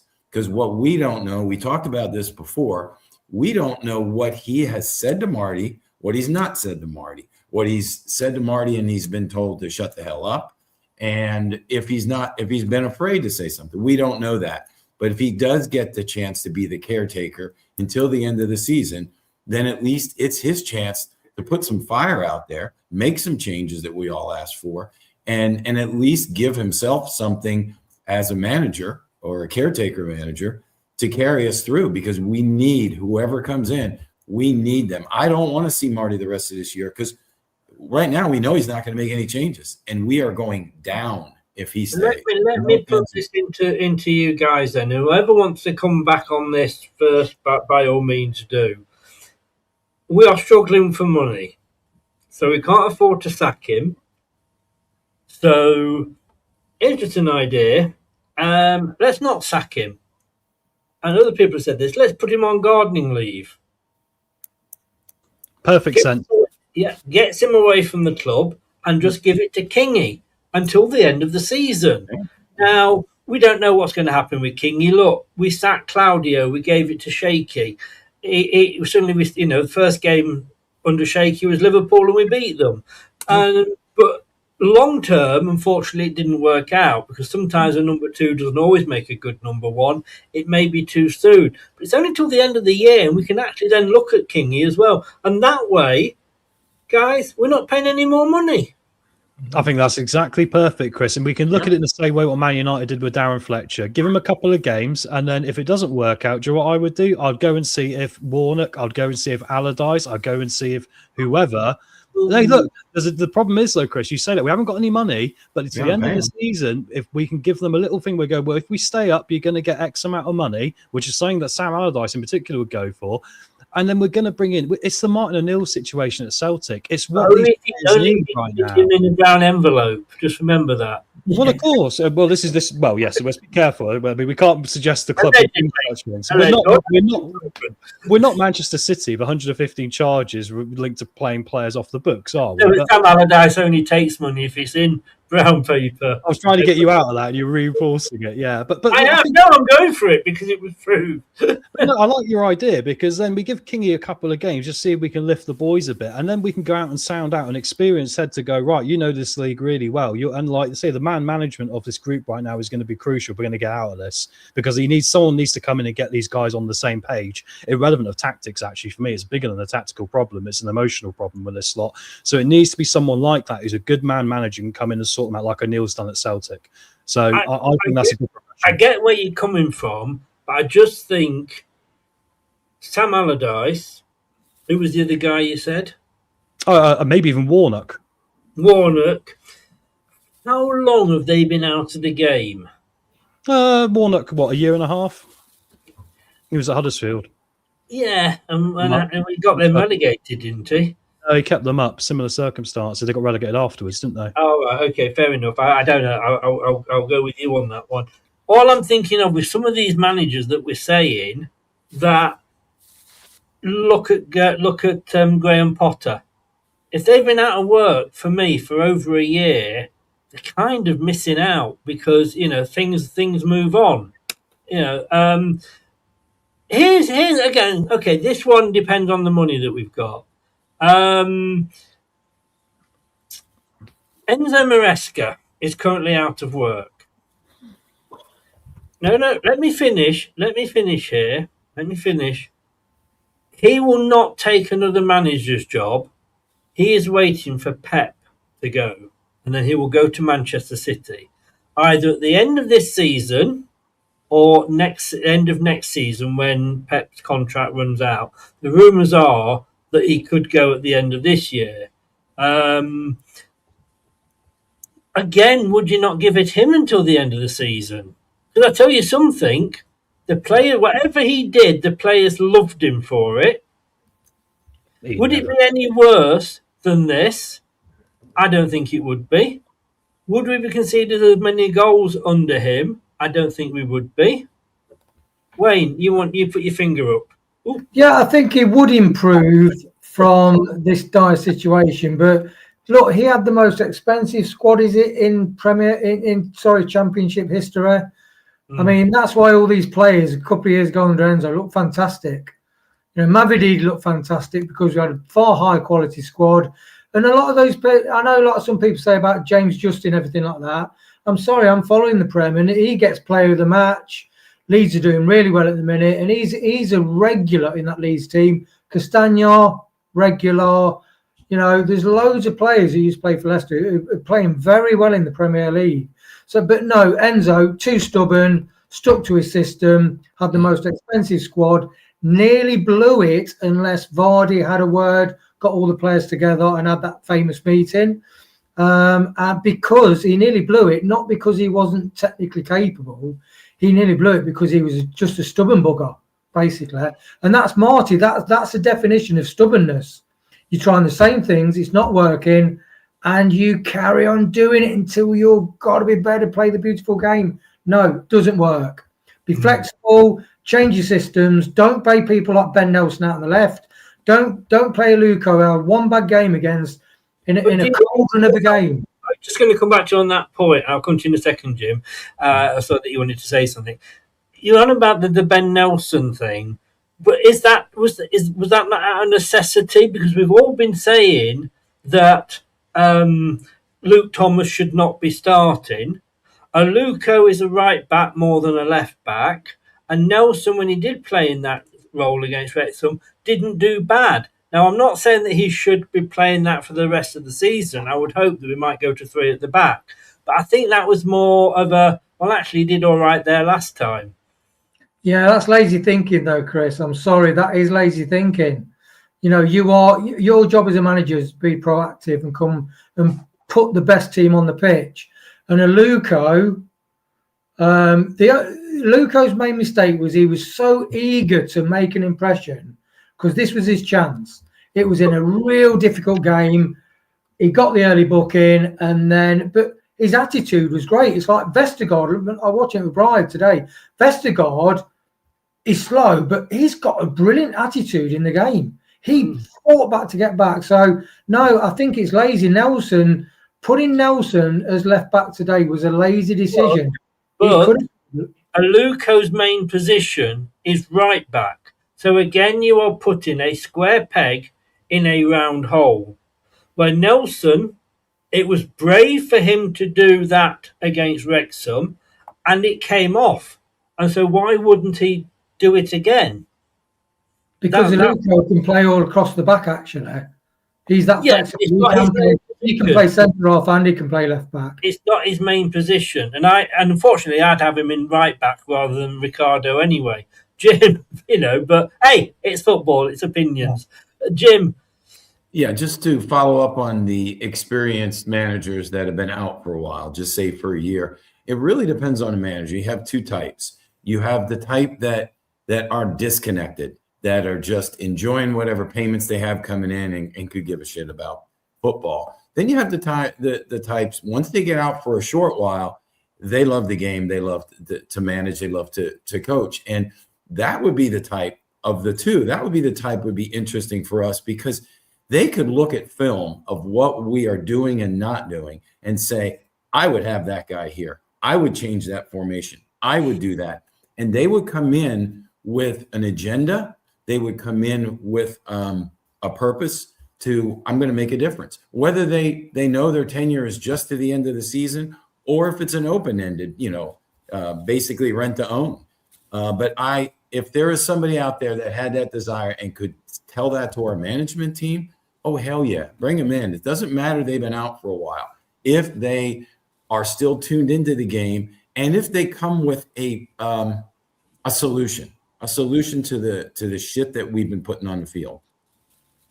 I think with us at the moment as well, you've got to look at it from the outside perspective. If I was a manager looking at Leicester City Football Club, bear in mind the last two managerial appointments, maybe some previous ones are gone, and bear in mind managers talk as well, I don't think there's going to be a lot of these manager names that we would like who'd be interested in the job, because I think it's actually a job like the England manager's job now or the Manchester United manager's job. You're on a hiding to nothing. You've got nothing to work with, and you're trying to basically make a Michelin star soup out of the cheapest ingredients impossible. I think that is a big problem with this. This is why I mentioned the experienced manager idea to the end of the campaign, because I just think you're more than likely to be able to do a bit of business with someone who's a bit more of that mentality of person than you are the manager who's probably mid-career now going, oh, would I make this move to Leicester at this time when actually there's a lot of heat already?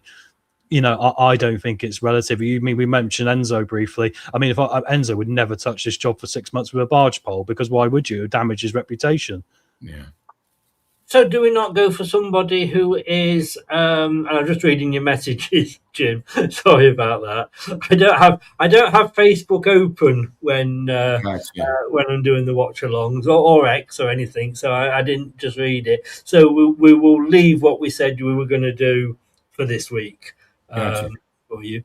So do we not go for somebody who's young and in lower division and hungry? Not as a caretaker, not just to the end of the season. No, but I'm saying, all right, no, because nobody's going to come in not going to leave a full-time job to come in as a caretaker. But let's say we either A, replace him altogether, or B, look at replacing him at the end of the season, and we've put Kingy in.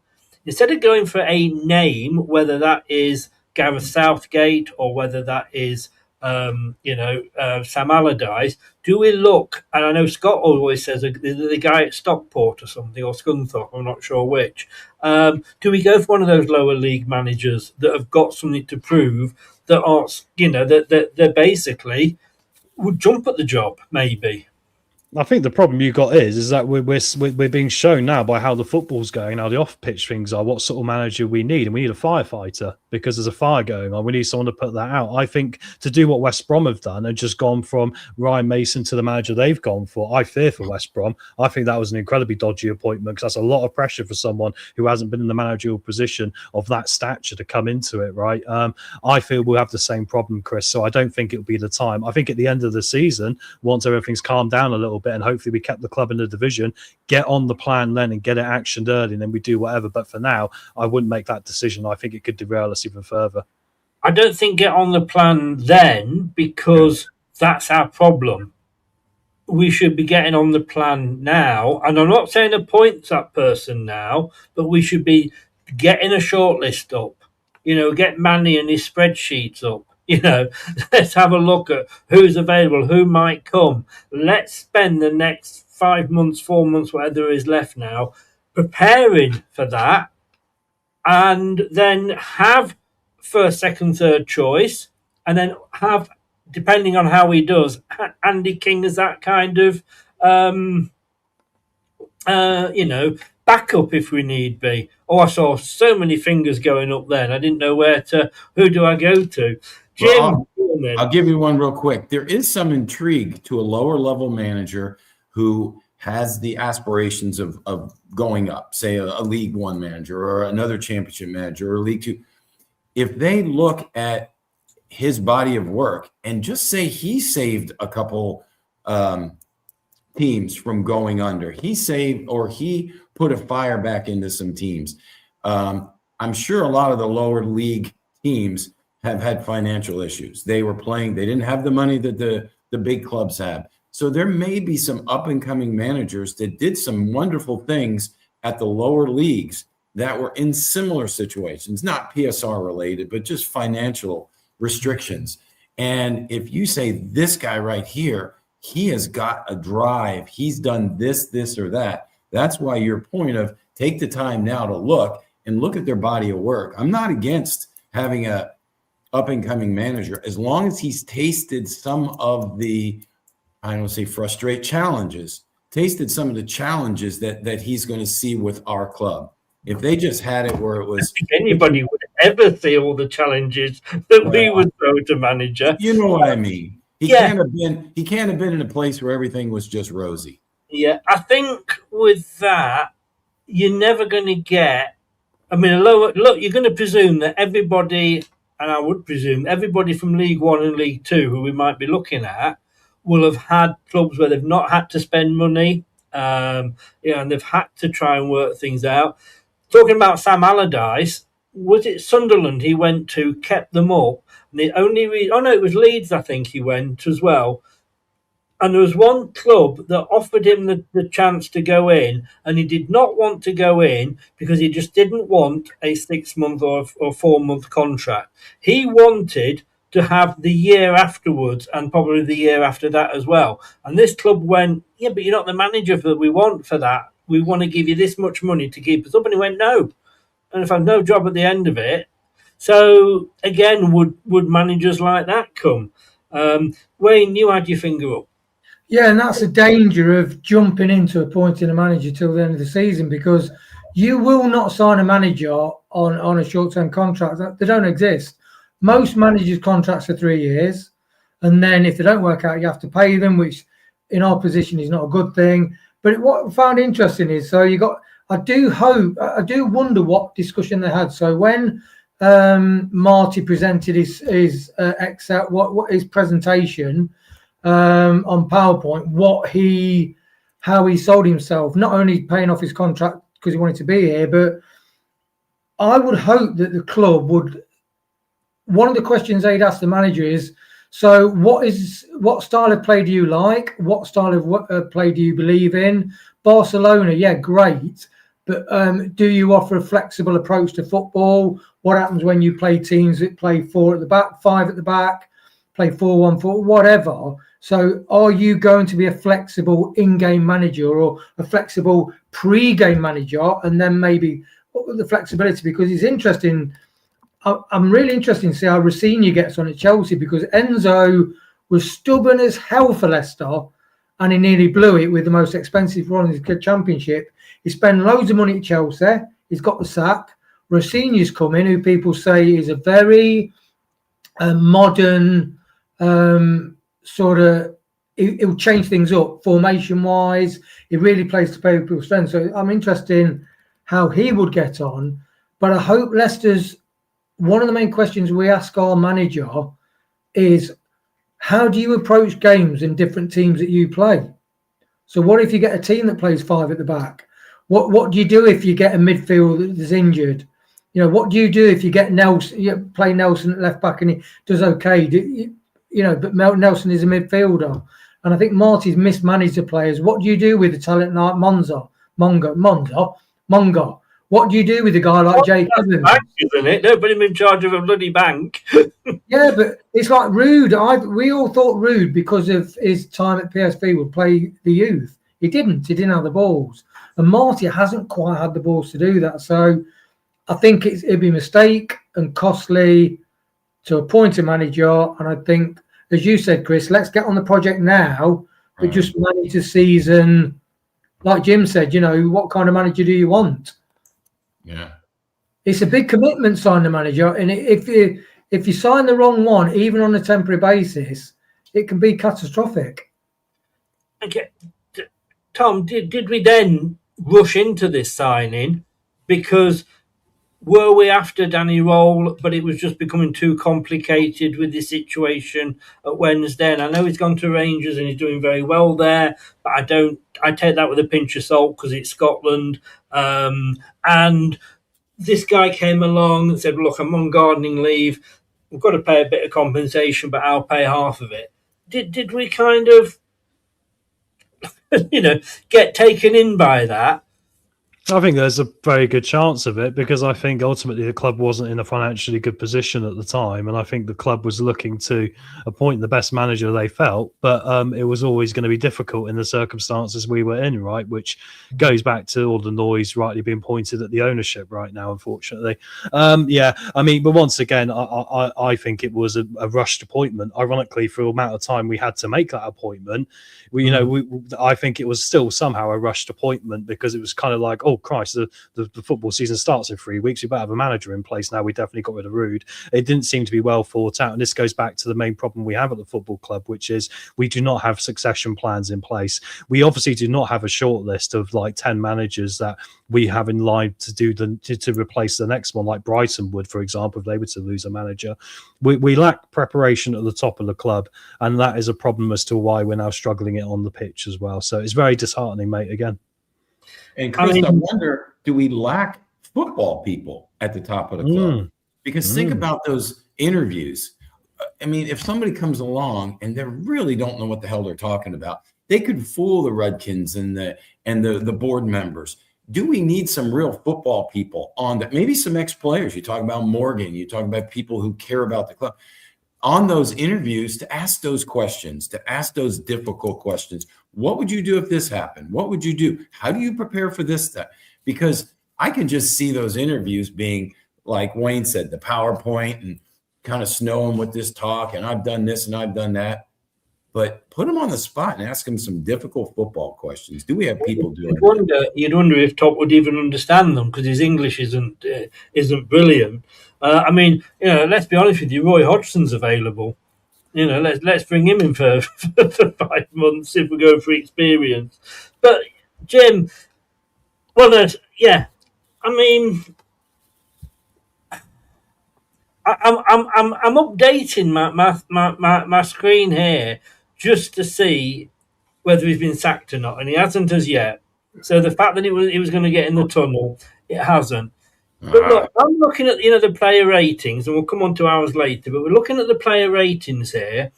The man of the match was De Kirschmacher, 8.78 out of 10. He just came off the bench. My God, 20 minutes he played. Yeah, I mean this is Oxford United fans. How often did Vardy touch the ball twice, but he scored a goal with one of them and got man of the match? Their worst performing player was 7.64. Now, Jim, what do you think our top player scored? 4. Wayne? 4.68. I feel like I'm on The Price is Right. I think it's going to be nowhere near that high. I'll be surprised if anyone's got over 3 in this game today. Well, you were high, Jim. You were even higher, Wayne. You were probably the closest, Tom. 3.45. That seems high. There was only 3 players got over 3. 3.45 for Fatawu, 3.29 for Page, and 3.18 for Nelson. Everybody else was less than 3. I mean, it's the bottom 3. Daka got 2.07. Sorry, Jim. Ayew got 2.29. Sumare got. In fact, if you want, I can take the hair off my felt face statue, and then it would become Ayew because it would be bald. Sumare got 2.32. That's. Yeah, There's a strong rumour breaking, Chris. There's an emergency meeting happening as we speak. Oh, what's that, Tom? Yeah, there's a lot of. I got messaged about it, and then there's a few other Leicester Twitter handles saying there's an emergency meeting that's been called, and it might be happening now. Just to keep everyone in the loop, there is something going on. Oh. What that means, we don't know, but there's obviously a meeting happening at least, which wouldn't surprise me in the circumstances, would it? Especially with Top being back in town for the points deduction potentially happening next week. Let me ask you this, Tom. Do you think John Rudkin phoned Top and said, "Get your arse over here, we need to look at this manager situation"? I would imagine it is all correlated to the fact that we've got to maybe appeal the points deduction next week. So I think it's all timed in with that, and also what other obligations he's got going on, Chris. So I imagine it's just more coincidence of the timing as well. It's probably not anything special why this has happened. You sure it's not, as you said before, about John Rudkin being blamed for stuff? You sure it's not a toilet blockage in Block H? Probably. Prisoner cell Block H. I'd love to put his head in the toilet. No, I'm joking. Sorry. Okay, you were talking about Chowdhury and his passes, yeah? How many passes went to like a Coley or... Yeah. Well, I can't actually, it doesn't give me that much information, but he had... I don't know, he had 54 touches. His key passes, which I would tend to say were probably passes going forward, was 0. Yeah, that's my point. Exactly. He's meant to be leading on that pitch as a secondary captain. If you've got those players who aren't leading by example and progressing the ball forward, you're halfway losing before you start. But then now he does not think. Yeah. He just thinks about holding on to the ball. He's just afraid to give the ball away. Yeah. You're right, Chris. You're right, Wayne. Yeah, go for it, Wayne. Sorry. I mean, his brain doesn't have a forward attacking motion element in it. The chip's not there. It's literally sideways back, stop the opposition. And isn't this what cost Harry Winks his place? Yeah, he shot over the bar, says it all. Me and Brian we were laughing. We were laughing when, I mean, that's to not hit the top. You're a professional footballer, and you trained your whole life to play football, and that's the net result of your shot on target. And it leads to an unbalanced midfield where all the pressure's on Louis Page or Jordan James playing the other role, right? I mean, Skip is a lot better, obviously, because at least he's got the intelligence on the ball to read the game well enough to kill attacks and stuff and contribute to a more forward-facing game. Hamza's not got any of that. He's football unintelligent, I'm afraid. He really is. And we haven't got any time for this anymore at the club because we're being so lopsided. We're like a dodgy boob job where one of them's an A and one of them's a C. I gotta say, Tom, that made me titter. Sorry, being reported by Indy Killer News, which is reasonably as many of these are. It is not a bad one. He posted 50 minutes ago, emergency meeting called at LCFC. Leicester City manager Martin Cifuentes about to get sacked. And a great reason to have the subscription and the notification bell hit on the channel, guys, because I imagine I'll be getting a message from Chris saying we're going live. Yeah, exactly. Exactly. Right, let me come to this then. I want to do it this week. I want a donkey off you all. I know who my donkey is. I've written all mine down here. Are you on about donkey over 90 minutes or donkey per minute lack of effectiveness? There's multiple answers to this, isn't there, Wayne? That's the problem. There is. Just the one person that you think, whether they came on or whatever, that you think was a donkey for us today. What do they call a group of donkeys? Is it a group of asses?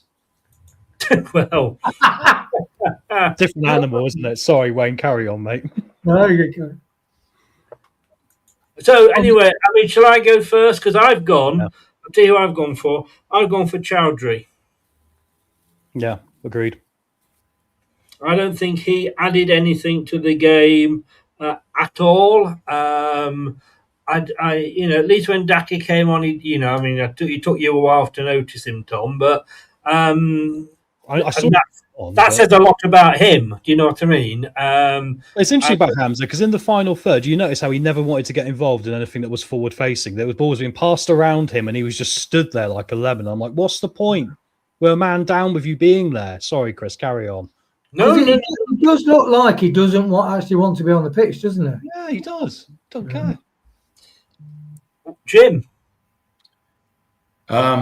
Based on the fact this is the first time in 2 years I haven't seen the game live, I had to listen to the velvet tones of Tom doing his speaking. So certainly Hamza sounded like he was a good choice for it, and Jacob as well.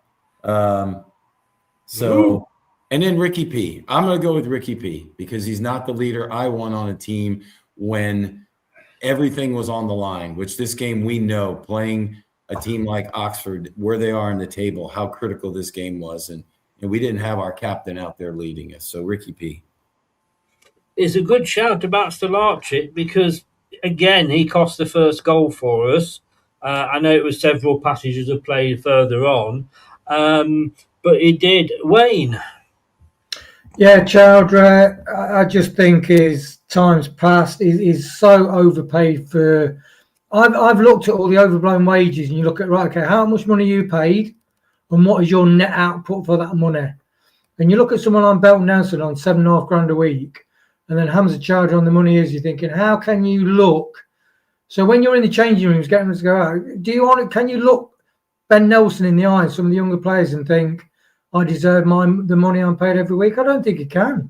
Wow. He's completely devoid of forward intent and passing, and he's so defensively minded. Not only that, as Tom said, there was that game where he played left back, and it's like he'd been smoking dope.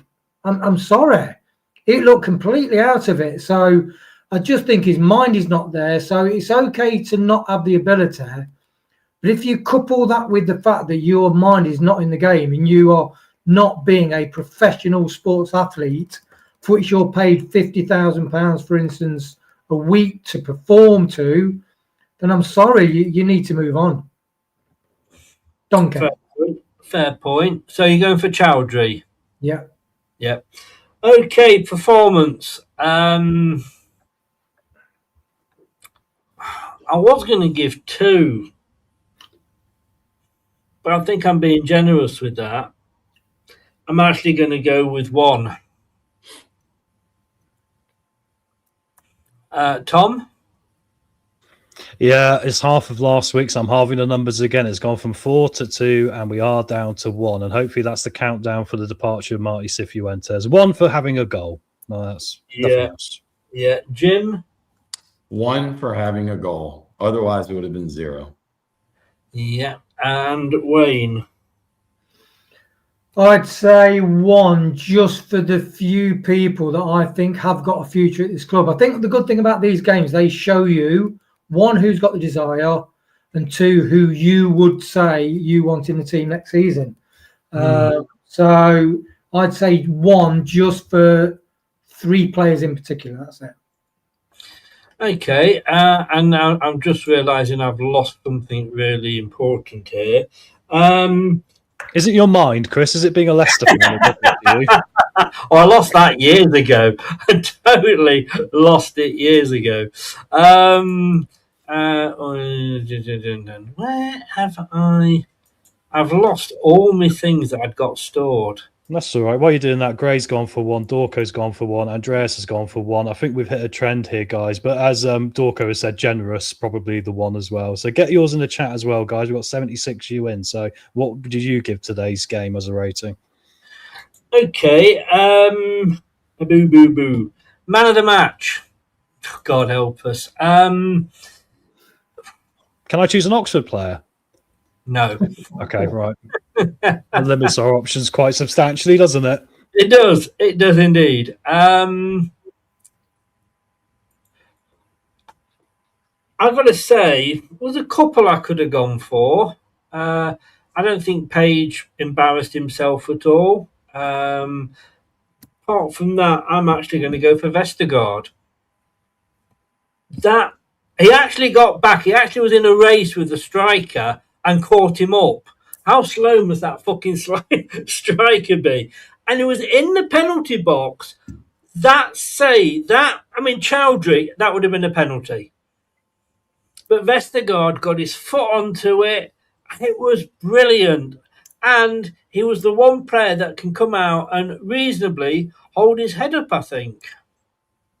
I'd agree with that. Hamza was not Hamza, sorry. But now he's in my head now. He's floating around in there with his backwards passing all the time. No, Vestergaard for me. I mean, the small 0.001% nugget is the more I see Vestergaard in this team, the more I go, I think he's in it for the right reasons at least. And at least he's one of the ones that's actually got the right attitude. I bet you if he was on this show right now, he wouldn't disagree with a thing we said because he seems to be the most honest performer out there. So he'll get it. But I could give it to, honestly, looking at Oxford, Pert Harris, Brannigan, Mills, Harris, Curry, Spencer, Davis, Long, Brown, all of them played better than any Leicester player today. This is very, very true.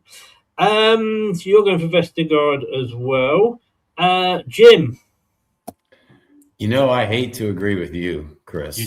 You do. So I'm going to instead, I'm going to agree with Tom. Because as I listened to Tom, not seeing it, I did hear play after play. Vestergaard's name came up in a positive role, a positive position. Even on some of the corner kicks, Tom, how you said Vestergaard, he's got his hand up. He's ready. He's calling for the ball, which told me he was engaged. So, yeah, I will agree with Tom, Vestergaard. I have now found it. So panicky not. Wayne. Vestergaard, you know what? He might be slow, but the attitude he plays with is brilliant. And like you said, that covering tackle, We were saying he's not going to make it. He's not going to make it. He makes that tackle, and that is mindset. That's not his ability. He's slower than everybody else. He does read the game really well, and his Achilles heel is his speed. His competitive spirit and his fighting spirit is definitely there, and he does love to win. And even, I mean, the way he scored that goal last week is control and finish for his goal last week. My goodness me. Wouldn't we love a forward with that skill set and finishing ability? So, yeah, and even towards the end of the game, he was like, get me up front. He was trying to win tackles, everything. He has got look, his speed is one thing, but his attitude is exceptional. He's professional. He wants to win. And if we've got 11 players like that in the team today, I think we might have won the game. Let me throw this out to all three of you. Vestergaard for captain? I'm not against it at all. I think he leads by example. Yeah. And like when he scored against Wrexham, he didn't celebrate it. He was just running back to the halfway saying, come on, let's go again. He's a senior player. Yeah. You're all agreeing with me. I'm sorry. This is totally it's throwing me off. I mean, but doesn't it show you how the same problems are occurring over week and week? Eventually you get to the right answer. Eventually, like those who are going to be shown up will be shown up. And today players were shown up again, Chris, right? Yes, yeah. Don't worry, Chris. We'll disagree with you loads in the future. Oh, I'm sure you will. Save it for a week on Monday. Why did he put Vestergaard up front with 10 minutes to go? Why did it take him to the 96th minute? I mean, that just dawned on me again because I was saying in the commentary, get Vestergaard forward now. We're playing long balls anyway. So if you're playing them anyway, get a man in there who's got some height. Oh, mate, it does. I just literally got PTSD then. I was taken back to it. Horrible. Chris, are you talking about not being in Leicester? Not being in England in the near future? Might be. Just putting it out there, you know. Has to be done. Jim, tell us what you learned today, and then put it in an email and send it to Marty, please. What I learned today. Well, I'm not sure. Well, yeah, I will. All right. So first thing, we had an over-under today, me and the boys, on how long it was going to take you to say Lanzarote or the new female signing by the Leicester women's team, Alicia. I have not. I have that word beginning with an L has not left my lips. So at the 9-minute mark, you talked about how you had everything booked for your trip, which is the one and the same thing. So the first no. Your thing was the word beginning with L, and I'm not going to say it now because you go, got you. My 3 minutes. Did I say that? I didn't remember talking about it. All right, we'll back up. We had an over-under on how long I was going to say. You were going to say two things. One, when you're going to go on your trip, when you're going to be gone, which was 9 minutes. And then when you're going to talk about Alicia, the new signing for the women's team, which I think it came up in the chat. It came up in the chat, and I was just replying to the. I did say I was watching the women's football, and let's be honest with you. I'm sorry. Can you blame me? No. I thought it was a good thing. I actually had you at about 4.5 minutes because I figured they would have scored a goal by then on us, and you had nothing else to talk about. Well. It was Chelsea 0, Arsenal, Chelsea women 0, Arsenal women 2, if you want to know. And it was a hell of a lot better match than what we've just had to sit to for 97 or 8 minutes or whatever it was. So I hope the referees don't book them for taking their shirts off in that game. Sorry, carry on. Terrible. Second thing we learned today, Tom, once again, smooth job commentating on all the shit you had to put up with. When he finally got working, yes. Yeah, I mean, you know. I was going to say, it was also good to see Chris as active on the chat. I mean, we learned a lot of things today from Tom and Chris. I mean, a lot of things like Spanish prawn and a dodgy boob job. I know, Spanish prawn and a dodgy boob job. Those are going to go down in LTID lore. But, and in one side note, Chris, you had asked about what players' game increased since there it goes. I wasn't even going to get into that. By the way, Skip's game has improved under Marty. The only one that I can think of, because he's that's actually, in fairness, or is it just that everybody else has got that bad? So the last thing that we learned, without a doubt, this is the time to sack Marty. With his resistance to changes during the match, he had led a team with no fight, toothless foxes. And he's lost the team. In our belief, he's lost the team. So that being said, you want someone who can take him forward that won't cost you money, but it'll bring a positive attitude. Now announcing the new manager for the Leicester City Foxes, Ted Lasso. Thank you very much. Can I be honest with you? I'd bloody take him now. I wish we had like a Batman symbol for Nigel Pearson at the King Power we could just put on, and then Big Nige could rock up in a new pair of white trainers to get us out of this mess. God bless you, Nigel. If you're watching, we hope you're well. Come home, please. I doubt. To me, I was saying in my mind, when we were talking about who we're going to get in and directors of football, I was actually counting down how long till Tom mentioned Nigel Pearson. Yes. That's a good one. Yeah. And but it would be a brilliant story if he did. Yeah. Did you see what Daco put? Daco in the chat. I was going to say, she is apparently been voted the most beautiful women's footballer in the world. Now, I don't see that. I think there's more beautiful ones, but there you go. Notice you're treading carefully here, like we all probably should be. Yes, yeah. But it's how beautiful she is on the pitch. It's a beautiful game. I say exactly the same about Fatu every week. Wasn't that got out of very, very well there? Everybody, I don't know who's going to be available later if any news is broken. If you hear before me, please send me a text and we'll probably have to come on emergency wise. But if none of you are out or can't do it, obviously that is totally fine. It's Saturday night. Thanks to everybody that was in the chat. Thanks to we've still got 65 watching. Bloody hell. Thanks to everybody that was in the chat joining in. Thank you to everybody that stuck with it for, watching that shite, to be honest with you. And thanks to the mods in the chat as well. I appreciate that. Thanks to Tom when he finally got going. He gave me the pleasure of having a rant at 1-0 after 3.16 minutes. Thanks to Jim, who turned up even though he didn't see the match. You lucky bastard. Thanks to Wayne as well.